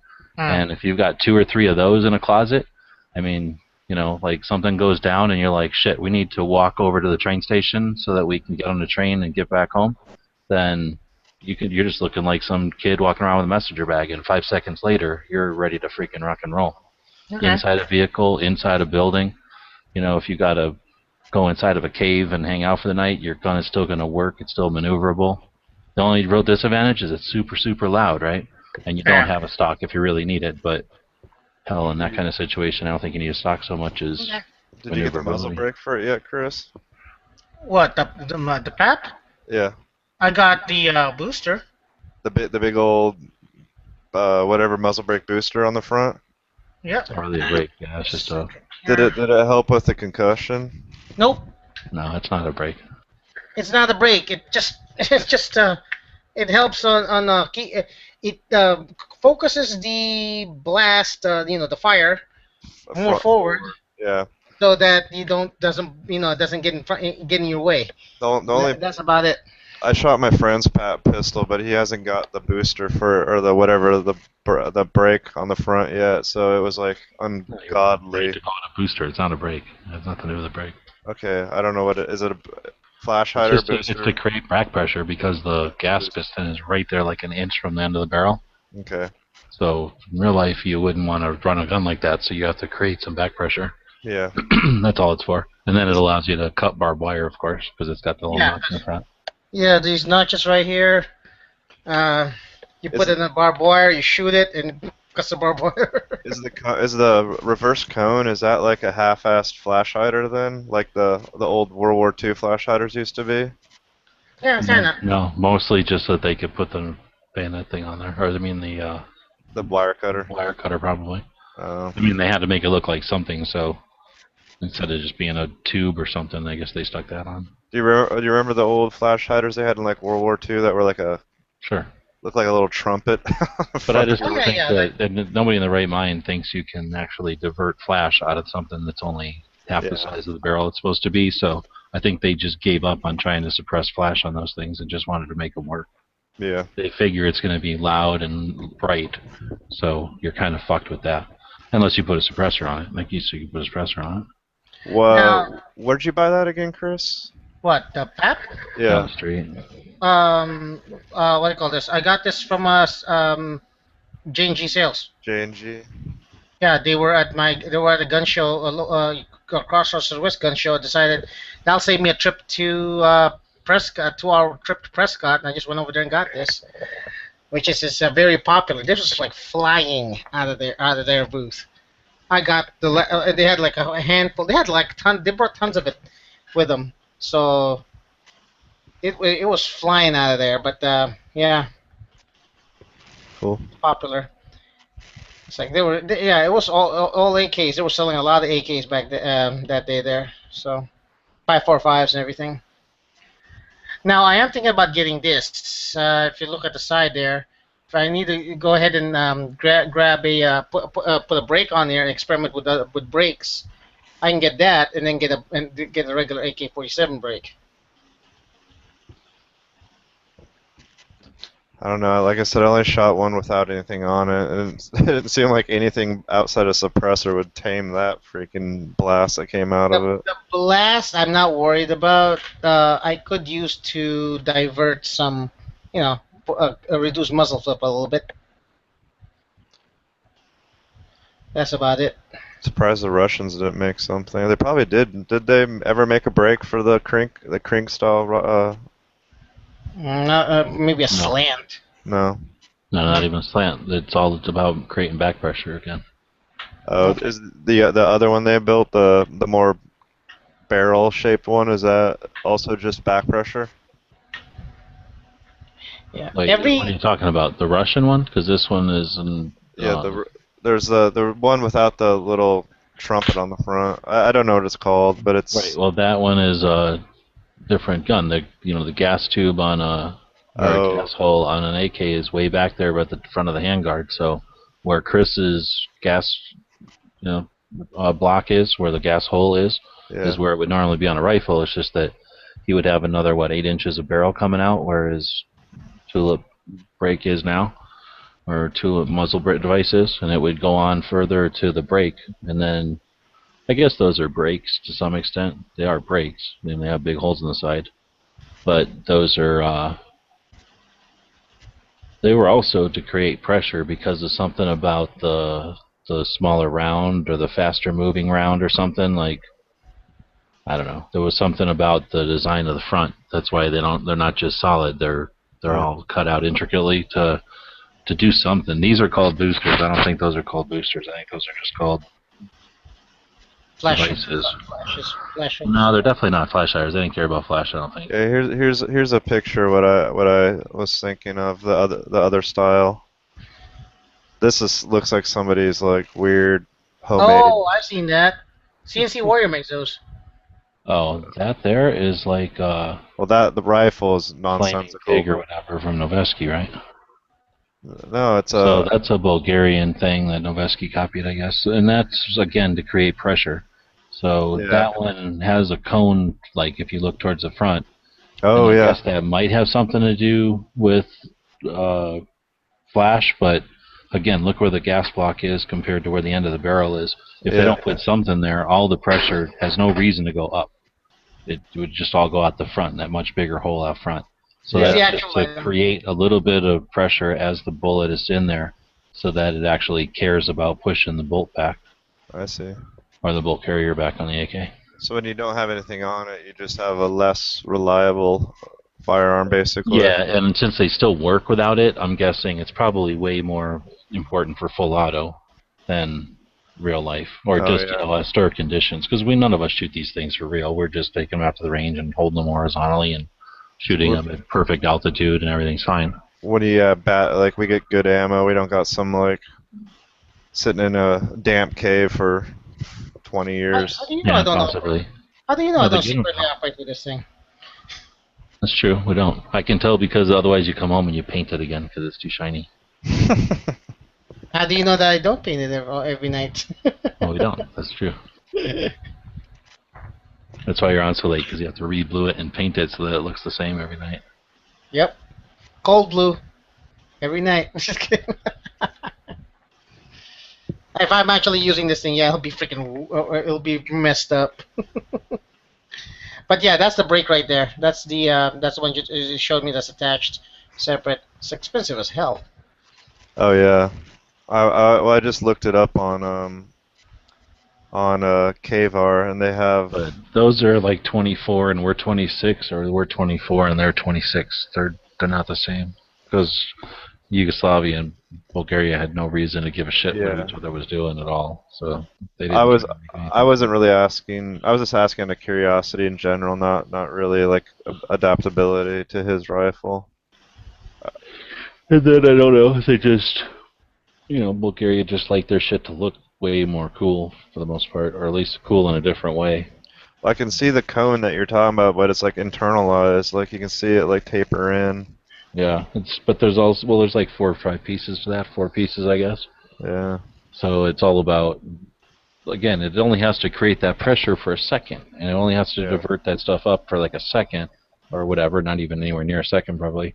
Just while the bullet is still piercing that crown, it has to somehow grab some of all that pressure, throw it back into the barrel without screwing with the bullet, probably. Yeah. And then somehow do all that without collecting filth. What's the thread pitch on the front of your pistol, Chris? Or what threads? It's either 26 or 24. 26 by 1.5 left hand. Oh yeah, these are totally different. Yeah. Oh well. Like I said, I want to get that converter that turns it to 14 by 1.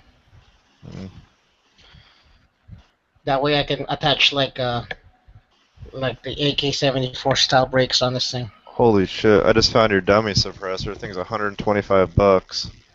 Some are like 30, 40 yeah, bucks. You can get cheaper ones. I think it just depends on if it's aluminum or heavy metal or something. How much they spent making it look like a real one or not. Yeah. What if you color the what do you call this, the soldering, make it look like it's a weld? Go ahead, Chris. No, I'm not. Well, the only thing with solder is that it would have to be some sort of solder that doesn't melt with the heat of bullets flying through it, or next to it, heating up the barrel. Yeah, as soon as you rip through a 30-round magazine, that solder would be getting really soft. But honestly, I mean, most police don't care about 922R if they even know about it. And then even if they do know about it and care about it, are they allowed to enforce it? I guess possibly, but that's might even not be in their jurisdiction. Speaking of that, I got a story here. I got my Come on, guys. Take care. Take care, man. You too, man. East Coast. I got what do you call this? I had the what do you call this? A gun shop. My local gun shop owner has machine guns. Has fully automatic ARs. He was shooting at the nearby BLM the other day, a few months ago, and the cop came by, stopped in, and says, "You got a license for that?" I says, "Yeah."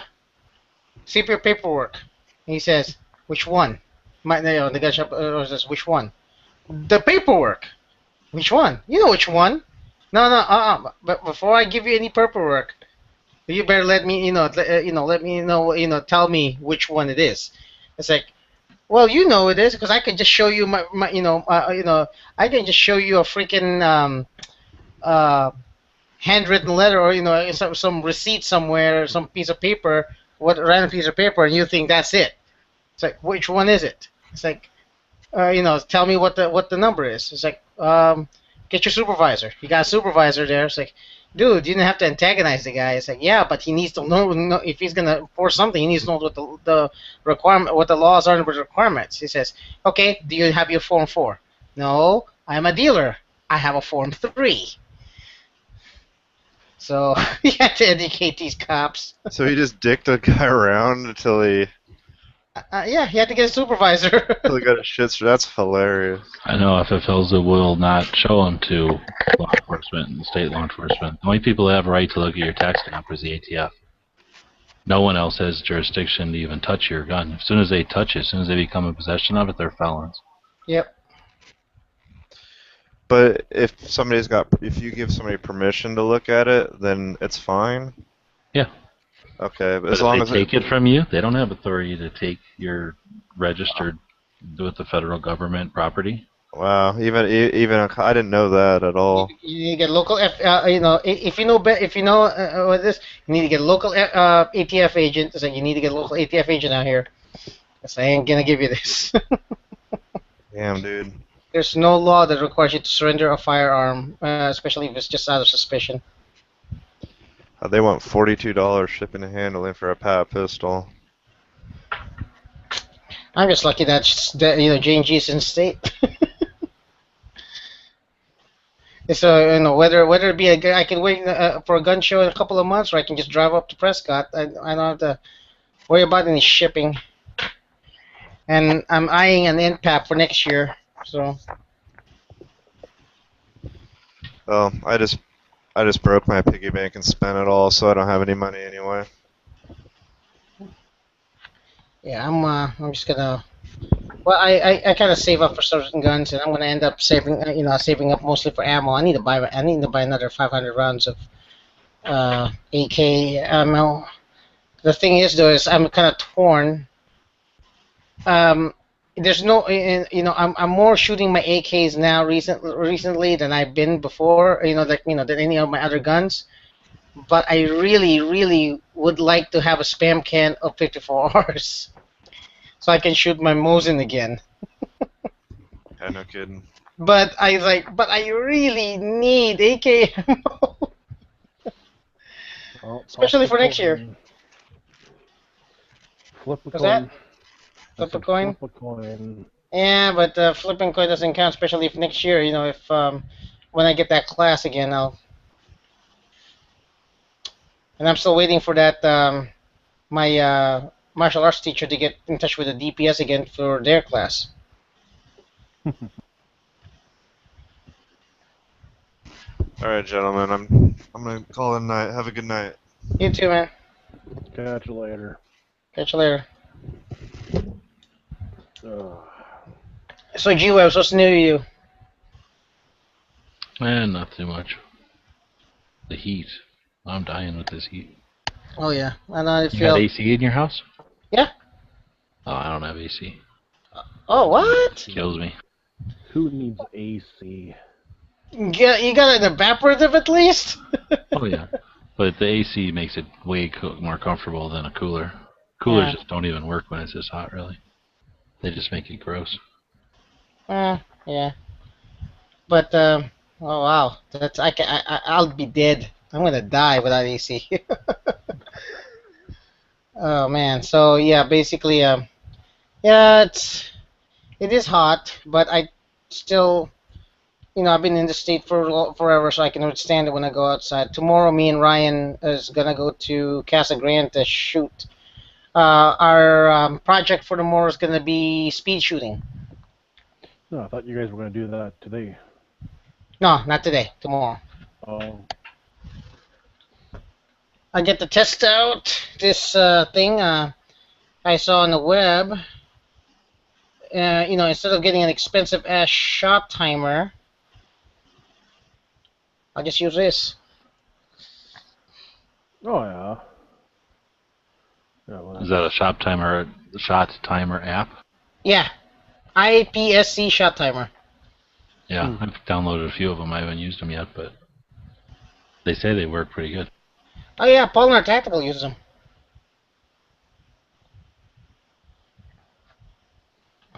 The only thing is there's no end beep. There's only like the beginning beep. Well, there's never an end beep. Well, some Unless you people. buy one that specifically has extra beeps or something, but normally it's just a beep to start you, and then it just listens for the last shot. And then yeah, and then it ends. Yep.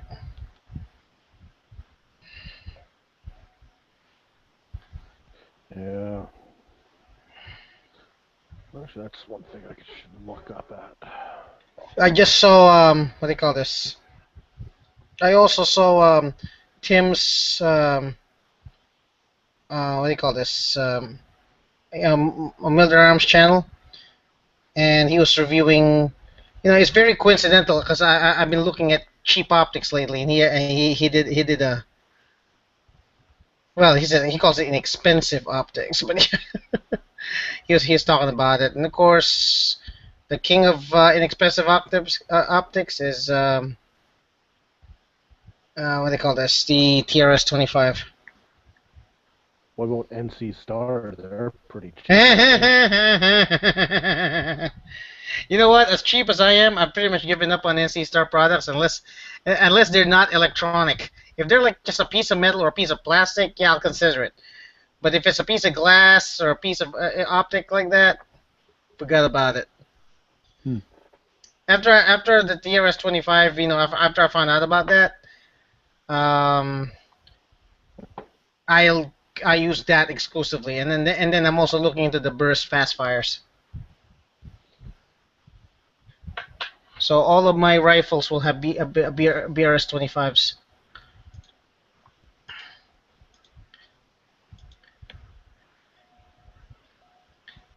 Well, if you're going to do something, I think there's something to having everything the same. Oh yeah. So having the same, I'm gonna put a rail on top of your the PC9 and put a TRS-25 on that too. The regular standard modern rail or whatever, 1918 or whatever it's called. Yeah, it's the one that clamps onto where the scope rings go to. Yeah. Yeah. Cool. Yeah, I have one of those for that I had left over for the Mini 14. Okay. Cool. Yeah. And so I'll use that, but at the same time I need a.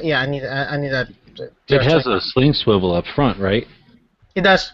So I don't know if you're using a sling on it or not, but I was thinking about how you'd put a light on that thing. Besides going off the barrel, you might be able to go something off of that sling swivel. Probably would have to go with what I did with the Mini 14 and do a what they call it, use like barrel adapters. Yeah, they clamp on with screws, and then and basically what I did is I clamped two of them on, and for a longer rail I use a scope, what do they call this, a scope riser that clamps onto the Picatinny rails, and then now I have that long. If you ever saw any of my old videos with my Mini 14, I had that long rail in the front, so I'm thinking about doing that. And then put a light on there, or laser. A light's better. Well, I was thinking if you put the light off the barrel, then just have it right up at the front of the handguard, and then just kind of right there. That'd be cheap because all you need is that one coupler or whatever you call it. You can do that, yeah. I have like two of them, so I got plenty. They're not doing anything right now, so. But I guess that stock is strong enough. You could also drill a couple holes or whatever, or just drill small holes and use wood screws. And put a little piece of rail anywhere you wanted on that handguard. Yeah, I can either use that shit didn't exist back when they made that, is all. Yeah, something like that. Something like this, or some Magpul rails if there's if I need to be short. But right now, that's a good gun, and I could use that for rifle training for people who never shot before. It's actually a very good rifle training, other than my 1022. But the thing about that is what do you call this? The trigger on it still bothers me a little bit, because when I'm shooting it, it's like it stops, and then I have to really squeeze to get it to go. Well, that's probably some kind of gun you can take and get a trigger job on. Yeah, I know. I'm thinking about. It's not going to be dangerous or anything to put a rifle job on a trigger job on a rifle. That's almost common practice, really. I know. I can take that to my gun shop and just do a quick trigger job on it. There's no real controversy when it comes to trigger jobs on rifles. They do, that's done all the time.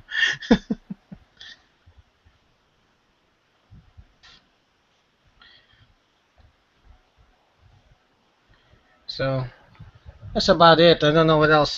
This year, it was kind of thing to get that. What do they call this? The VZ from J&G, but it's gone. It's Dude, finally I gone. don't think those things are worth it. They're way too. The mags are every part's different. The mags are different. I mean, they're like definitely a collector's item, I'd say, unless you started out with those and that's all you went with. But that would be so different. It's such a waste of time and money. Then you'd have to worry about it like all the time because those things are like $600, right? Like a J&G was selling them for like $400, $399. They had a special. It's gone now. Well, I guess for $400, I guess I was thinking if it's a $600 gun, it's not even like you'd want to go out and shoot it because then it would be killing the value on it. I wouldn't look at that if it was a $600 gun. I might as well get a Centurion. C39s. Those are $600 guns, like this one right here. This one right here. That will.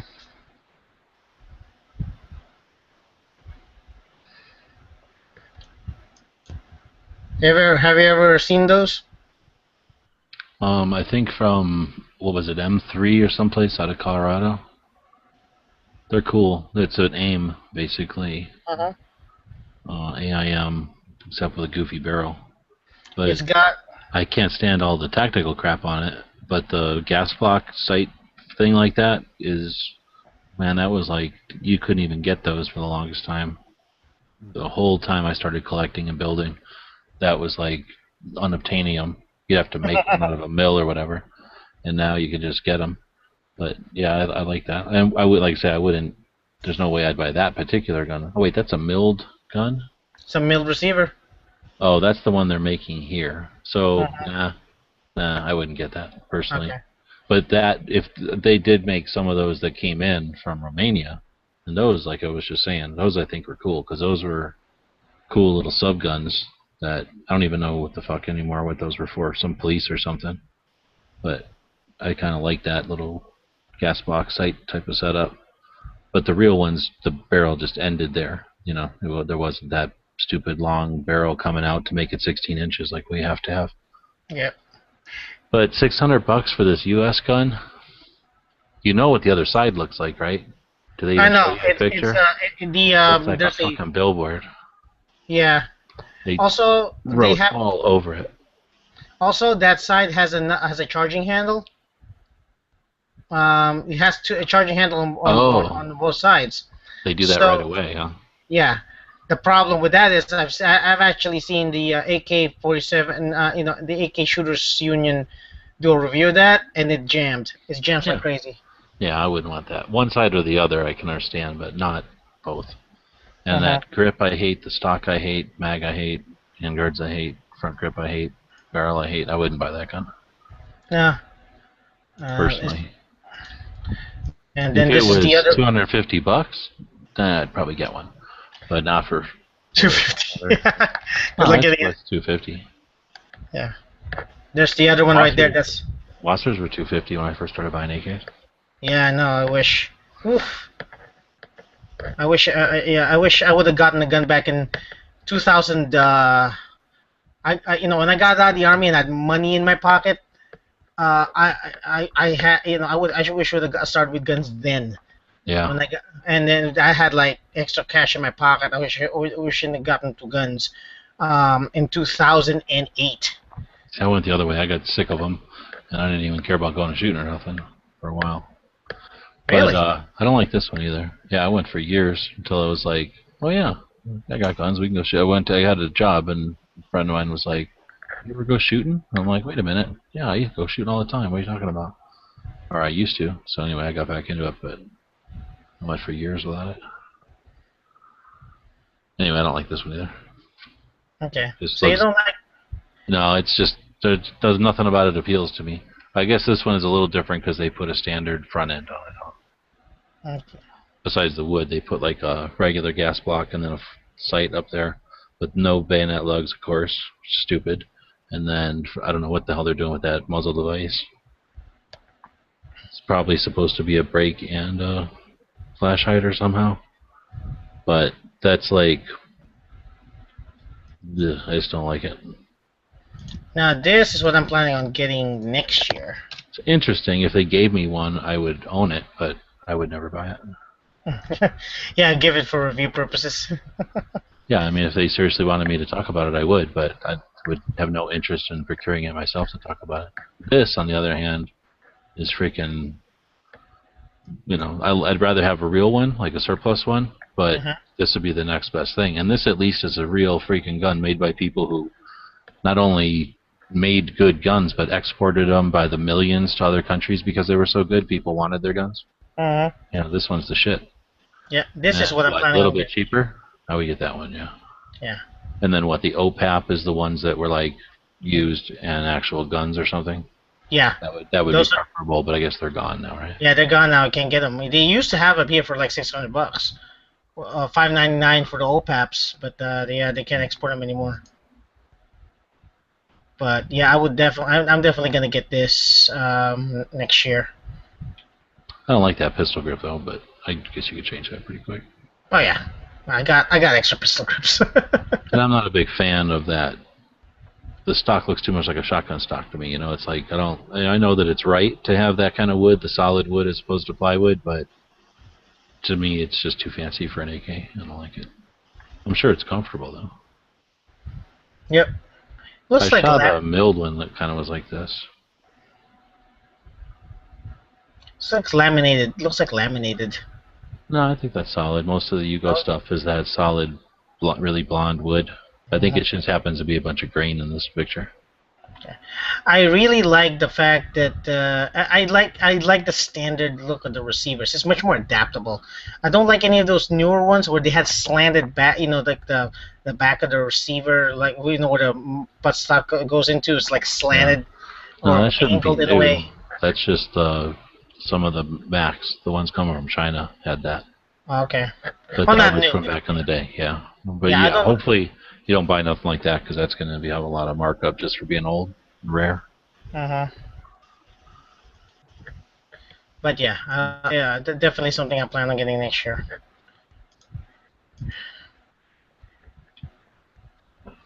They need to make AKs legal in Canada again. Hey. Oh, tell me about it. Friggin' out. Yeah, last year around this time I almost bought one, the CZ85, but I thought $400 was too much for one. Kick myself in the ass now. Yeah, $400 is too much. No, $400 is perfect for that nowadays. Oh, just like that.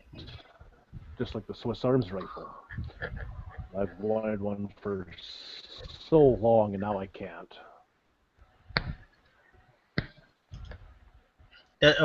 Which rifle? The Swiss Arms. Crap. I'll find it here. Well, I think I'm done with my project here. I can't tell because I'm not getting loopy and I'm looking at the same thing 3 or 4 times, so that's an indication I'm done. I'll talk to you guys tomorrow. I'm going to do a 6-hour chat, so anytime you got any time in the afternoon, come by. Yeah, me and me and Ryan will probably be around driving back because I'm going to pick him up, and we're gonna drive to all the way. Is that Ryan from the chat? Ryan from the chat, yeah. Oh, cool. And then I'm gonna pick him up in the afternoon. I'm gonna take him all the way to Casa, and then drive back to this. So we will probably be chatting from the car. Cool. You get coverage that whole time, huh? Huh? You get coverage that whole time, huh? I'll have coverage most of that time. Like, the one thing I won't have coverage is I'll probably get weak around the freeway. So. Do you know anybody who lives in Casa Grande? No. Not personally, no. I think if I was going to do it again, I might actually think about, if I was moving back here for the first time or something, I think I might have picked Casa Grande because it seems like easier to do stuff in both towns. Where for me, I got to pick up and go 2 hours if I want to get to Phoenix, and that means I know it's going to be 4 hours worth of driving that day. But Where's that your would job cut it at? in half all the time. Well, I don't. I mean, I used to be able to go to gun shows when gas wasn't such a big thing. But if you lived in Casa Grande, you could go either way, and it would only be half as far all the time. Oh yeah. So. I don't know. It just seems smarter. I mean, I don't really know that many people live there unless they're Border Patrol. I know some Border Patrol people, but I'm just wondering who even lives there. If there are people that It's a big town now. like one part of the couple lives in or works in Phoenix, and the other one works in Tucson, maybe, or yeah. I mean, some of it is just supporting its own town, but it's not that big a town. Well, that's a compared to how many decent-sized houses town. there are. Yeah, but they have a Walmart. Yeah, they have a Walmart. Oh, okay. They have their own Walmart. They have a Walmart. You know, they have a Walmart here in Copa. I've never been to where you're at, I guess. Yeah, we have Walmart here that close by. I was surprised too. Being this town is technically small. But I kind of figured they didn't bother with putting the stores in Casa Grande because, again, they're just an hour each way. You're in the other town. Yeah, well, I don't know. With Walmart, they always have a store, store almost every few blocks away. Yeah. But I talked to a bunch of people who hunt for ammo. They come from Casa Grande. They say, oh, the Walmart in Casa Grande doesn't have ammo. That was last year. So they would flock to my Walmart where there's no ammo either. All right, well, I guess I'll talk to you guys tomorrow. All right, see you later, man. Take care. I gotta go too. Man. Yeah. See you guys. I gotta go too. Bye.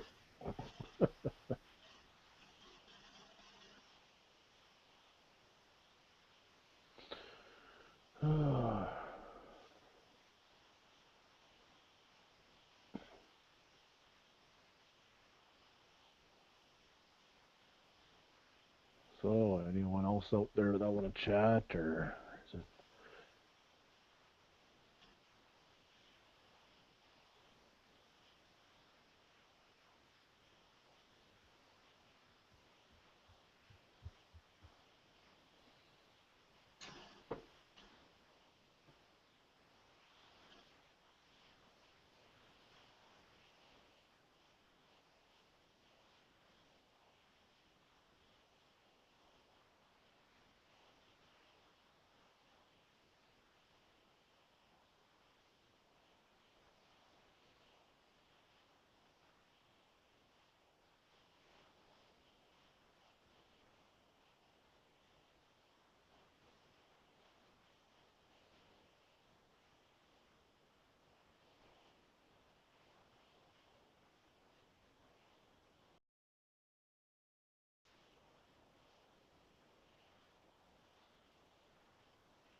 Hello.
Yeah, you got it.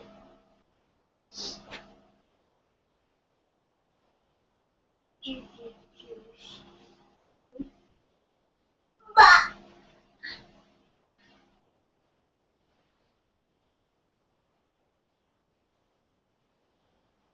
Lemon.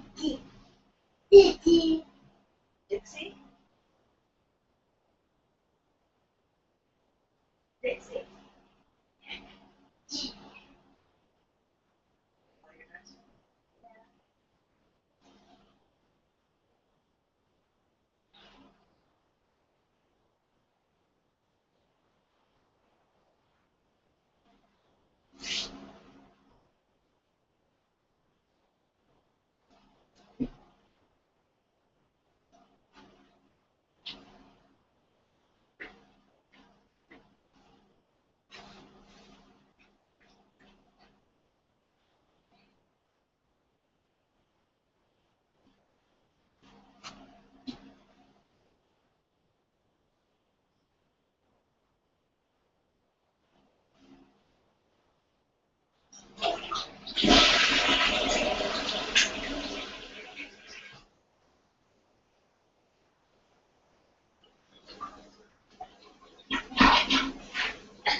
Yeah.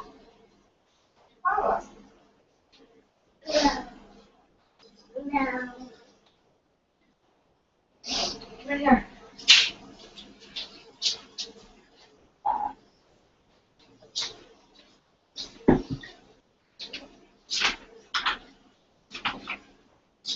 Dee. What?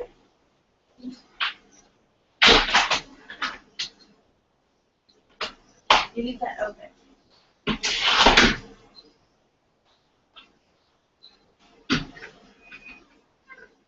Mama.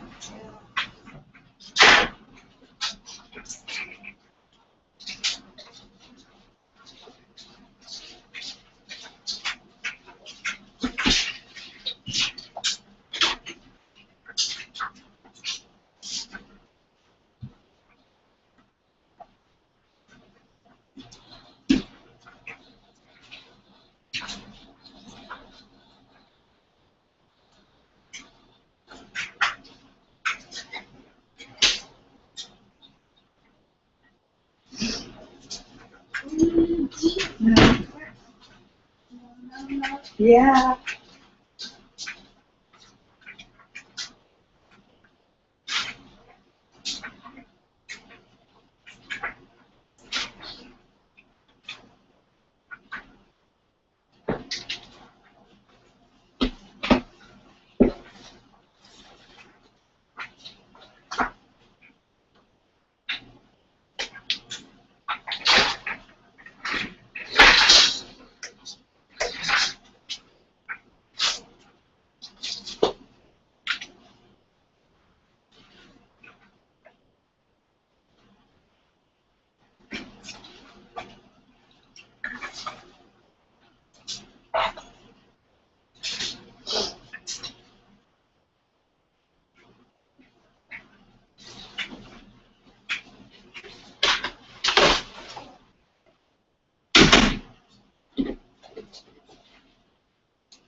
Mama.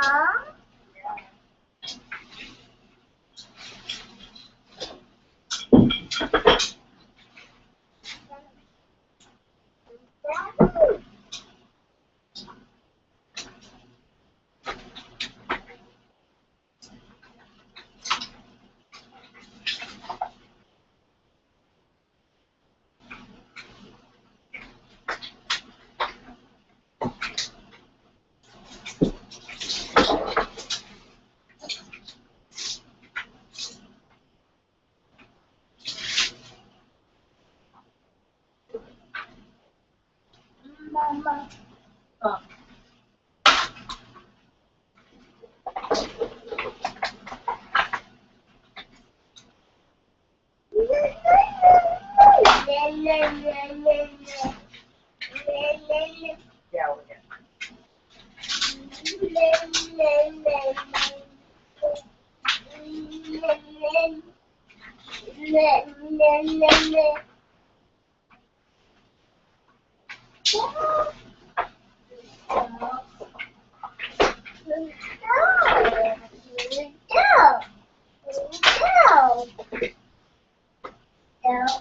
What's this?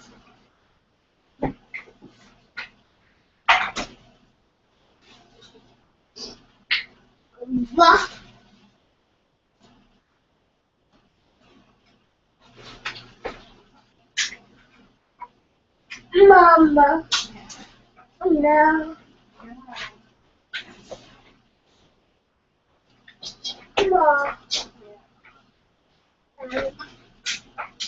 Mama. Mama.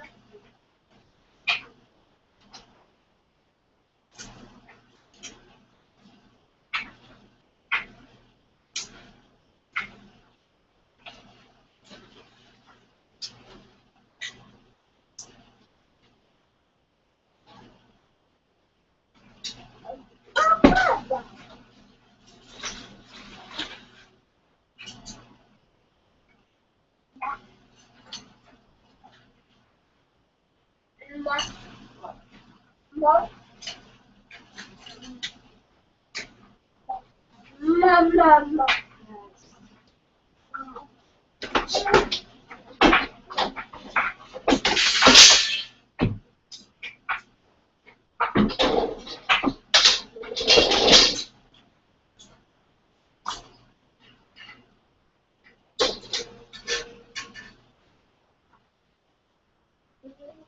Go, go, go, go.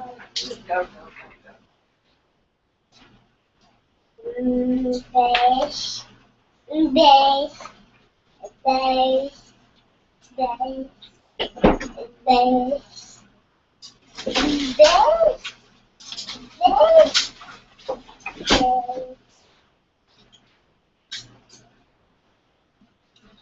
Where's Papa?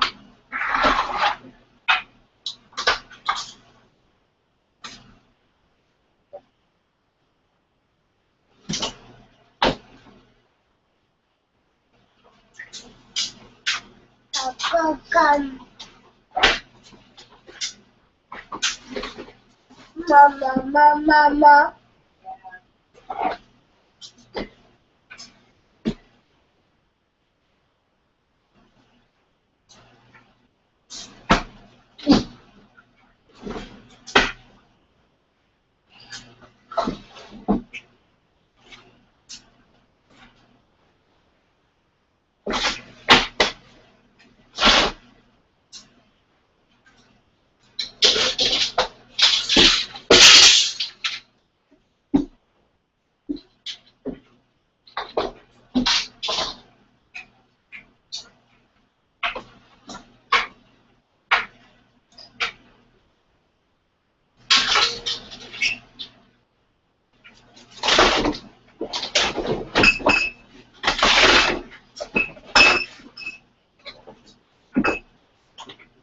What are you?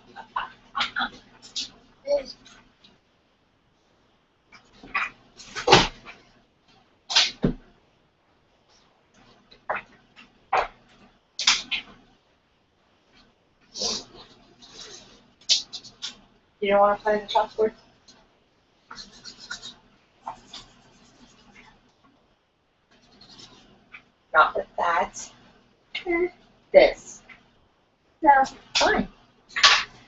not, then you don't get this. That's what you call it.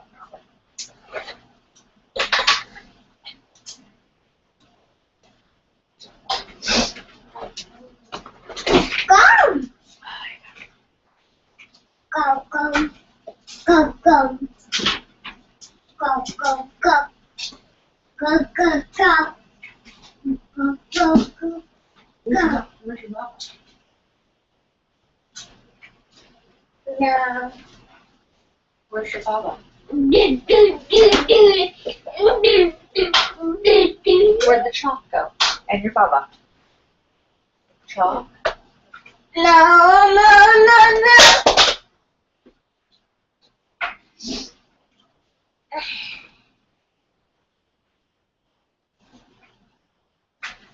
No. Hey. Sit down.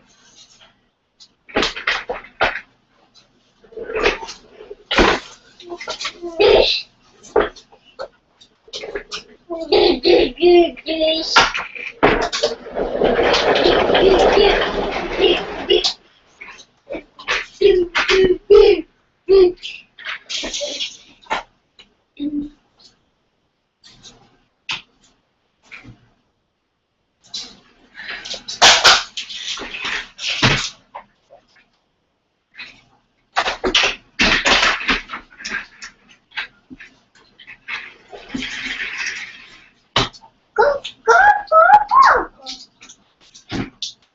Go, go, go. That's not candy. I'm gonna get out of here. Okay, let's go. Go, go. Go. Go, go, go, go. That's not go. Not.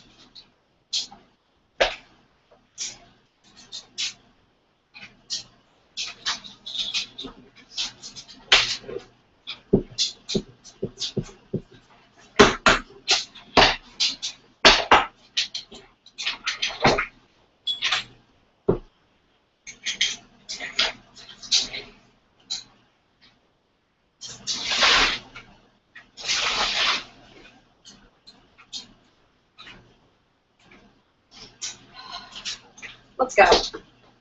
You. Oh. Yeah, you just freaking broke it. Where'd it go?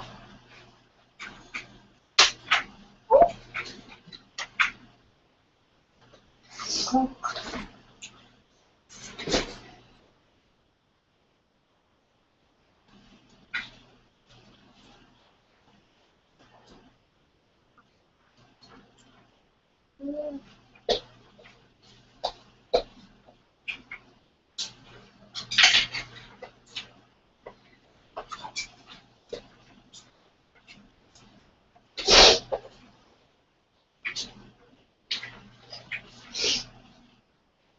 What?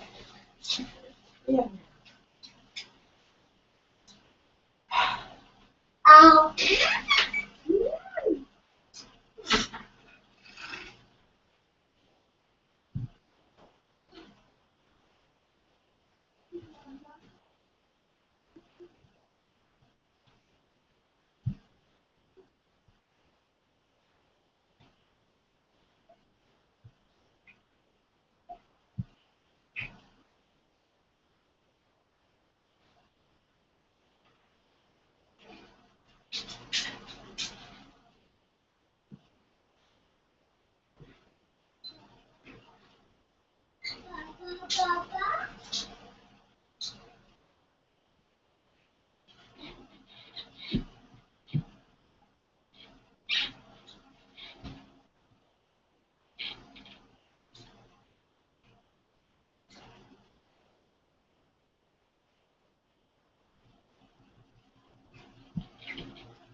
Double.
Hey.